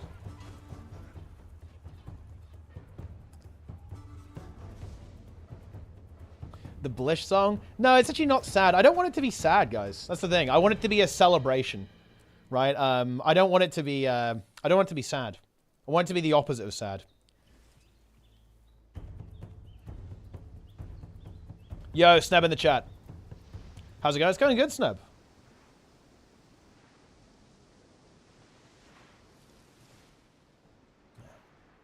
But that's kind of what's on. That's been what's on my mind for the last couple of weeks, really.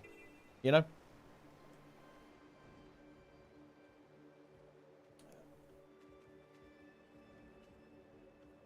I also unironically want to do a lot of. I definitely want to get some like weightlifting streams done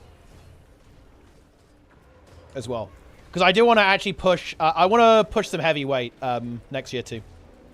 I want properly get back into it. I've got my spreadsheet out. It's time. Where are the streams? Yeah, for sure. Yeah, I want to do some gym streams. I also... I don't... This would be really awkward. Dude, this actually really fucking sucks. I don't have phone signal in my town. Yeah, I know, right? Like, welcome to the fucking UK.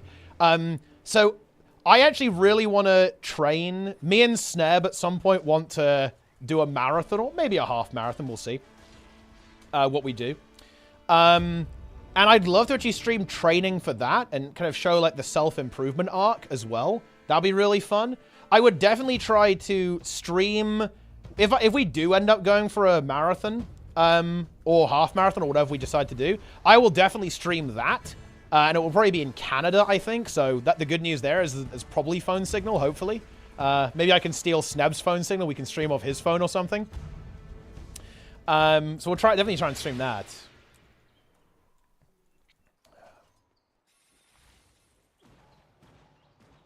Oh, I wanted to converge, actually. Is the convergence going?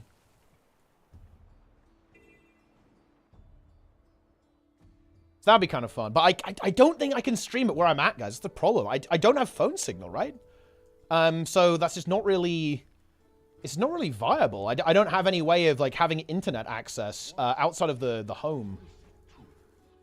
This, my furry friend, is a waypoint. It is a device... Having people over IRL was a vibe. Yeah, like, that is one of the only things that... I don't have any plans for tournaments after 2025. really. Like, I think it will be the first year ever where I'm not expecting to run a tournament at all, maybe. But one of the things that I would come back and do a tournament for is if I could do it in studio. So if I could actually have a physical stream setup and have Sneb there, have Roy there, and do that. Right, that would be one of the things that I would do that for.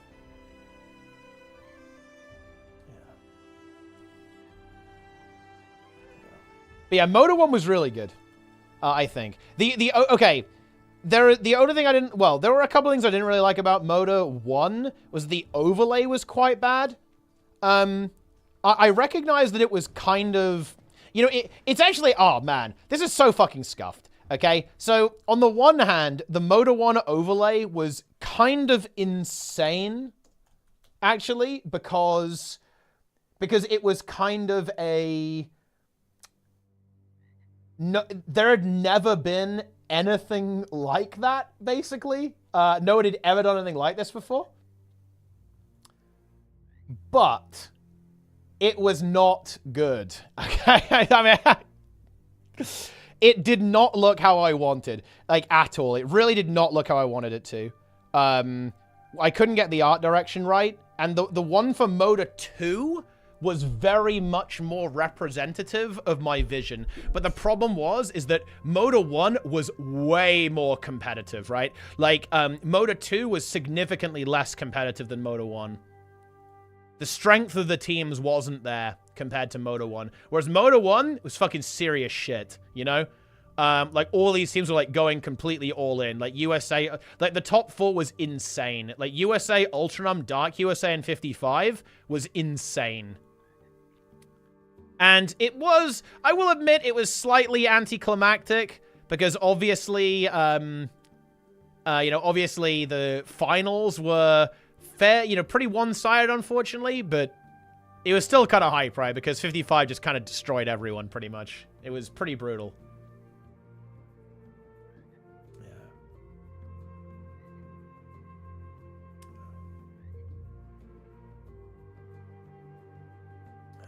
Look, it's me, guys. Haven't aged a day.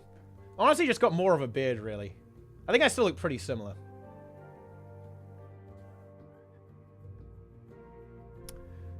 Yeah. The Reaper arc. Which year is that? This is from 2020.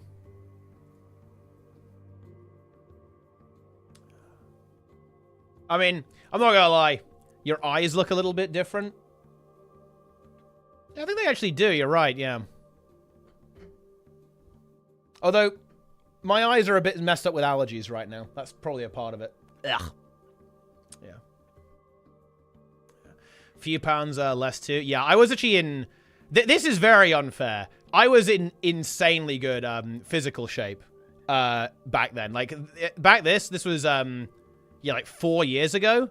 Dude, I was very fucking lean at this point. And also pretty muscular. Definitely want to get back to that, to be honest. Yeah. But yeah, for sure.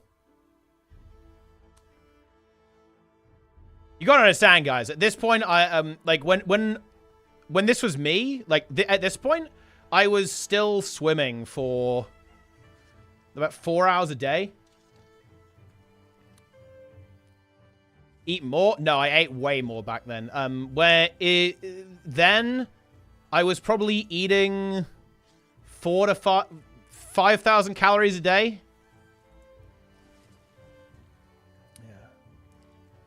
Maybe, honestly, on some days more than that. On some days more than that. Yeah.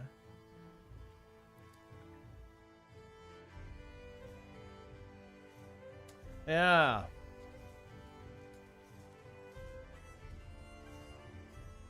Yes. Compared to how you looked on the first tea time, do you look young? Yeah, it's because I did it's so very funny. Like on the original tea time, it's because I didn't grow facial hair until I was very old. I don't think I started really growing facial hair properly until my, like, late teens. Pretty late as well. So that's why. Like, I didn't have any facial hair for a very long time. Like, even when I was, like, 18, there wasn't really much going on there. Yeah. So that's kind of what's going on there.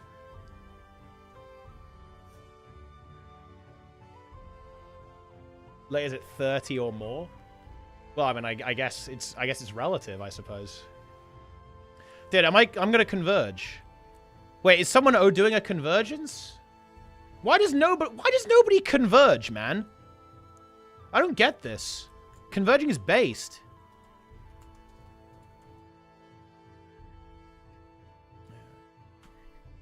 Okay, I'm converging. I guess I'll do one. Wait, Soto converges now? I don't want to do Soto one though. I want to do this one. Yeah. Wait, what is I AFK for gold? This doesn't look good. What's going on here? Keeping heat from Holosmith. Up for bursts. It's honestly fine to like dip in and dip out. Like for example, you can go in Hollow Forge when you can't attack the boss, gain a bit of heat, right, and then leave if you want to, right? And if you get used to the timings on that, you're going to be able to kind of like manage your heat there. Yeah, helpless people, yeah.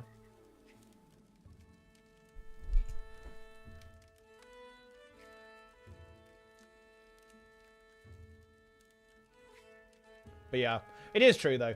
I want to get back into proper shape in 2025. I'm starting now, though, actually. I've nearly got a decent schedule going. The key to it is, like, having a plan, right? I have a plan. I have my spreadsheet.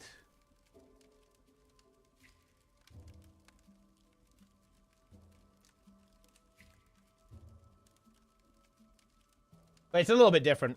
Because I, like, you know, when you have swimming, right? Like...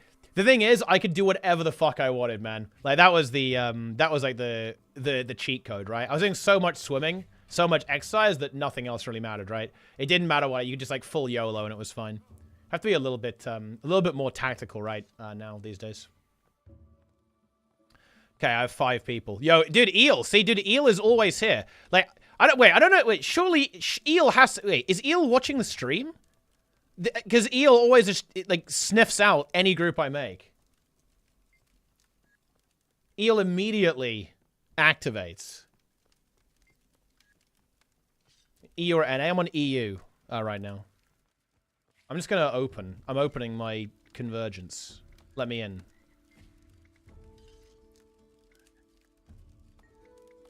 I'm in.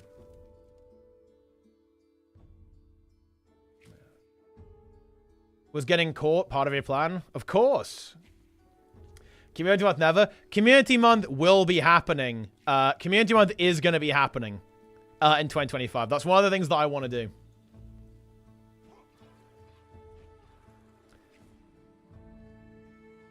And I might try to do giveaway hell again.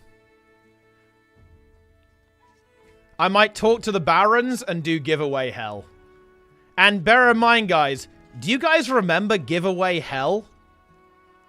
Okay? Do you remember this? I think we did 3 legendaries a day. Okay? For an entire month.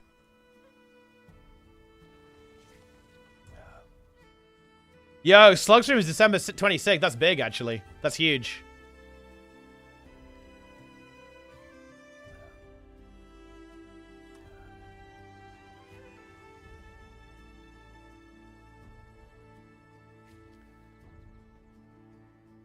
Guys, I have a confession to make. Right now, I've got the X Premium trial because it kept flagging my stream announcements as, like, spam, because that's all I send out. I got Premium, and now it doesn't care anymore. Now I can spam all I want. But I am going to cancel the trial. Because I don't actually want to spend money on Twitter. But... Now I can spam to my heart's content. Hey, see you later, Snub.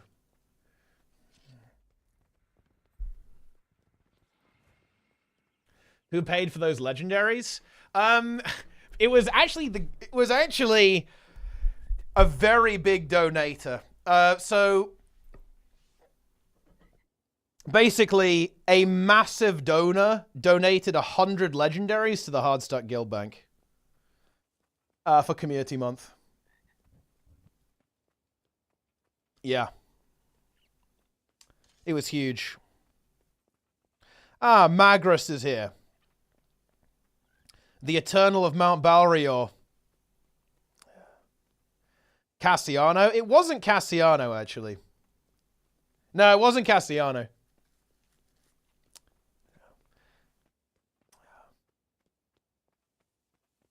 You know, we have actually had, this happened twice. So do you guys remember this? One time, I had to delete a bunch of shit because one guy used a gem exploit to send me infinite gold. But there was another one too, actually. This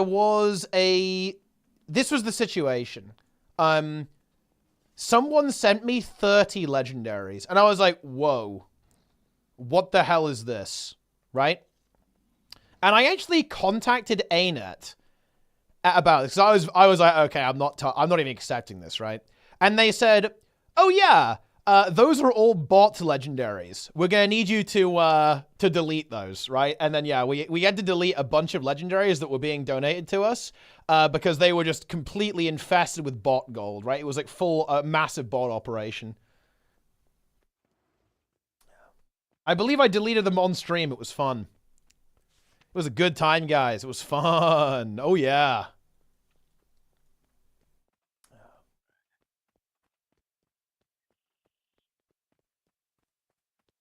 Shout out to YouTube, by the way.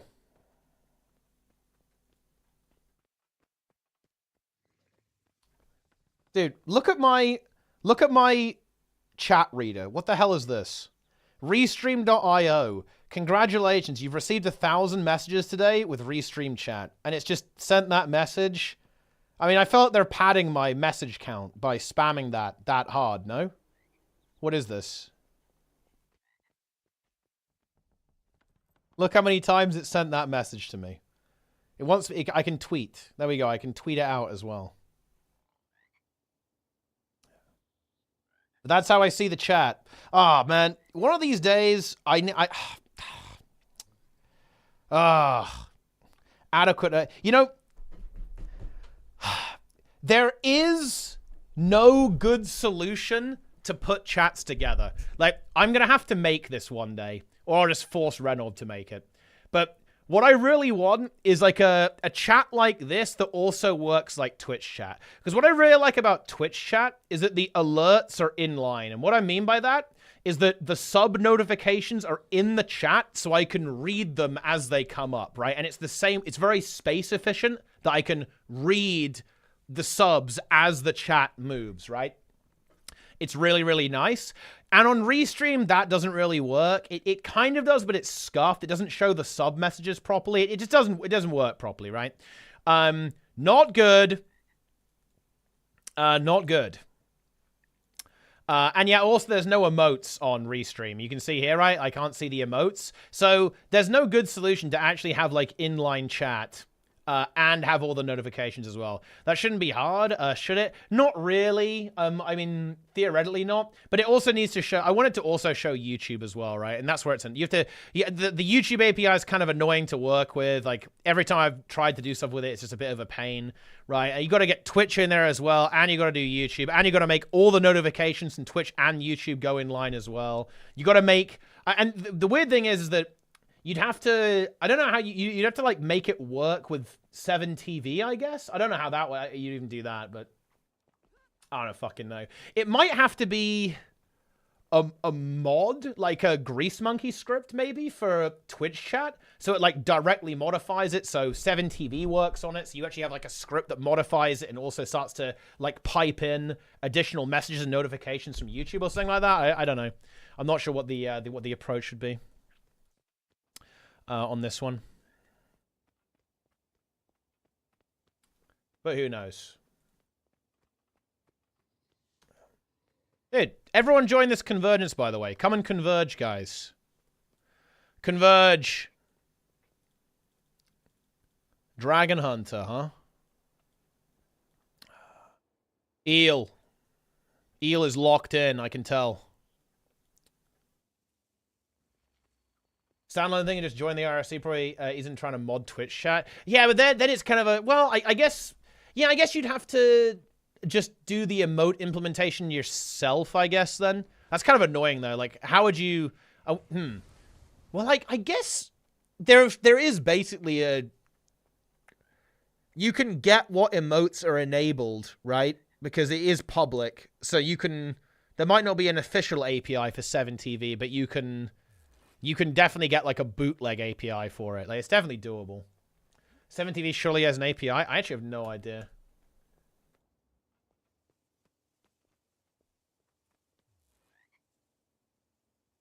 I mean, it's open source, and you can probably just get it, right? Yeah. It's hard to get a 50 for conversion. He thinks he can get 1,000. I will get 1,000 people fucking logged in doing Dragon's End, bro. It's gonna happen. What does the Magrust meme mean? Okay, so basically we have Magrust is a chatter in the chat, as you can clearly see here. He's in the chat right now. Magrust is clinically insane, and the emote is simply the emote is simply a representation of insanity, right? So if something's going down, you know, we're reading an unhinged Reddit post or something like that, you might want to put the tree. Yeah. Or if, you know, something that's just completely, you know, it's too much to mentally handle, that's when the treeings start to appear. You unleash the treeings. You guys had better give boons, okay? Otherwise that's not good. You better do it. Log in.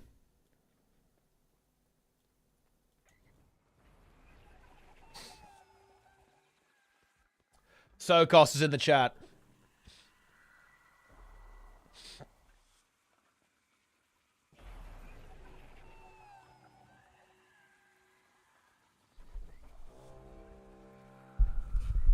Why would I join the squad? You shouldn't be. If you just type /squad join frugal fighter, you'll be in. You'll get in. You'll log in.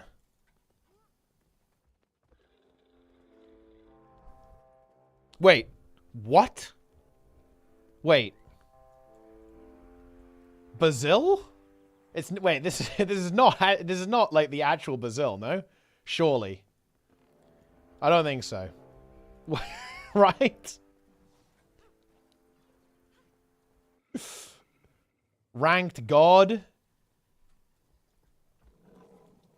Yeah. Okay. There's no way. Brazil.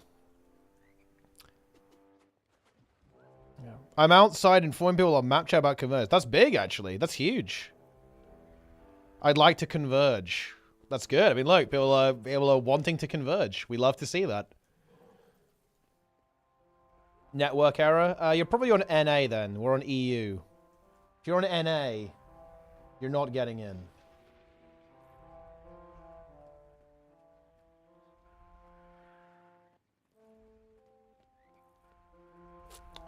Okay.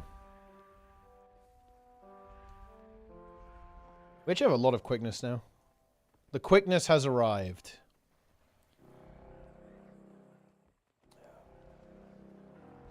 What's going on here? People are just playing the horn.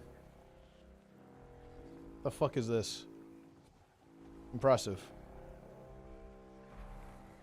Playing the Verderach. Honk.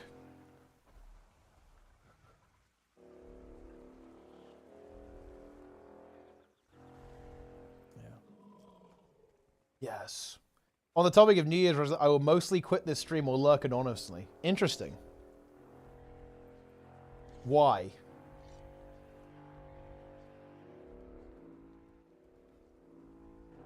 What's the motivation for that decision? Lowest amount of people you would need to complete this convergence? I mean, honestly, you could probably do it with a very low amount. It'd just be incredibly slow. Like, the people here don't really make it doable. It just makes it fast. I mean, you could probably do it with 10 people. It would just be very, very, very slow. Because obviously the enrage is pretty... It's pretty chill. It's up to your imagination. I'm actually pretty interested, though. Like, what's going on there? Half a brain cell. Big.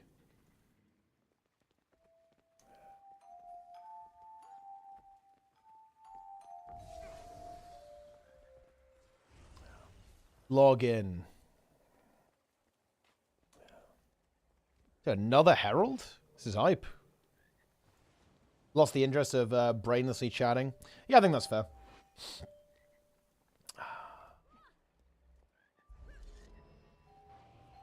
I think actually in that case, I mean, to be honest, 2025 might be more interesting to you then, because I'm honest, I'm also lost interest in that as well. It's going to be content. We're doing fucking content next year.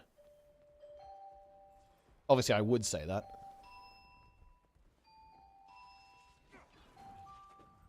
Yeah.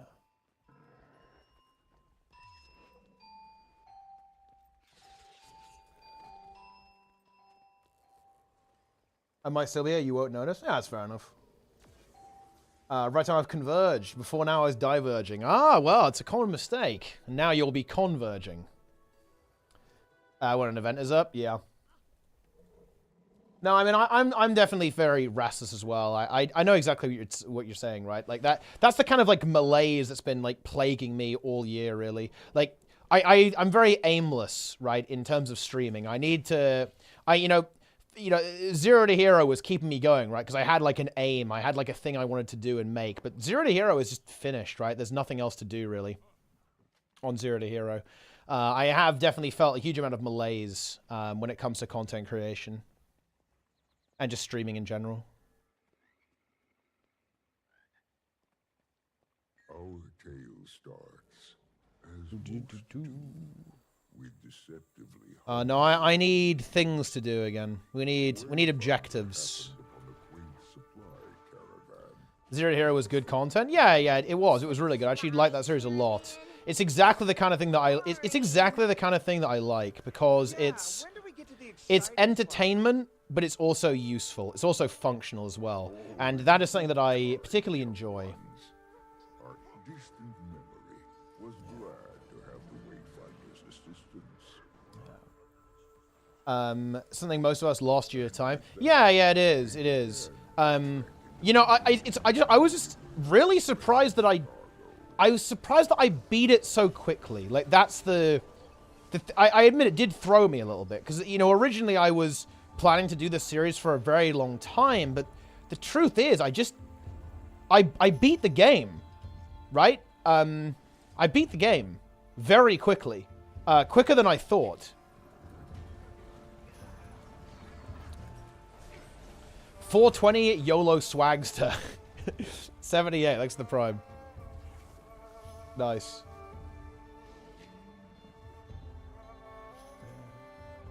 Are you quitting yours too? If so, when is your last stream? So my last stream of being a primary Guild Wars 2 streamer is likely going to be in December 2025. November or December. I've got a bunch of stuff I want to do before then. I'm gonna truly beat the game. Like, I want to completely beat Guild Wars 2, and then we're good.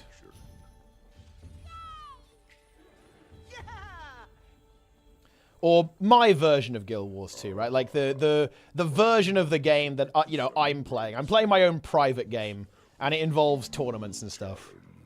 Had only just begun. The caravan was transporting parts for a very important device. A Dude, this cliff is so fucking good. This cliff is incredibly based.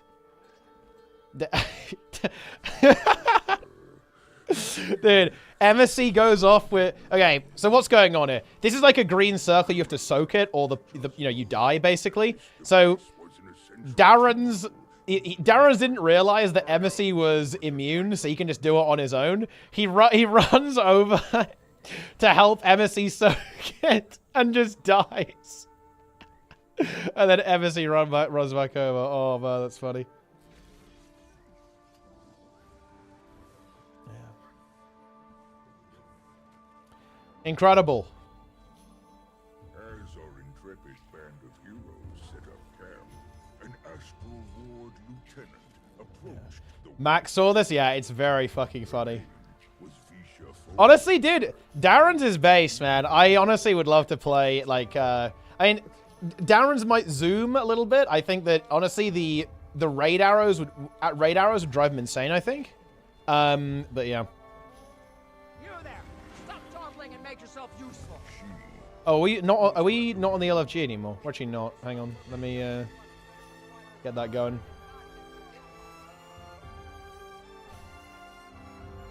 How'd you go about beating World versus World? I think I just want to make Fungus into a really good guild. I want to make Fungus into a really good guild that will exist even when I'm not here anymore. This spot should do nicely, the Wayfinder thought to themselves in satisfaction. And you know, there's a really big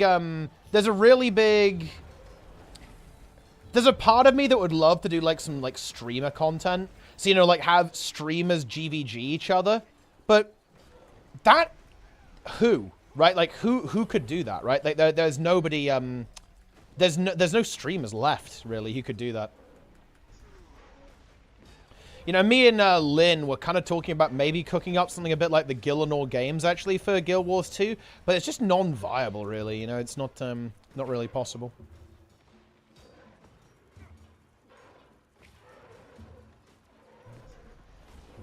Wow, the plans to be a full-time game? Oh yeah, World of Warcraft, yeah. Or maybe just a bit more variety in general, really. But yeah, it'll probably be WoW. I want to get sufficiently good at WoW that I can actually stream the game in a way that I enjoy. Because right now I don't particularly enjoy streaming World of Warcraft because I don't think the stream is very entertaining.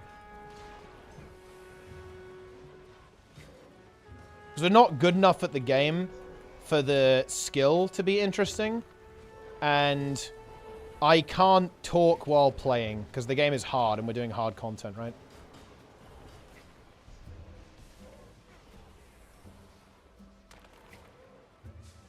And you need to have one or the others, right? You need to have one or the other. You need to either be very, very good at the game, or you need to be capable of, like, doing things while talking. Can you name a streamer that streams the way you want to stream WoW for reference? I think Dorky stream is good. They could overwhelm the camp. Potentially very troublesome. That would probably be the one that I think is probably the best.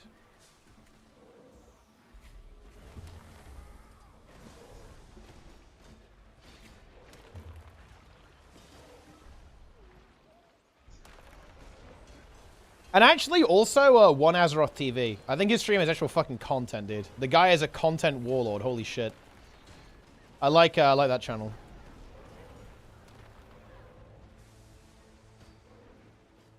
And Max as well, for sure. I need to message Max, actually, because he did say that he wanted to talk to me about the raid after we've cleared it. So I should probably just give him a message. Start leeching. I need to start fucking leeching, guys.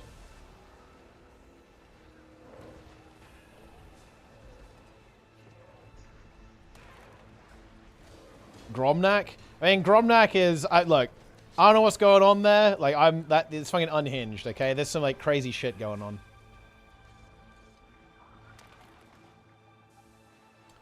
I found a thesis on cattle-rooting vanilla zones for no reason. Really funny. Yeah, it's a... That one is a fantastically interesting analysis, actually. To think about that. You know... This is a very interesting question in game development. Like, what's the point where you alienate old players in order to facilitate the new paradigm? That is that's an interesting one. So, what I mean by that is that Cataclysm was a response to shifts in the industry, right? Like that's what it was. It was a response to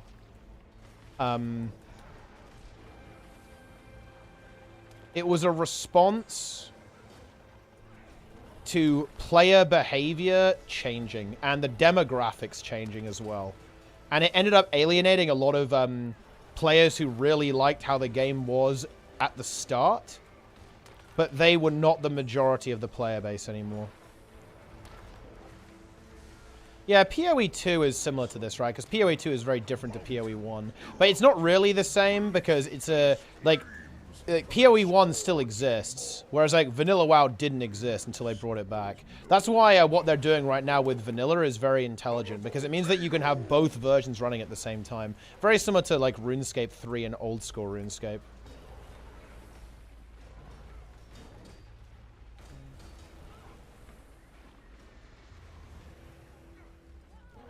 Content is the same, high-end plus mostly. Change the name of the streamer, but nothing else changes except Max. To be fair, yeah, but I mean that's like to me that's like there's clearly an opening then, because look, you know, if I think about like what are the things that I do well as a streamer, I think I'm good at talking. I think I'm good at discussing things or, you know, engaging with a variety of topics while also playing the game. When I think about like why people watch my stream in Guild Wars 2, is it the riveting gameplay? No, of course not. Like I'm mostly like AFKing, like running around world versus world, right? Like that's not what my stream is really about, you know? I did to OSRS. I mean, yeah, it's a great game, you know. There's a reason why it's so successful. Vanilla fans don't want vanilla, really. They want their own version of retail that's for them. Wait, actually, wait. Clarify. I feel like I've missed a step in the conversation there. Elaborate. Something was clearly stealing magic from it. But what? Yes. The Wayfinder's journeykin anxiously sniffed about. But no, I think that, you know, like, not to be too much of an ego lord, that's where I think I actually can bring something new to the WoW content creation scene, for example, or any content creation scene. I think that I do have some skills that can bring something new to the table.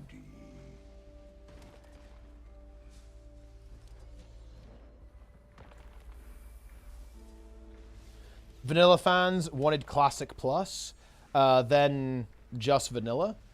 I mean, you know what's really interesting about vanilla? Do you know something that people really like about vanilla WoW, Magrist? You can finish the game. This is a very... I don't think people phrase it this way. I saw this fascinating video on... They asked a bunch of vanilla players why they don't like retail. And they said...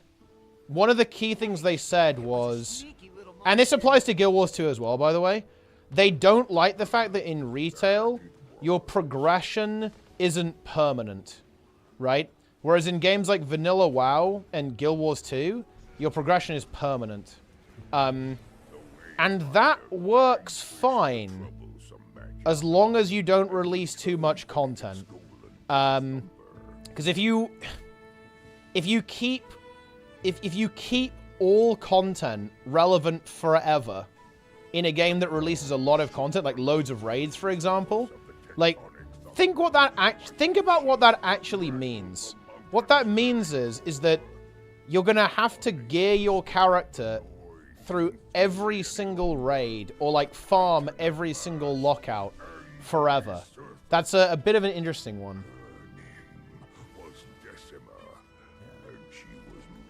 I feel like I'm never finished. I hate gearing. I just want to blast content.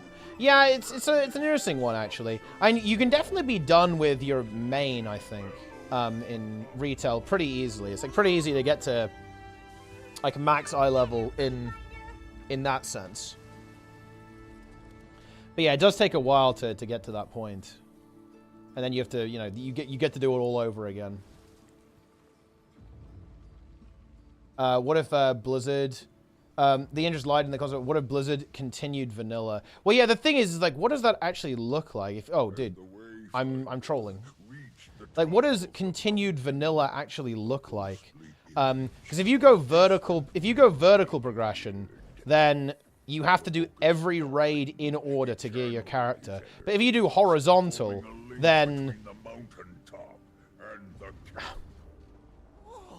If you do horizontal, that's also a bit of a problem, because it means that you have this, like, insane amount of content, and you get the same items, like the same loot from all of them.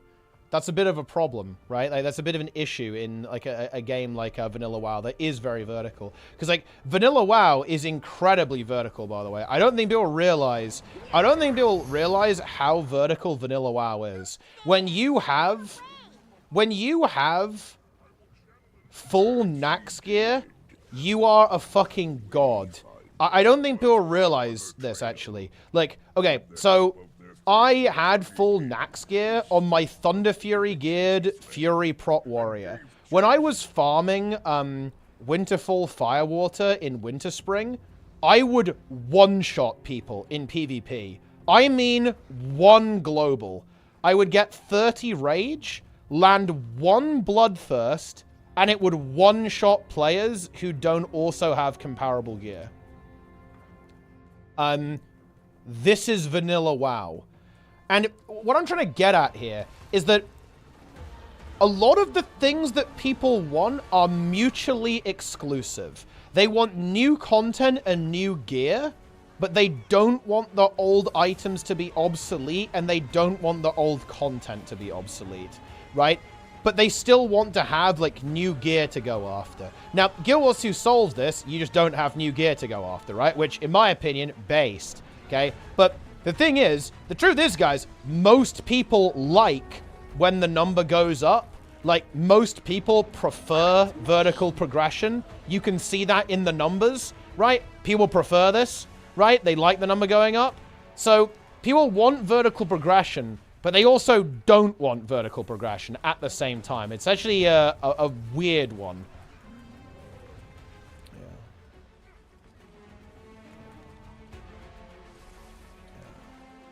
So it's a tricky one, right? Side grades is a thing. Yeah, but it kind of isn't at the same time. Because let's be honest, getting a new relic in Guild Wars 2 is not really that satisfying compared to getting a massive upgrade in a vertical prog game. Even in PvP.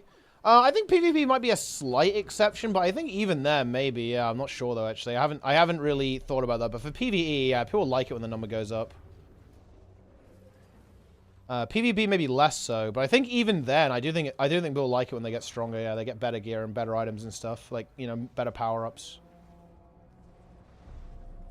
On good game design and content, yeah, I'm in that boat as well. I don't actually like vertical progression at all. I think I don't really enjoy it personally, well, it's enjoyable, but I think it actually makes the game worse. So I would choose to remove it because I think it makes the game a little bit better.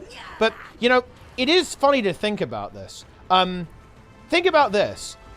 Imagine how much harder... Imagine what Guild Wars 2 would look like if it released the same amount of content as WoW. So, guys, imagine this.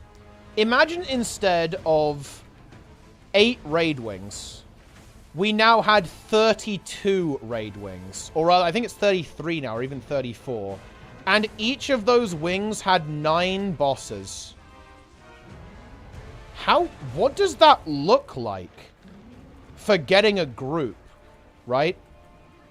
What about if there's 300 dungeons? How are you getting a group for a particular dungeon, right? And there's 300 lockouts daily. And there's 34 raid lockouts to clear weekly. Like, can you see what's going on here, right? Like, it would actually bring a huge amount of problem to the game. Like, if you release a shit ton of content, horizontal progression actually has trouble.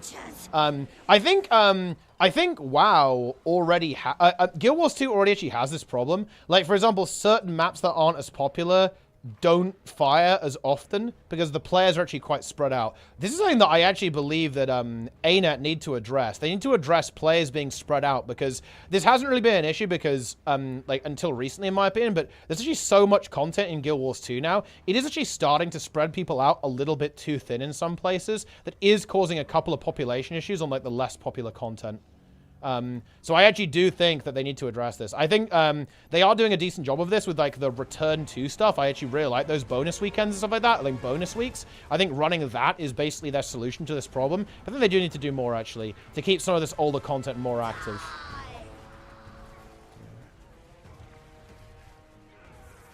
Matchmaking with favored and vetoed dungeons. Yeah, but that would, you know, okay, let's assume that everyone picks dungeons like randomly, like everyone's evenly spread out. It actually kind of doesn't solve the problem because you're still spreading out all of those players across all of those content instances, assuming that everyone picks them vaguely the same. What's actually much more likely to happen, by the way, is that people would pick like the meta dungeons, the most efficient dungeons, essentially, and like some would be like mega dead even in the matchmaker.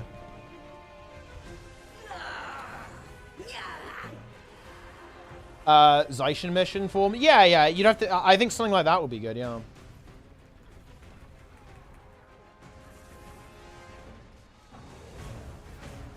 Yeah.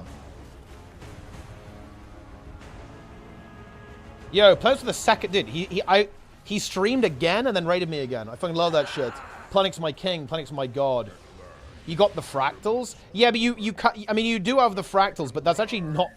That's not really that much, right? The more raids a dungeon game has, would you? So you'd have like a 10-week lockout? I don't think you can do that. That means that the content will be like hyper dead, like before it's about to reset, right? Oh, he got some into... Ah, I see. Okay, nice. Well, it's good that it got better. People naturally go to any map with meta stunning. Yeah, but the thing is, there's so many of them that they're starting to compete with each other. That's kind of the point. It wasn't an issue until recently when this started to happen more. Like, this is a kind of an issue that the game has. But it was not their strength alone that won the day. It was everyone. Yeah. The Coden people, the Astral Ward.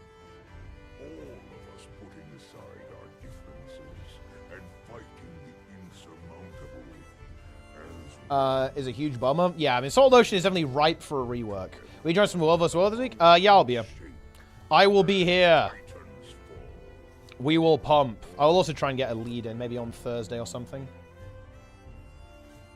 Active players actively raid or PvP just a fraction? Oh, yeah, for sure.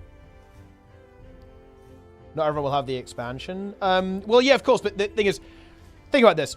When you keep adding expansions, it's, you know, the problem's going to compound itself. That's why it hasn't really been an issue until recently, because you haven't had these overlaps, but now you kind of do.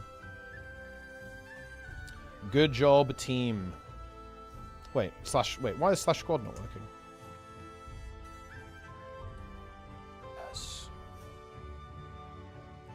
Huge. Yeah, it's a nice song, actually, isn't it?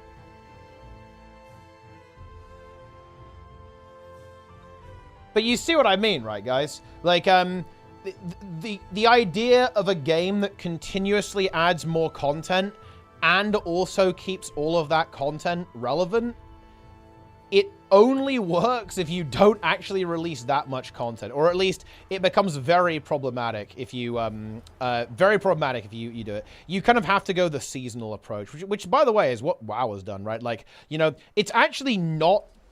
It's not that factually accurate to say that all of WoW content is irrelevant, like, in the next season, because they do actually bring back old dungeons, right, in the Mythic Plus pool at this point. And raids with time walking as well. They should do more of that, though.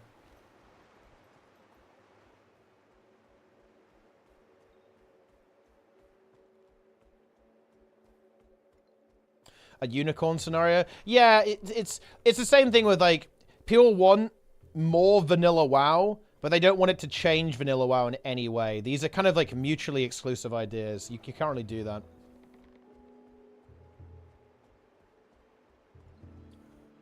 They're actually so good. You know, I actually don't particularly like them, but I guess there are... I don't like I don't like the modern MMO dungeon experience at all, actually. I only like the classic WoW dungeon experience. I'm going to sound like a massive boomer here, but there's just something that...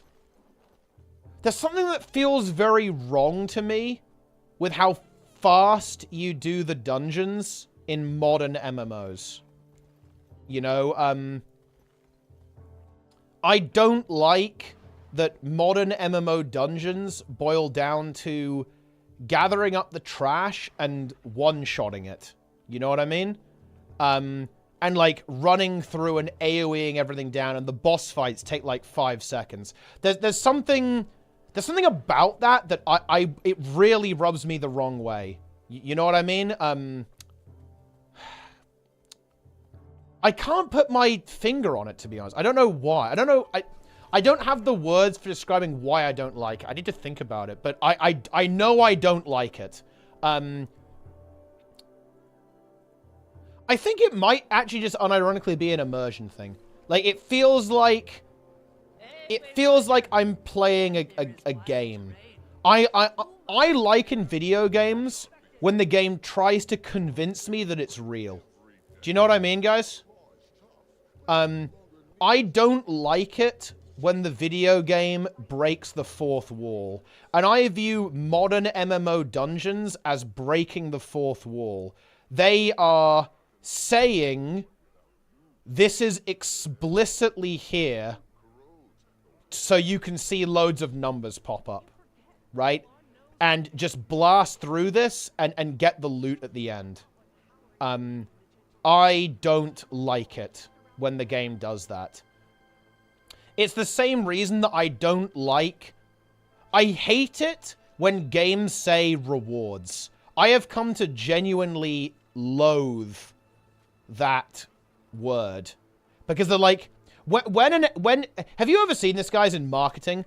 When the game says, oh, new patch, new rewards. I hate that. Because it's talking to me, the human, not me, the character. Do you guys know what I mean? The game is saying you can watch the number go up, right? Like, we have made this content for you to watch the number go up. And I don't like that.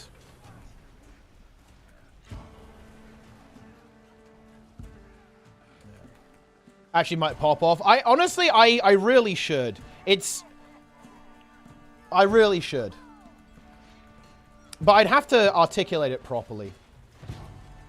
Gives me the ick. I completely agree with you, Hit Button. Yeah, it gives me the ick big time. Okay, this might be an unpopular take, and maybe I'm taking this too seriously, but I despise the fact that people are like, oh, bro, I got a dopamine hit from that. It's just so... Ugh. Ugh. You know, it's just... what the fuck? Right? It just doesn't sound right to me. It sounds dystopian, right? It sounds like absolutely dystopian. Who says that unironically? A lot of people say that unironically, actually. A lot of people say that unironically.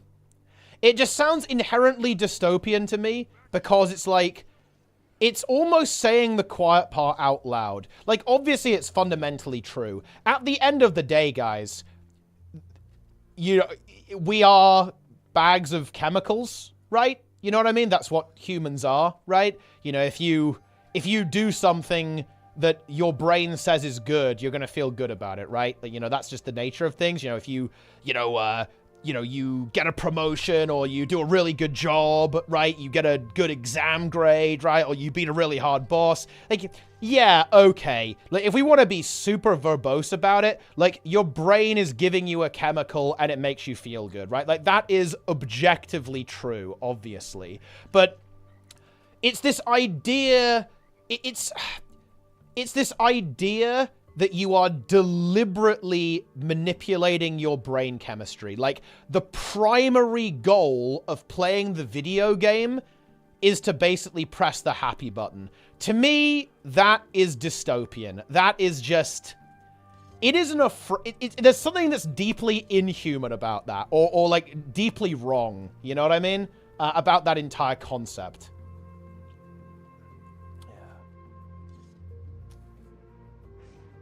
Everything sounds like shit. Well, am I wrong?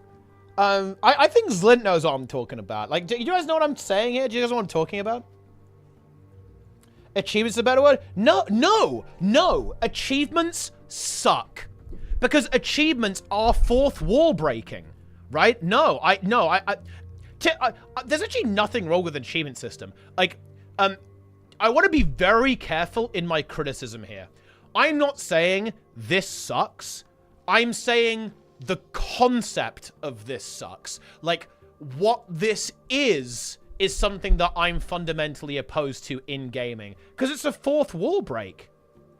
Right? I don't like it when the game breaks the fourth wall. And yeah, I'm obviously aware, guys, it's not actually real. I'm obviously aware of that, right? Video games aren't real, but I like it when the game pretends that it is. You know what I mean? I like games that try to be as immersive as possible. And this obviously isn't always possible, guys, but if you want to I can give you an example here. One thing that I really like, and I'm aware this wouldn't work in an MMO, probably, but I really like the UI in Dead Space, because the health bar is on your character, physically. If you open up your inventory, it's in 3D space, right? It's actually there, right? And, yeah, I like, in terms of MMOs, talk about, like, an example in the MMO context, I find New World extremely immersive. I would go as far to say that New World might be the most immersive MMO experience out there right now. It's kind of magical. It really is. I'm serious. Right? I am. It's one of the reasons why I'm so upset with New World not really working out and not being a particularly great game in the way that it could be. I love how that game looks, how it sounds, the interface being incredibly minimalistic. No mini-map, even, I think is actually really cool. To be honest, I really like it a lot. But yeah, no, it's very good. Yeah, no, it is. And actually, this is why I don't like it. I hate there's a fucking battle pass in that game, because that's inherently immersion breaking. It's a menu where you get rewards from. That is the definition of anti-immersion. Yeah. Like, the contra... Dude, the whiplash you get. The whiplash you get from actually being able to pick water from any body of water and chop down basically any tree to clicking a UI element to get a reward. The whiplash there is fucking insane.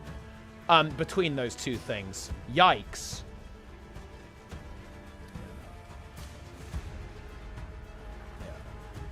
Oh, so tragic. Yeah, it's why I actually really like games like Vanilla WoW and New World. It's because they're really immersive experiences. And you know, retail, dude. Retail WoW is a funny one, because retail WoW, in some ways, it's insanely immersive, but in some ways, it's incredibly unimmersive.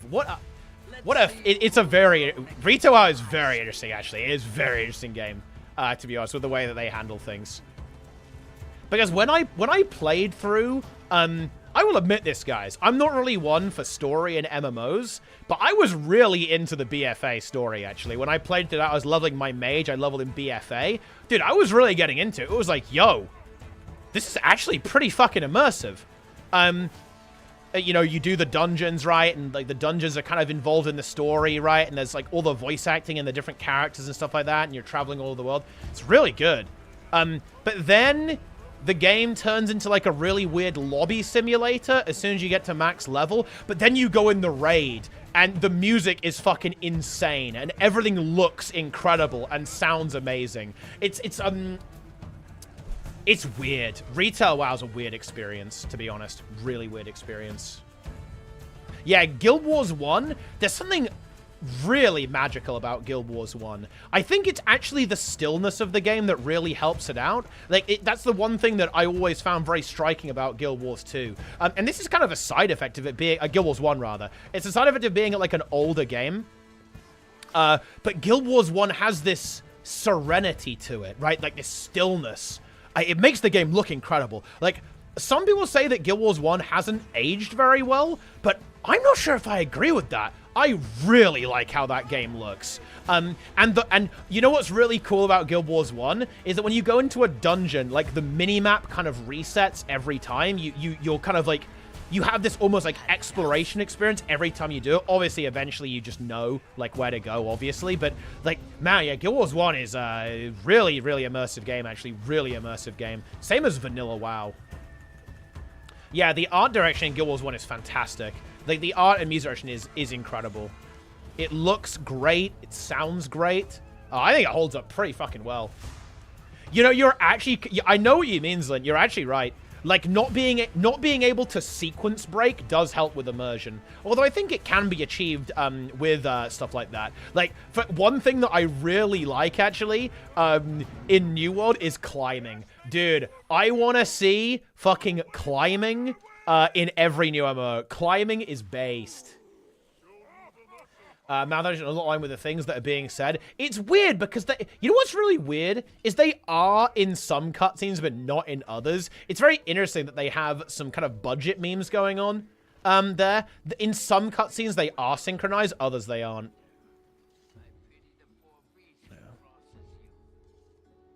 But that's actually pretty typical. I don't really know. I don't know many MMOs that I can't think of an MMO that has, like, actual good lip sync on basically every cutscene. Maybe Final Fantasy? I'm not sure.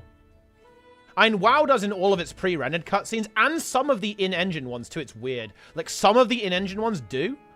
They tried to do it with a couple of Anduin cutscenes, or in-engine, like, in-game cutscenes as well. And all of the rendered ones are, obviously.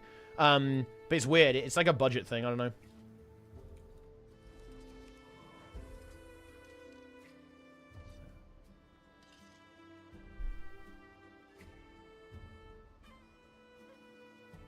Yeah. Wizard Vault being the key to Battle Pass in Guild Wars 2. I mean,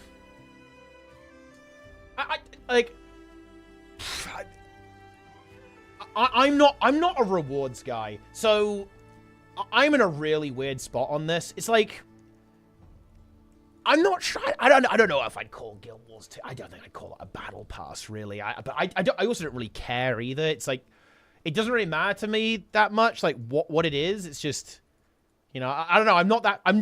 I think it's... I found Silhouette's perspective incredibly interesting, because I'm someone who's not very fixated on rewards. I don't... You know, I just kind of... I do the dailies, right? And I do the weeklies and stuff, but, you know, it is what it is. So I don't really totally... pure and simple laser. I mean, I honestly don't know. I don't think I have much of a take, to be honest, Magrist, on this. I really don't. I don't know what I think. I don't know. I actually don't know. I'm not sure I have much of an opinion. I mean, I'm not the right person to ask about the Wizard's Vault, because I just don't feel that strongly about it. Like, either way, I mean, it's something, I guess.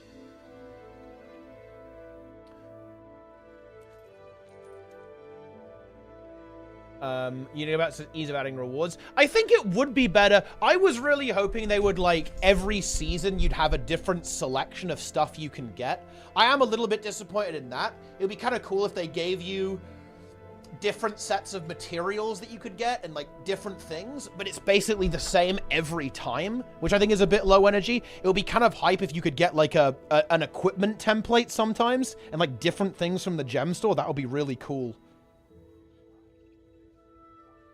What are you doing today? I think that's fair, actually. I would like to see some improvement on that. I'd really like to see it if you, swapping dynamically would be pretty epic. Or maybe just, I think it would be interesting if you, if you selected a priority as opposed to, a lock-in. So if you pick World versus World, maybe you get like 6 World versus World ones and then 2 PvE ones and 2 PvP ones. So you always have something of everything, but it kind of priors you to one game mode instead. That would be pretty good. With their favorite item being absent, I mean, I don't know. It's literally in the gem store. People need to fucking cry harder about this shit. Like, look at this. We have fucking sale ending soon, red exclamation mark. I mean, bro, like, this ship has sailed. Like, this idea that Guild Wars 2 doesn't have FOMO in it is kind of a joke. It's obviously untrue, right? And, you know, I don't know. I don't give a shit. Like, it is what it is. Like, this is just the way it goes. Look, you know, 20, like, exclamation mark, boom, buy now, or whatever. I don't know. Who cares? Yeah, exactly. Limited time left, right? Like, only left at this price. Yeah, I mean, like, this is FOMO, obviously. This is, like, this is the definition of FOMO. I don't think it will be a big deal. I think if there was, like, cool rotational items, that'd be fucking hype. I don't know. Maybe I'm crazy on that. I'm gonna get rid of all my essence. I'm cleansing my essence. It's time.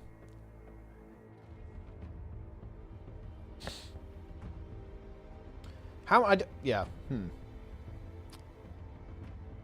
Trophy shipment 13. Go. Boom. Wait. Is there a fast farming page for this guy? Wait, is he on the... Maybe it's on the wiki.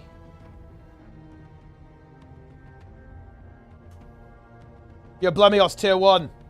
Teapot Rare. Fun fact, Teapot Rare, actually, the emote that you know, apparently it's the emote from my channel that you guys like to use the most. Pretty interesting.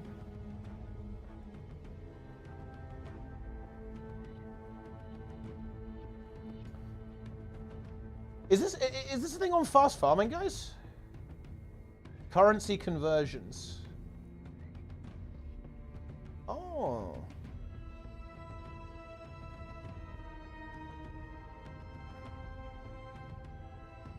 Yes, there is. So basically, the best thing to buy with the green ones that isn't annoying to deal with is the Tyrian defense seals. Easy.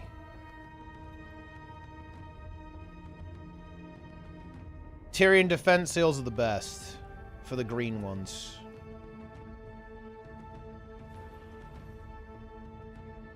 There we go. What about the red ones?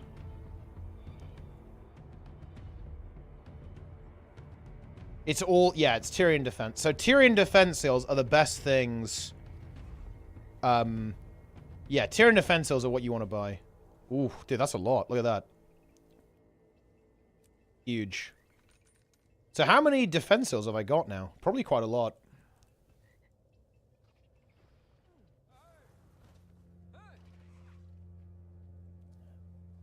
Insell it, please, quickly.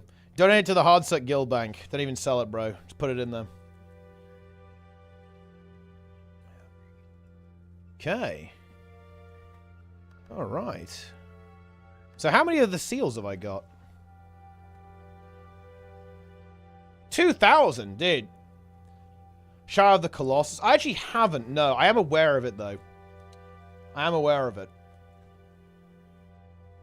1 hour Grimbatol 10. I mean, these things happen. They absolutely do. Right, look. Why are you guys not sending these in to One Azeroth TV? Dude, I need to do some... I'm going to do some low keys, man. I'm going to stream low keys. We're going to send some fucking clips in, bro. I'm going to do a One Azeroth T collab. That guy's a fucking legend. I'm making an NA account. Where am I going? I'm going to the Eye of the North.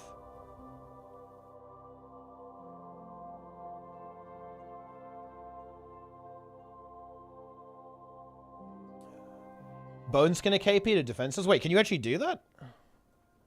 That's hype, actually, if you can. Okay, here we go.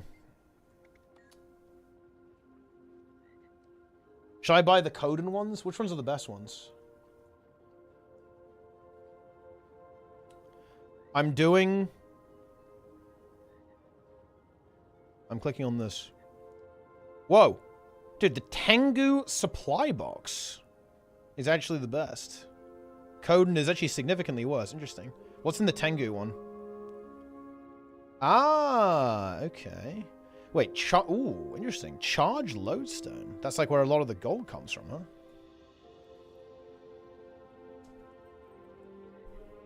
Huh. Interesting. Okay. Let's do it. Ooh, I can get 104 of these things. Dude, this is huge. Let's go all in. I'm Tengu supporter now. Look at that. Alright. Here we go. So what's in these? Common is claws. Uncommon is bloods and totems, dust and venom. And then rare are these lodestones. And then obviously the super rare is the amalgamated stuff. Okay. If you're unlucky, well, I mean, surely I don't get unlucky with 104. I got a weapon. I guess I don't really have enough inventory space. I mean, I don't know if this is good or not, because I regret this. This sucks. Because now I can't see all the loot.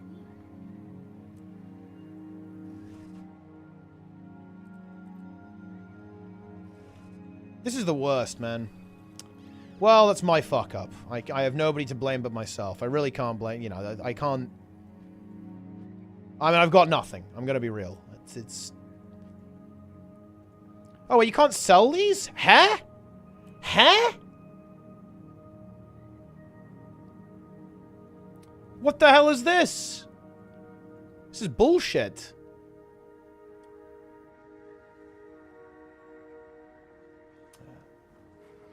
I was kind of hyped. I was like, oh, I can sell these exotics. But that's clearly not the case. Yo, Zoe, what's going on, man? Have you got... Wait. I haven't seen you in a while, actually, because I haven't been streaming. Have you killed Ansrak? Because I know you guys were doing Mythic about the same time as us. Like, we kind of broke apart, right? I don't know when... I think we were on court at the same time or something. Yeah, nice, dude, nice. Fights for something. That's fucking huge. Love to see that. Did you get Hall of Fame? Did you squeeze in at the end like us? Because, yeah, we were something like 260, I think. Did you squeeze in, like, right at the last second? Because we got the fucking illegal... You know, we got the illegal Hall of Fame, right? Right at the last second. We're like world rank 265 or something like that.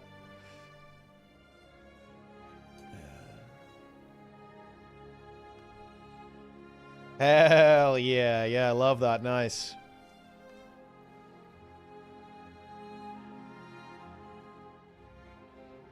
Yeah. Next time, buy it on an inventory-free character. Yeah, I should. That was nowhere near as much fun as it should be, I'm going to be honest. Because now I don't get to see all the loot. And now my inventory is even worse. Because I got so many of these, like, random tier, like, 4 tier 3 materials. That, look, I now have... Wait, dude, I have over 500 Venom sacks. What is going on, dude? Oh my god. Ah. No, what have I done? No. This is not good. This is, as they say, bad, actually. What have I done? Yeah, I should craft stuff with them. I mean, I don't know. Dude, I need to... You have to give me some good ideas for Zero to Hero, Magrist. I think I can do the meta train, because like I can tell people about the Soto vendor. Oh, man. Oh. Do you know one thing that's actually so wacky about Guild Wars 2 content creation? Is that if you do something like the meta train, it kind of expects people to have all the expansions, and that's not necessarily a done deal, you know?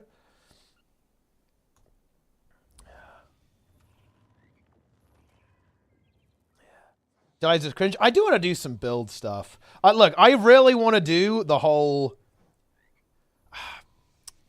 making open world a better place. Okay, that is a mission Okay?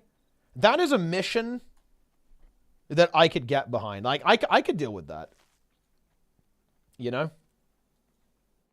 Dude, look at these shrooms. Yeah.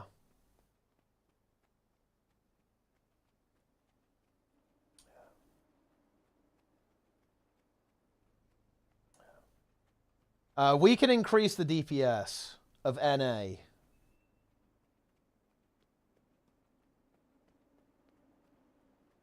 Yes. The NA server must activate.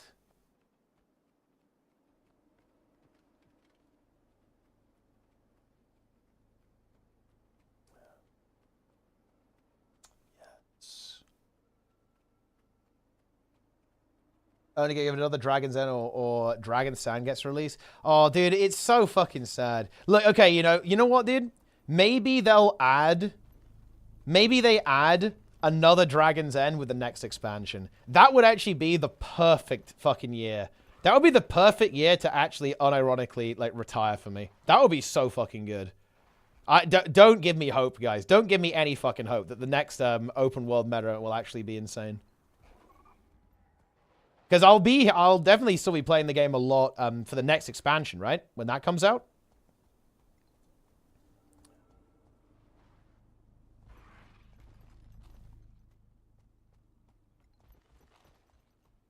Yes.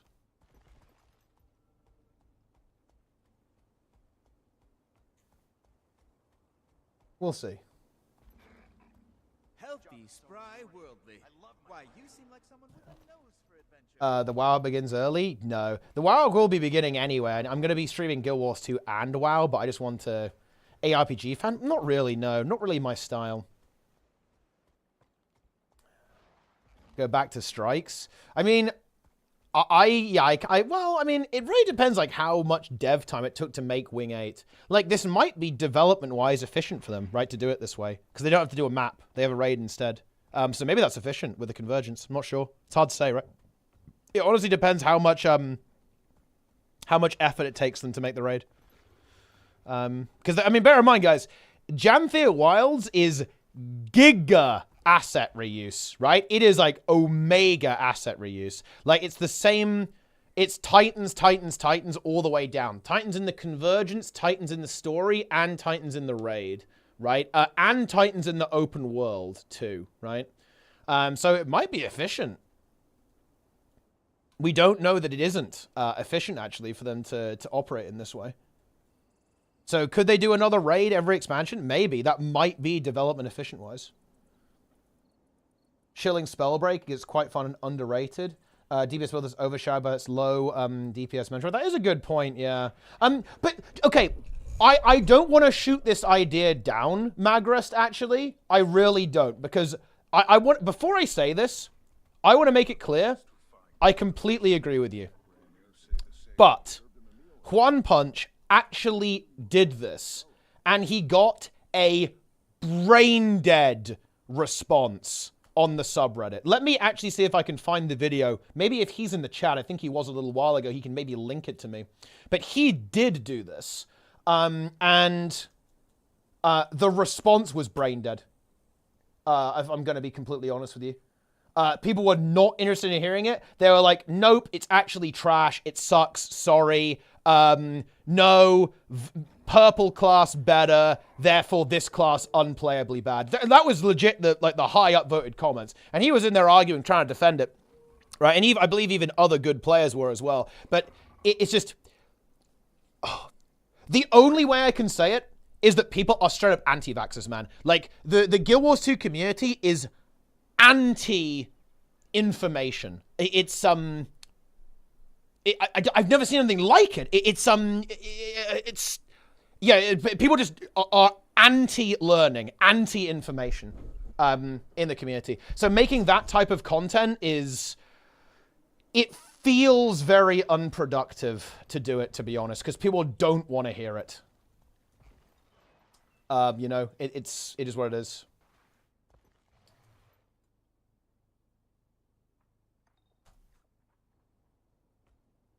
Let me see if I can actually find this video, because he did do this. He uploaded it specifically for Wing 8, actually. I'm going to see if I can track it down.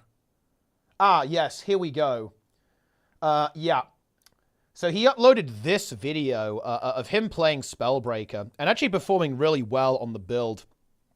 I think it's very notable on yeah. You can see here, you know, the keeping up with verts, right? Like keeping up with verts. And honestly, Spellbreaker, probably not the best on Greer, if we're being honest. Stability is nice to not get CC'd, but you are a melee build, and if you're playing melee, it's going to be a little bit awkward here. Also, I do like the fact that he's openly running hacks. Based! Okay, but that, you know, that's that's for another time. You know, that's another topic entirely. But if we go to the Decima, I think the Decima is where this build performs extremely well.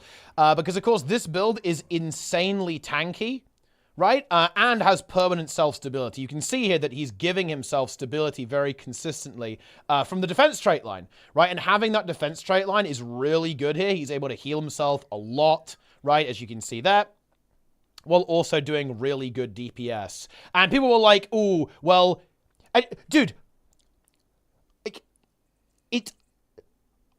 I read this thread, and it actually made me angry. I nearly responded, but I didn't because I knew that there's no convincing these people. The comments were like, oh, but you played better than the other guys in the group, so it doesn't count. I shit you not. That was what people were saying. And this is a great video, by the way. It was a well-written post by Quan Punch. He went out of his way, to...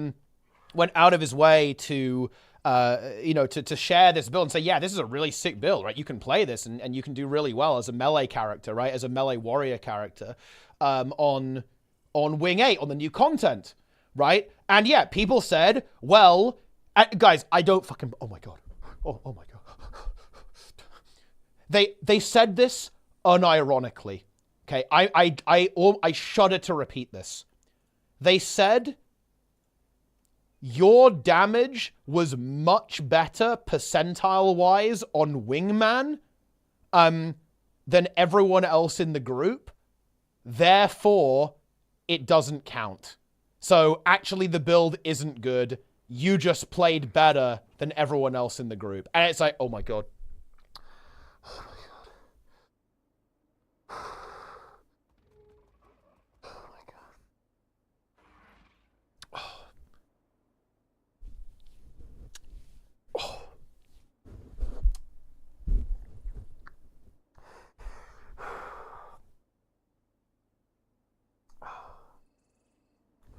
God. And that this is why Magra's video idea is actually a great idea. It is. No, I'm not flaming Magras here. Entirely the opposite. Stuff like that is fucking cool, right? I like build video. I think sharing build videos and like interesting strategies and like good RP so people can find like a place that they like, it's awesome. But the problem is that it's such a soul-crushing experience from a content creation perspective, man. Seriously, it really is. Like, when people miss the point this aggressively and this frequently, I'm gonna be real, guys. It really sucks the joy out of it. Like, I'll be honest there. It really sucks the joy out of it. You know what's really cool about this build, by the way, actually, is that it has... Dude, this build is actually such a good build, because you take War Banner at mostly no opportunity cost as well. So you actually have a res. You're mega tanky. The CC thing is actually a bit wonky, because it is rotational CC. So you do have good CC, but you do have to have a little bit of smart about yourself to use it properly, otherwise you're going to waste it, like, rotationally. So that is a bit of a skill check. You know, you can see he is top CC here, 47.2k, top CC significantly, right? But some of that is, okay, well, as a fire spell, so I need to hold a little bit. So, you know, there's a bit of nuance to it there as well, in how you go about using the CC effectively, of course. But you're very, very tanky, big damage. You got a res. You can actually boon rip, which is relevant in some situations. You've got like a baked-in evade with full count, which is kind of fun to use as well, right? Heavy armor class, also high HP class, right? Like all this kind of good stuff. And good CC as well when you use it right. So it's a very good build. Yeah. Those moves mentioned. I'm afraid so, Slow Featurey. Well, there's actually, okay, there's two reasons for this. One, okay, so one is the reason we described, but two, the amount of high expertise content creators in Guild Wars 2 has basically gone to zero. Because I wouldn't even put myself into that category. And I actually admit this is a personal problem. This is a failure on my end, actually. I don't consider myself to have expertise in Guild Wars 2 anymore. I'm simply not plugged into the game because I don't play the game very much right now. And this actually, again, I gotta say, this is a flaw here. I don't feel like I have the authority to make videos like that. It's very actually hard to get over that hurdle because obviously statistically I'm pretty good at the game, but I don't really it doesn't feel that way to me because I have my own standard for that, right? Like, I have pretty high standards for being of like competency and like quality. I don't like to make a guide that actually isn't really good. Or talking about something that I don't actually have a high degree of proficiency in. Dude, what was that fucking bubble? Holy shit. I don't know what that was, but it wasn't good. And I don't really have that with Guild Wars right now.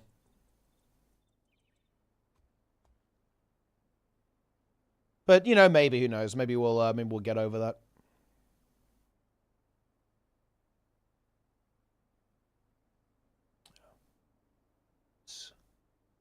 That is true. Defantas is a very, very good ability. Yeah, it's basically the glint heal, of course, right? From Rev. Pretty good. Dagger Axe for this. Fungus quickness. Yeah, which is nice if you have patchy boon uptime, for example, right? But yeah, I think the mace is a bit more damaged now after the changes. And also, the nice thing about the mace is that you do have that CC on Tremor as well, which is pretty good. I would say one thing that I really do value in builds actually is AoE. And I feel like the AoE on this build is actually surprisingly mediocre. I think not the best AoE. But then again, it's got some really stiff competition. Like, when I think about the builds that I really like, I think about, like, Reaper and Tempest. And a big part of those builds is that they have, like, mega AoE, right? I really like how much AoE Tempest has. And Reaper has. That feels so good, to be honest. Like, having that amount of AoE. Reaper in particular, I like Reaper a lot. Because your ability to put down GS4, blind ads, and double well into Reaper Shroud, that is just so much AoE damage. I love Reaper on stuff like HTCM for this reason. It's just so much AoE. Which is nice. I also really like DPS that can give themselves stability. That's why I also like Reaper as well for that reason. Because Reaper can give itself stability with Shroud 3, which is really good. And you're just a god as well. Because they buffed Reaper Shroud to give you 50% DR when you use the third skill, right? Infused Terror. It's just, you're an actual immortal. You have stability and, like, 100k effective HP. It's very nice. Chrono's a lot of instant AoE.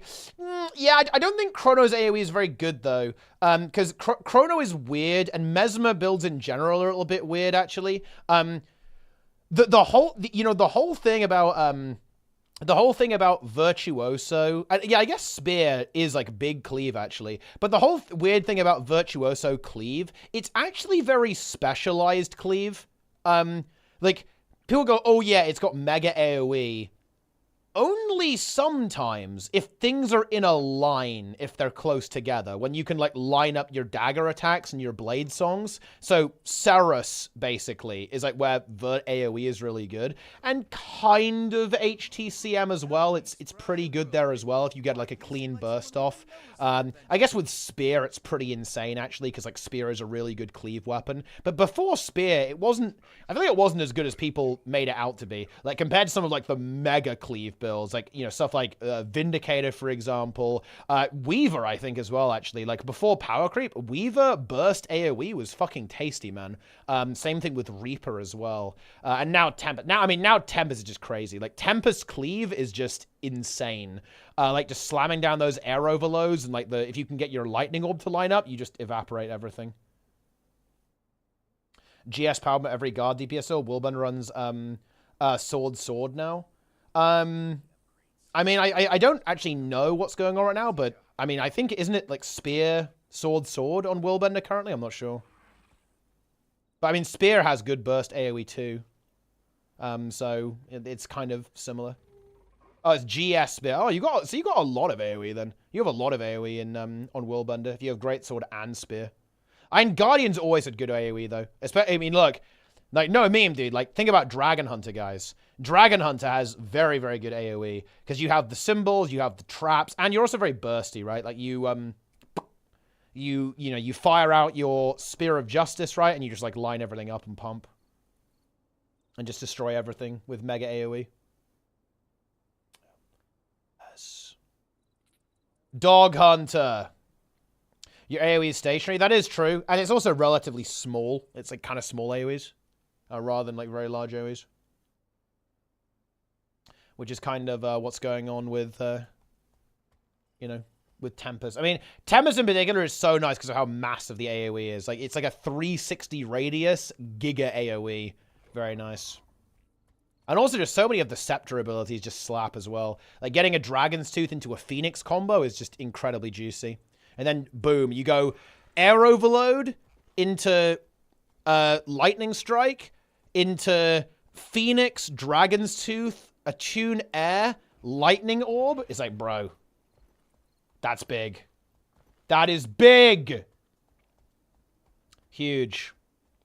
Wish Renegade's AoE was better. Kala is so low energy. I mean, Condi Rev has pretty good AoE. You know, you have a lot of cleave with Condi Rev. Especially with Spear now, right, actually? Like, Spear is... Well, I guess it's kind of small radius, but... Like, Spear and Mace, you've got a lot of damage there. With those two. And... I guess... I mean, Power Rev is just Power Rev, right? If you play Power Renegade, you've got, like, Great Sword and Sword or something. It's gonna be a lot of damage as well in AoE. I mean, Kala is pretty good AoE, though. You can just put down, like, the Pulsing Spirits and they just do their thing, right? They just blast... They send. Healthy, spry, worldly. Why, you seem like someone with a nose for adventure. You seem like someone like with a. You seem like someone with a nose for adventure, huh? You seem like someone like with a. You seem nose. Any noses, guys? Any noses about the place? Right. I'm done, guys. I'm done with the stream. I will be back at some point. They buffed the ring. It will now be mandatory. I mean, bro, no shit. Wait, did you guys think that wasn't going to happen? Are you guys trolling? I feel like you got... Oh! It will start at... What? Holy shit! It will start at 639. It will go to a max of 658. Bro! Oh my... Yo! What is that? Whoa! It's time. Okay. All right. Ooh. Yep, that is that's fixed. That's locked in now. Enjoy that. Yeah. Holy fuck. So this is just busted now. I don't know what this means. There's a new patch for WoW and there's like a new ring, right? A new ring. And it was kind of mediocre. It was like an upgrade, obviously, because it's like, you know, it's a better item you can get. But now they just made it like mega good. And now it's just like, okay, this is now insane and you're definitely getting that. Like, I mean, yeah. Well, okay. There you have it. Just for a little bit of context, one item level in WoW is about 1% power. And I've actually heard conflicting things. I'm not sure. I'd have to look at the numbers. I'll have to see if that's cumulative. I believe it is, but I'm not actually totally sure. Go to the dumb content. Dude, look, I feel like I'm a bit of maybe I'm just the perfect client for any MMO, but I kind of like this stuff, bro. I you know, it's content. There's like some story shit going on. There's like some open world stuff. I don't know. I actually don't mind the open world in WoW that much, and I think a part of that is because it's just so transient, right? Like, oh, dude, this is so fucking interesting. Holy shit. World of Warcraft is so fascinating. The game operates in, like, phases. Like, in the first couple of weeks of the season, you have, like, the open world phase. Then it becomes the heroic phase and Mythic Plus phase. Then it becomes the Mythic phase, and then after that, it's the farm phase. And then the whole thing basically repeats, like the farm phase and the alt phase, right? Like, you get the open world experience at the start of every season, then you move on to the next thing. It moves you on and moves you on, moves you on. Open world, give it a go. WoW's open world is fucking dog shit. But in a real, it's bad in a really interesting way. So it's bad because it's designed to be single player content. And when I say single player content, I mean that in the absolute literal sense. The really big thing about Guild Wars 2 is that the events kind of, you all contribute, right? So instead of, you fill up, let's say that you've got an event in Guild Wars 2, right? You've got to collect 20 bear asses, right? Everyone contributes to the bear asses. In WoW, everyone has their own counter of bear asses. This is the key difference, actually, between the two, is that you're on your own private quest, basically, that doesn't involve other people in any way. This is the... Oh, but do you know the really weird thing is, Lynn? It's deliberate. It's intentional, and this is the thing that I don't understand. I don't understand why. Because it's what's weird about it is it's not always like this. There are actually some events where everyone works together and everyone contributes, but most of them aren't. World quests aren't this way, and a lot of the little events in the world aren't this way too. Like, they would be infinitely better if it wasn't that way. But it's deliberate. This is the thing. It's intentional. Yeah, I don't know. Exactly. Because the super event isn't like this. And some of them aren't, but most of them are. It's a very strange design choice. It's a bad design choice. WoW's open world could actually be really cool, I think, but they choose to make it bad. I think they're really scared of making... they're really scared of disrupting their solo player base. This is my read on this. I think they're very aware that a lot of people play the game exclusively solo, right? Like with zero interactivity with other players. And they're worried about introducing even trivial interactions with other players. But the thing is, I think they're scared of a ghost, Zlint. I think they're scared of a ghost, right? I think you can actually have your cake and eat it too. And the case study is Guild Wars 2. Guild Wars 2 is that, right? Like, open world, and this is a weird thing to say, this is a fundamentally solo experience. You do not have to interact in any meaningful way with people in Guild Wars 2 open world. I know that sounds weird, but it's objectively true. Open world in Guild Wars 2 is solo. Fun fact, that's why the casuals got upset with Dragon's End, because Dragon's End isn't solo. You have to interact. Well, yeah, you had to interact to clear this. That's why they hated it. And I think that Blizzard are afraid of that. They're afraid of Dragon's End. If they make it so that you have to meaningfully interact, then you're going to upset the solo player base. However, I do think you can actually strike a balance. Again, like Guild Wars 2 is the perfect example of this. Like, it does this really well. Like, interactions are very, very passive, right? Like, you don't need to interact with other people, but, you know, it's all still there. There's loads of players out in the open world, that kind of stuff. They could do this, but I think they're just scared of it, and I think they shouldn't be. There's no reason for them to be scared of that. I think they should crank up the interactivity, crank up the collaboration, and make events way more dynamic, right? They should pop up and pop out of existence so that players like drawn up all over the place, right, to go and complete them. And they should respawn way quicker as well. I think that you should be able to farm open world in WoW way more than you currently can, to be honest. But again, you know, here's a really funny meme. They get fucked by vertical prog here, because if they made open world farmable, people... If they made open world farmable, do you know what people would say? They'd say, oh, I hate this infinite grind. Dude... MMO players are fucked. Like, MMO players are totally cooked, bro. Nobody knows what they actually want. Although, I guess it's more that people want different things, I guess, and it's very difficult to accommodate all of them. But you guys know what I mean. MMO players are cooked. Let's just flame the community. Let's blame them instead. Yeah. Yes. People won't spend so much time complaining about other players in open world. Bad DPS. Leeching. That is a side effect of what we're talking about, Hit Button, no? It's a side effect of the fact that the interactions don't matter. Is that, yeah, people don't give a shit, right? And, yeah, that manifests as antisocial behavior, right? I'm not saying it is antisocial behavior, but it's still kind of trivial, right?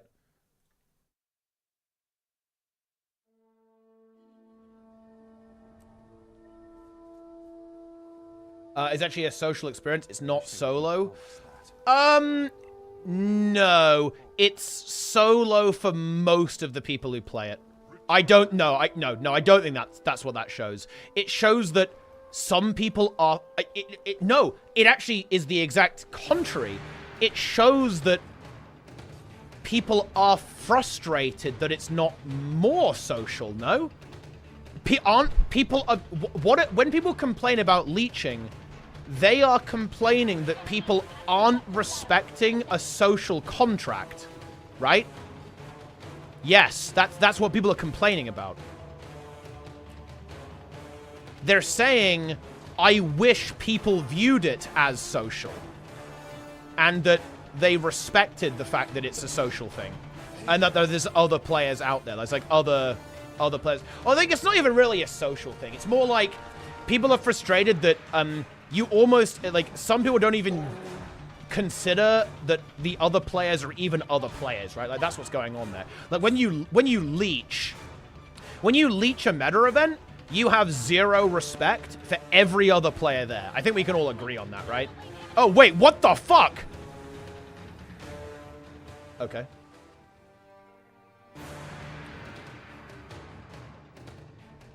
Incredible. I thought we succeeded.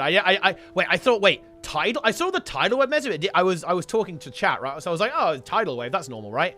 No, we failed. Whoa.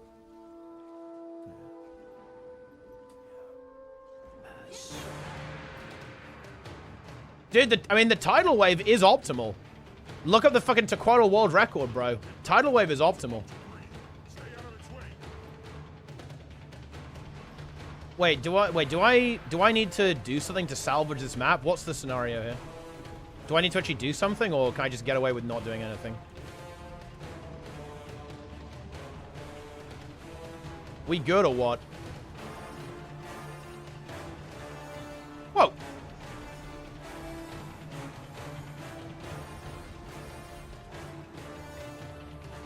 What the fuck? I don't have any stability. This is not it.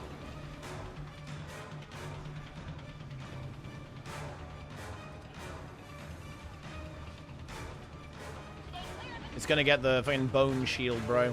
The bone shield's coming back. Announce the Tequatl. I mean, honestly, that's base, dude. Tequatl goes high energy.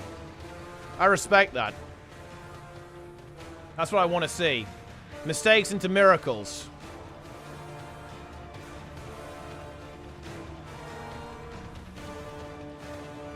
Maybe they should announce Zojagar, official law. Wait, who is this? Oh, it's this guy. Ashron Valhalla is here. I know this guy. Dude, okay, that wave was just fucking desynced, bro. What the hell was that?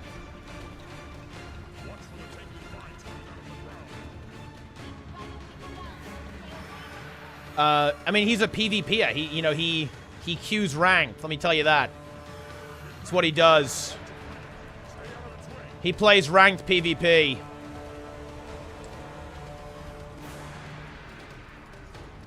PvP hype. PvP hype.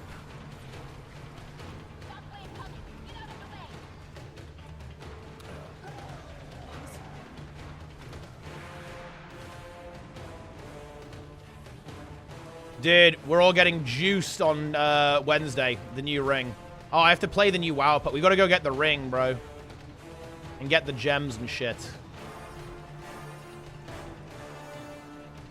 It's time. Log in.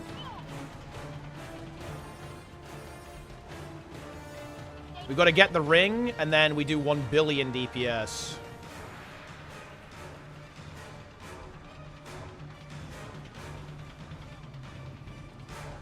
$658 eye level is wild. It's gonna be like BIS next season too, honestly, with how many stats it gives you. Okay, I'm doing Tequaddle, man. Tequaddle content.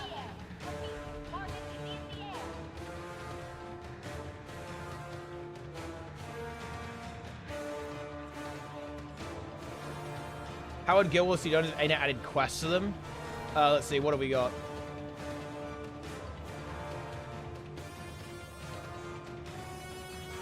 $532.32. Let's see what was actually said here.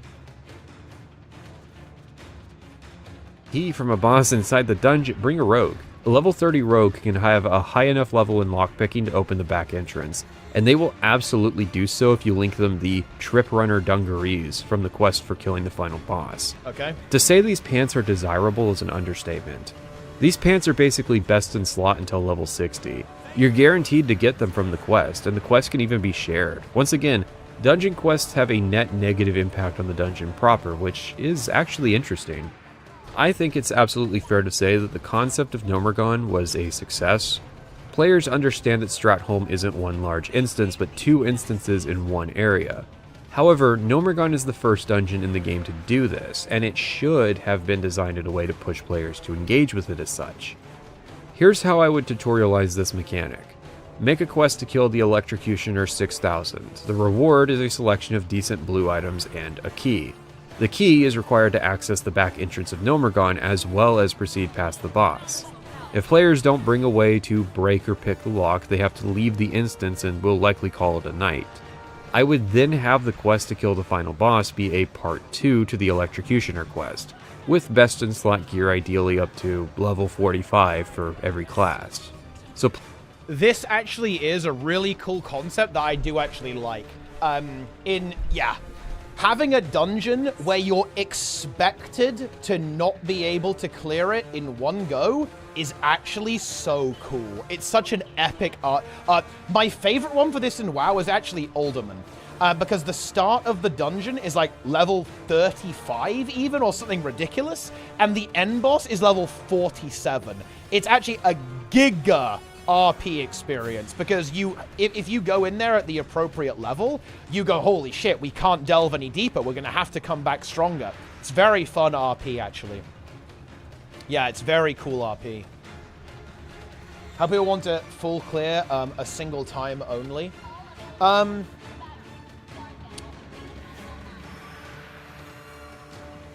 Okay, do you know the funny thing here is, though? This is this is a really tricky one, because isn't that just players' fault? I don't know how to navigate this.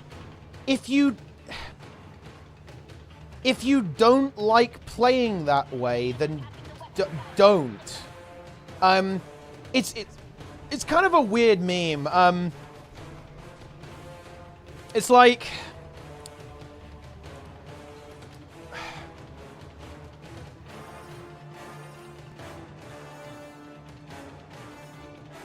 I'm going to do a little mind read here. And this, I will admit, this is maybe slightly bad faith. I admit that. I think people are only happy if their preferred method of engagement with the game is optimal. And that is obviously impossible. Like, and you'll notice that that very conveniently removes all responsibility from the player. Yeah? So, in other words, people are only happy when they don't have any responsibility for their own enjoyment of the game. And I actually think that is an unreasonable ask. I don't think that's a reasonable request. Because in a game that's as diverse as an MMO, there's going to be so many different ways you can play it, and so many different types of players, that it's going to be fucking impossible for that to be the case, right? It's like not possible for everyone's playstyle to be optimal. I mean, unless you think everyone should be playing the same game. It is an issue because people don't realize that gaming, because of gaming being interactive, you have some responsibility for your own enjoyment of the game. And I think that's what people wholeheartedly reject. And I think it's unreasonable to reject that. A good example is me, actually, funnily enough. To be frank, there is not a single game on the planet that is catered towards me. Funnily enough, the closest thing was actually New World Alpha and Beta, right? But there's not a single game that's really catered to me. And I admit it, I'm a special snowflake. I have very specific tastes and very narrow interests. And therefore, I don't really expect games to cater to me, right? Obviously. It is what it is. But I very much do take my own fun into my own hands, right? I do Zero to Hero. I run tournaments. I do a podcast, right? I stream. I make Fungus Among Us into a community challenge, right? Do you know what I'm saying? With this one, do you guys know what I'm talking about here? It's like, yeah, I do take responsibility for my own, because I recognize that I have a level of responsibility for my enjoyment of the product. That doesn't mean you shouldn't advocate for things you like. For example, I can complain about the state of balance in Guild Wars 2. I don't particularly like it. I can complain how I don't like the, you know, the raids and fractals, you know, like semi-abandoned content in Guild Wars 2. That's valid, right? You can do that. But I'm not saying the same thing. Like, I'm willing to get off my ass and do the work as well, if that makes any sense. Whereas I feel like that's a step that most people won't do. I'm willing, because look, I really like Guild Wars 2. I am willing to actually work to enjoy this game. And I know that the language there makes that sound like a weird interaction, but I don't think it's actually as weird as it sounds. Like, for example, let's say that you play football as a hobby, or any other kind of sport. If you're playing with a group of friends, you learn the rules, you probably get equipment, depending on the sport, right? You show up at certain times, you do work, right? To enjoy your hobby, right? You know, well, you know, it could be anything, right? Like painting miniatures, for example, collecting cards, right? Like any kind of sport, or, you know, anything. It could be anything, right? Like any kind of hobby. So I don't think it actually is that weird to view it that way, right? That you're willing to put some effort in to enjoy your hobby, right? That you really, really like. So that would be kind of the counterexample I would give to that. I don't think it's unusual to view games that way. And I think, weirdly enough, games, somewhat uniquely even, are viewed differently, and that the idea that you should have to put any amount of effort in order to enjoy a game is seen as strange. And I think that's actually... that is a mistake. It is a mistake to approach games that way, because I think you'll never be satisfied. I don't think you'll enjoy games that way, because that means the only game that you can enjoy is one tailored perfectly to your needs, which I think doesn't exist for most people. Maybe it does for some, but it certainly doesn't exist for me. It never has. And I don't think it exists for most people either, which is just kind of an interesting thing, right? I do think that you, as an individual gamer, you have a certain level of responsibility to not just be a passive actor for your own enjoyment, right? You want to actively enjoy the game, and that's kind of the thing, right? Like, games are interactive, so that makes sense, right? It makes sense that you should have to do something, right? You know, you should have to do something in order to kind of get the result you want, or kind of create the environment that you want out of it. It's even tryhard stuff, surely that's about putting effort into the games you play. It is. That's, you know, it is, but I still think that's a minority hit button. I don't think most people play games that way. I also think it is an MMO thing in particular. I think people like MMOs because you kind of don't have to put effort in sometimes. Although that's different. We've shifted the context. I don't think we're talking about the same topic anymore. Like, tryharding is not the same thing as putting in effort in a hobby, right? Putting in effort would be something like having a friend group, making your own groups on the LFG to create the environment that you want. Learning how to play your character, even if it isn't meta, so you can still do well because you like the class, right? And you want to play this particular build, and you want to do a good job, and right, and want to, you know, like, get good results and good success. That's what I'm talking about here, right? I'm not talking about try-harding, not really. That's a different thing, I feel like.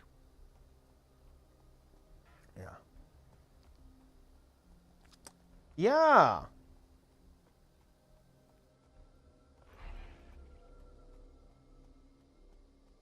Nico with the Prime. Love to see it.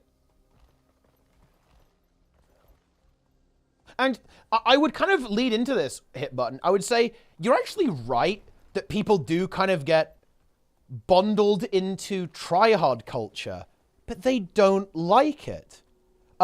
Yeah. I think a really big anxiety and friction people experience in games is that they feel like they have to play a certain way, right? Because of the game's culture. But you really don't, right? It's just that if you want to have a specific experience, you have to work to enjoy it in a certain way. A really good example of this is the whole meta versus non-meta thing, right? People say, well, I hate the fact that if I want to join a group, I have to play a meta build. Well, hang on. What's that statement actually saying? That statement is saying that people who make groups want meta builds, and people who don't want meta builds don't make groups. Do you see the problem here? Right? There's a subset of players who want a certain experience, which is a non-meta build, which, by the way, is valid, right? And I respect that. But they aren't willing to do anything about it. They want other people to make them a non-meta group, right? They don't want to make the off-meta group. Someone else has got to make the off-meta group. And guess what? Do you know what that means? It means that nobody makes off-meta groups, right? Because the people who make meta groups are typically gonna be players who are, you know, a little bit more try-hard, a little bit more inclined to invest a lot of time, right, into their hobby, right? And, you know, they want to pump, they want to blast, right? Like all that kind of stuff, right? And go crazy all over the place. Yeah. I think the observation you've made here, like, exactly solidifies the point I've been making. Is that, yeah, a lot of people do feel along for the ride, and they don't like it. But they aren't willing or don't know how to create the environment they want. Because I should actually be more charitable there. I think some people maybe don't feel confident, or they don't know how to do this, or they don't feel like they have the ability to do this for whatever reason. And yeah, that's a really big problem in gaming, I think. Right? Like, yeah, absolutely. Yeah. Kind of interesting topic there, I think. Proxy, I remember whether people want challenge in their social games. Ooh, I will actually go to bat for the casuals here. Because I think a lot of people will say, oh, people just want everything for free. I am not totally convinced of that. I think people like challenge on their own terms, which is why people are way more okay with Elden Ring than they are with Guild Wars 2 or WoW or any other game like this. People are completely fine with a challenge or working to overcome something if it's on their terms. I had this really interesting conversation, and this guy still watches the stream occasionally, right? And he was expressing a huge amount of frustration with not being able to join a Ceres progression group as a ranger. Because ranger is not in the meta comp, by the way. It arguably should be, by the way. Like, basically every single guild that cleared Ceres early, by the way, used druid. Just saying.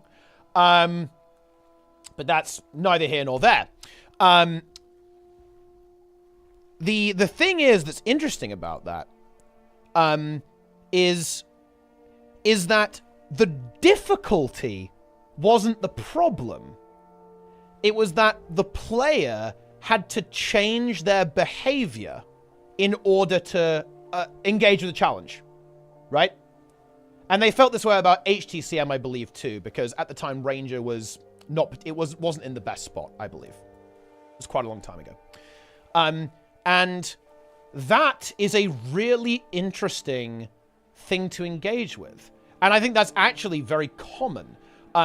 It's the fact that players don't feel like they have an environment that they want to have to engage with the challenge. Whereas if you're playing a single-player game, you're playing Elden Ring, or there's a lot of solo challenge content in RuneScape, for example. People are absolutely fine with that sort of thing, right? I believe there's stuff like this in ESO as well. Why? It's because you can tackle it on your terms, right? And I believe that the solution to this is basically empowering people to make groups that fit their needs, improving social features so that players can find other players who feel similarly about stuff like this, so that you kind of have this shared interest here. Because right now, it's clearly not working socially. The LFG is dominated by basically tryhards, right? And this is I'll leave this here just as like you know, something to chew on, food for thought here. Think about this, guys. MMOs are played by, let's be real, 95, 98%, maybe more than that, giga casuals.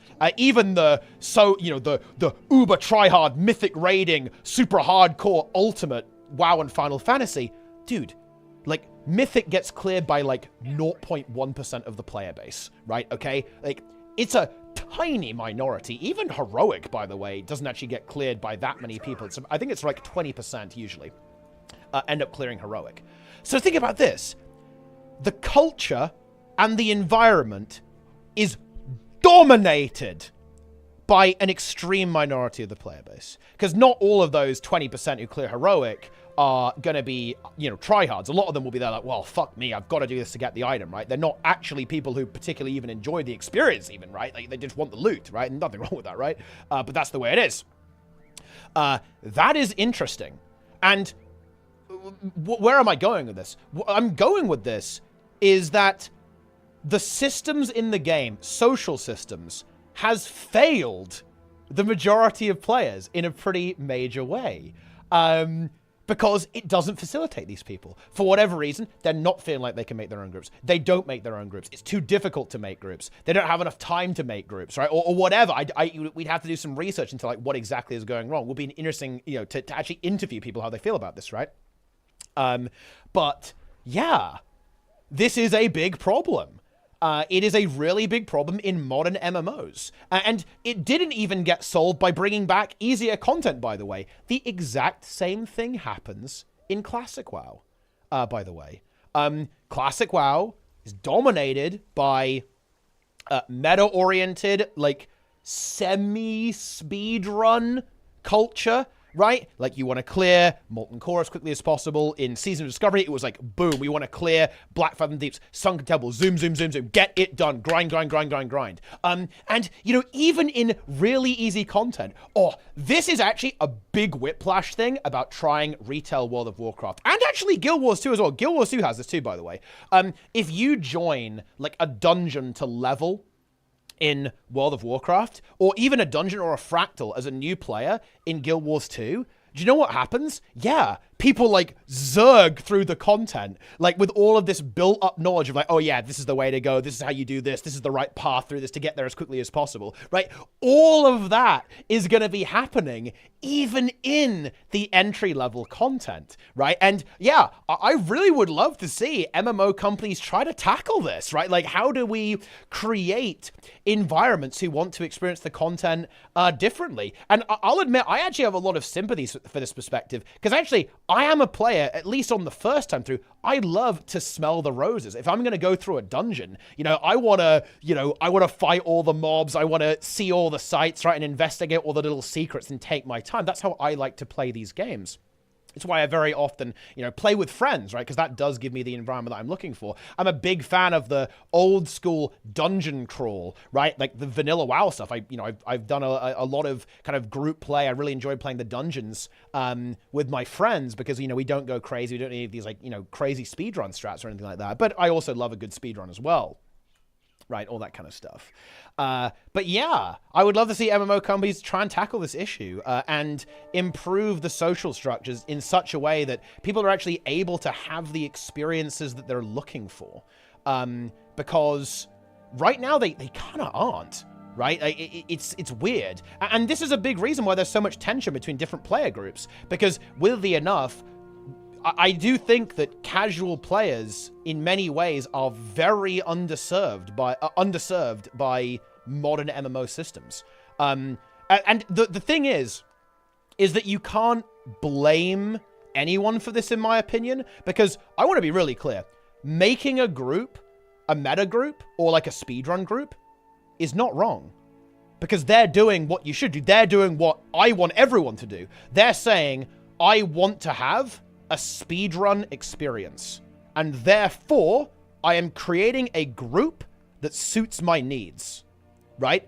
So the reason why this is a complex issue and difficult to address is that the current state of affairs, there's no one I can point at and say, oh yeah, that's the bad guy. Oh yeah, this guy, like this group of players is fucking it up for everyone, right? That's not actually something that's happening whatsoever, because the players who want a certain experience are making groups that give them and suit their needs and their desires, right? Like what they're looking for in the game. So it's a very complicated thing as well.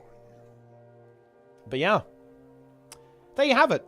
Bit of a weird rant there, I guess. It is what it is, you know. Content. I'm a content warlord, dude. Content beast. Love it.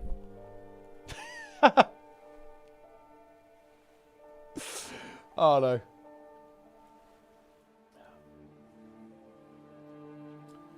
Yes. Dude, also shout out to Troy Marshall, big YouTube chatter. I have read your messages today, by the way. Hey, I'm glad you're enjoying the content, by the way, Wiz. I appreciate that, my friend. Yes.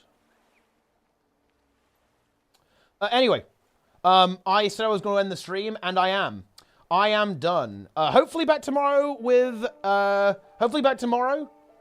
Guild Wars 2 and probably some Mythic Plus later on. We need to, guys, we need to push. Okay, it's fucking push week, bro. Yeah. Yes. All right, that's it. I'm out. Dude, why is Lara not streaming? Oh, wait. Because she's on holiday. I'll allow that. I'll fucking allow it.